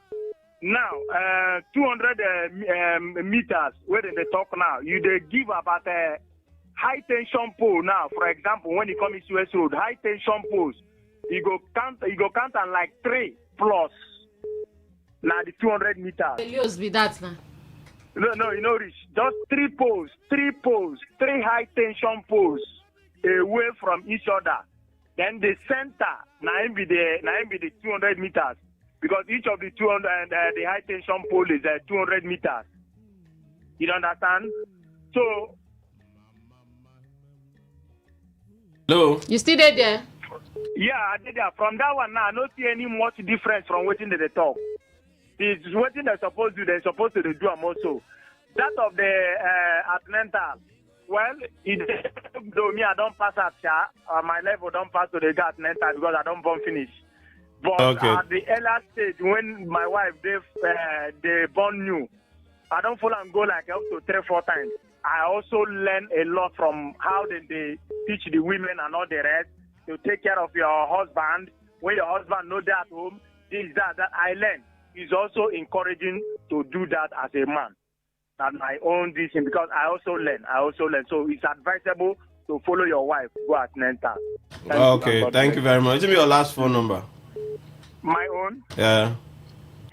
My own now, I'm not see that one now 0919. 0919. If you see somebody we don't get more experience past you, maybe you go win them. 0. But just like in talk now, you don't say if 0 waiting. 0191, Abi. Yeah. 0191. Okay. As a man, if you date there too, they go still teach you say if your wife born what you go they support her with too. You Hello? understand? Okay. Hello, good evening. Well, all this is my experience. My father born us 7, eh? But again, so when we don't go to tell us the story about when they want to marry my sister, he say before he come back from work, as a bunch of us, my mother go down born. Nobody they worry anybody. No, they follow go anywhere. But now these days they come back and like say now they compose. They say the man go follow go hospital. You know, so things don't change. Only I get 3 children. Only the first one wife follow go. The only second one, everything they peaceful. They go and come back. So, but I know they discourage anybody, but all of us not to be self. Okay, thank you very much. With my father's strength. Mm-hmm. Okay, thank you very much, sir. Thank you, sir. Hello, good evening. Hello. Yeah, good evening. Good evening, my brothers and my sisters over there. Good evening, welcome. Hello. Thank you. My name is Evan. Continental. Yes. I don't carry my wife go. That time UPTH was there for town. I carry reach here. That time the country transport no cost, have it? Yes. The whole of say we go home me we are the traditional worshipper. They say may I begin to sing song. May I be chorus. Worship. Praise and worship. You know that they say na traditional they do. Nah, I maintain. I say God, if God help me, I come up for this next time. I no go follow my wife go there. As soon as I come out, they finish. They say I should pray the closing prayer again. Chai, I want shit for trouser. I just married 6 people and not pray well. And now we are unborn children. They go to do all this. Then as I come out, I pray today. I no go ever follow my wife enter that clinic. They embarrass me too much. Your wife. So I beg, if they want to do the right thing, make them stop this. Man is free. If they started that one properly, in begin go talk to something we're not concerned. Oh God. I don't know why I know because some people in Nigeria. I was trying to want to where they remember me saying I do am. For stop that bell, right money for bell. I will stop them. If you are Okay. Police. Okay, thank you. We'll just take like 2 more calls, then we'll enter messages. Hello, good evening. I'm Shekuro. Yeah, good evening, sir. Now, former MC Justice and Mary Queen. I greet Good you. evening, Good evening. I say once an honorable, always an honorable. How come now you come before me? Where to make I talk? Sorry. See, I don't know why Professor of Mr. Peter. They're of the same age, 1961, 1961. But every time he tries to antagonize this man, and he will never rise to the status of Mr. P2B. You know, class, what has he done since he became governor of Anambra that is too exceptional? Nothing. The only thing he has achieved is to always antagonize Mr. P2B. This time around, he will not succeed. Some people wanted to drag him to Ibinu Kwadia. There is one deity in Igbo land called Ibinu Kwadia for him to go and swear there for antagonizing a fellow Igbo man. But this time around, he will not succeed again. Please, when you see him, tell him to stop antagonizing Mr. P2B. Okay, thank you very much, sir. Is bigger than him now. Thank you, sir. We get plenty calls here, but we'll enter SMS. All right, so let's start from this one. MC Kuro, MC Justice, and Queenette. I'll not be Queenette too. I strongly believe Mr. Peter Obi will not renege on one-time promise because he knows what would be the obvious implication. Is there are many Nigerians who value honor, dignity, and integrity. Kano, thank you. Good evening, MC Kuro and Co. My name is Ben from Abonima. Donald Duke of Cross River State willingly do only 4 years. No. Donald Duke? That is not correct. That's not correct. MC Kuro, when they joke and laugh too much over issues. It's not bad, Sha.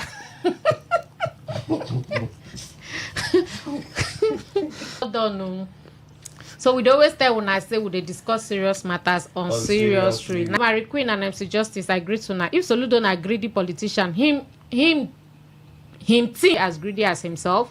Now PO from Rukwaku. PO, thank you so much. Good evening, MC. They say na NC. Na MC Kuro and Mary Queen, expert from Eberi Omuma, Governor of Anna. Engineer Sonny, good evening, Kuro and Mary Queen. Mary Queen, thanks for that divorced women analysis. Thank you too. Send your personal number and network for 5K airtime or data. Oh, Engineer Sonny, thank you. Engineer Sonny, I'm a woman. See people. Engineer Sonny, I go follow my wife going at tomorrow morning. With the man, do man. Hey, cow bikini. They talk about yesterday or not even today. You tell me someone to send number. I don't tell anybody to send number. They give you 5,000. They say send.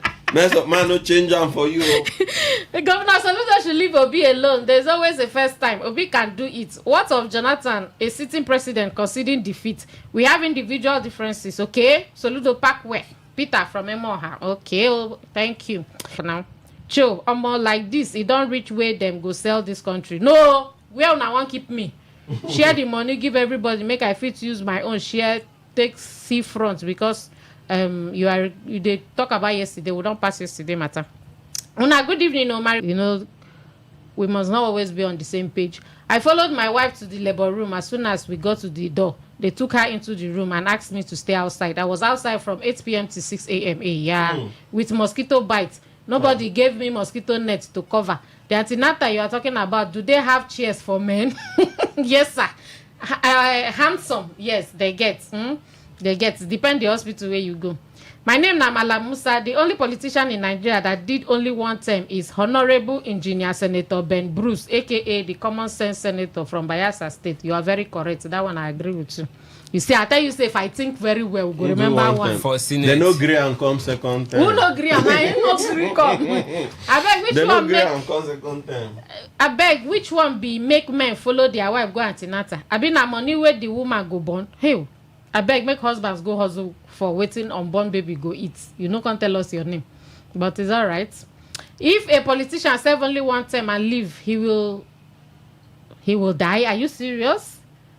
I been a question if you want to ask. Be like say, okay, will he die untimely or will he not go to heaven?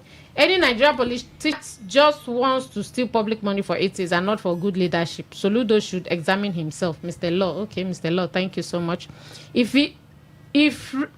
rich, maybe we won't put if I reach the antenatal clinic, so women know they dress well, some know they sit down well, safe. Them go just open their body anyhow without minding whether men did there or not. Okay, if I follow, I will say it be all right. And you know, as the woman normally not supposed to sit down close leg. Okay. All right.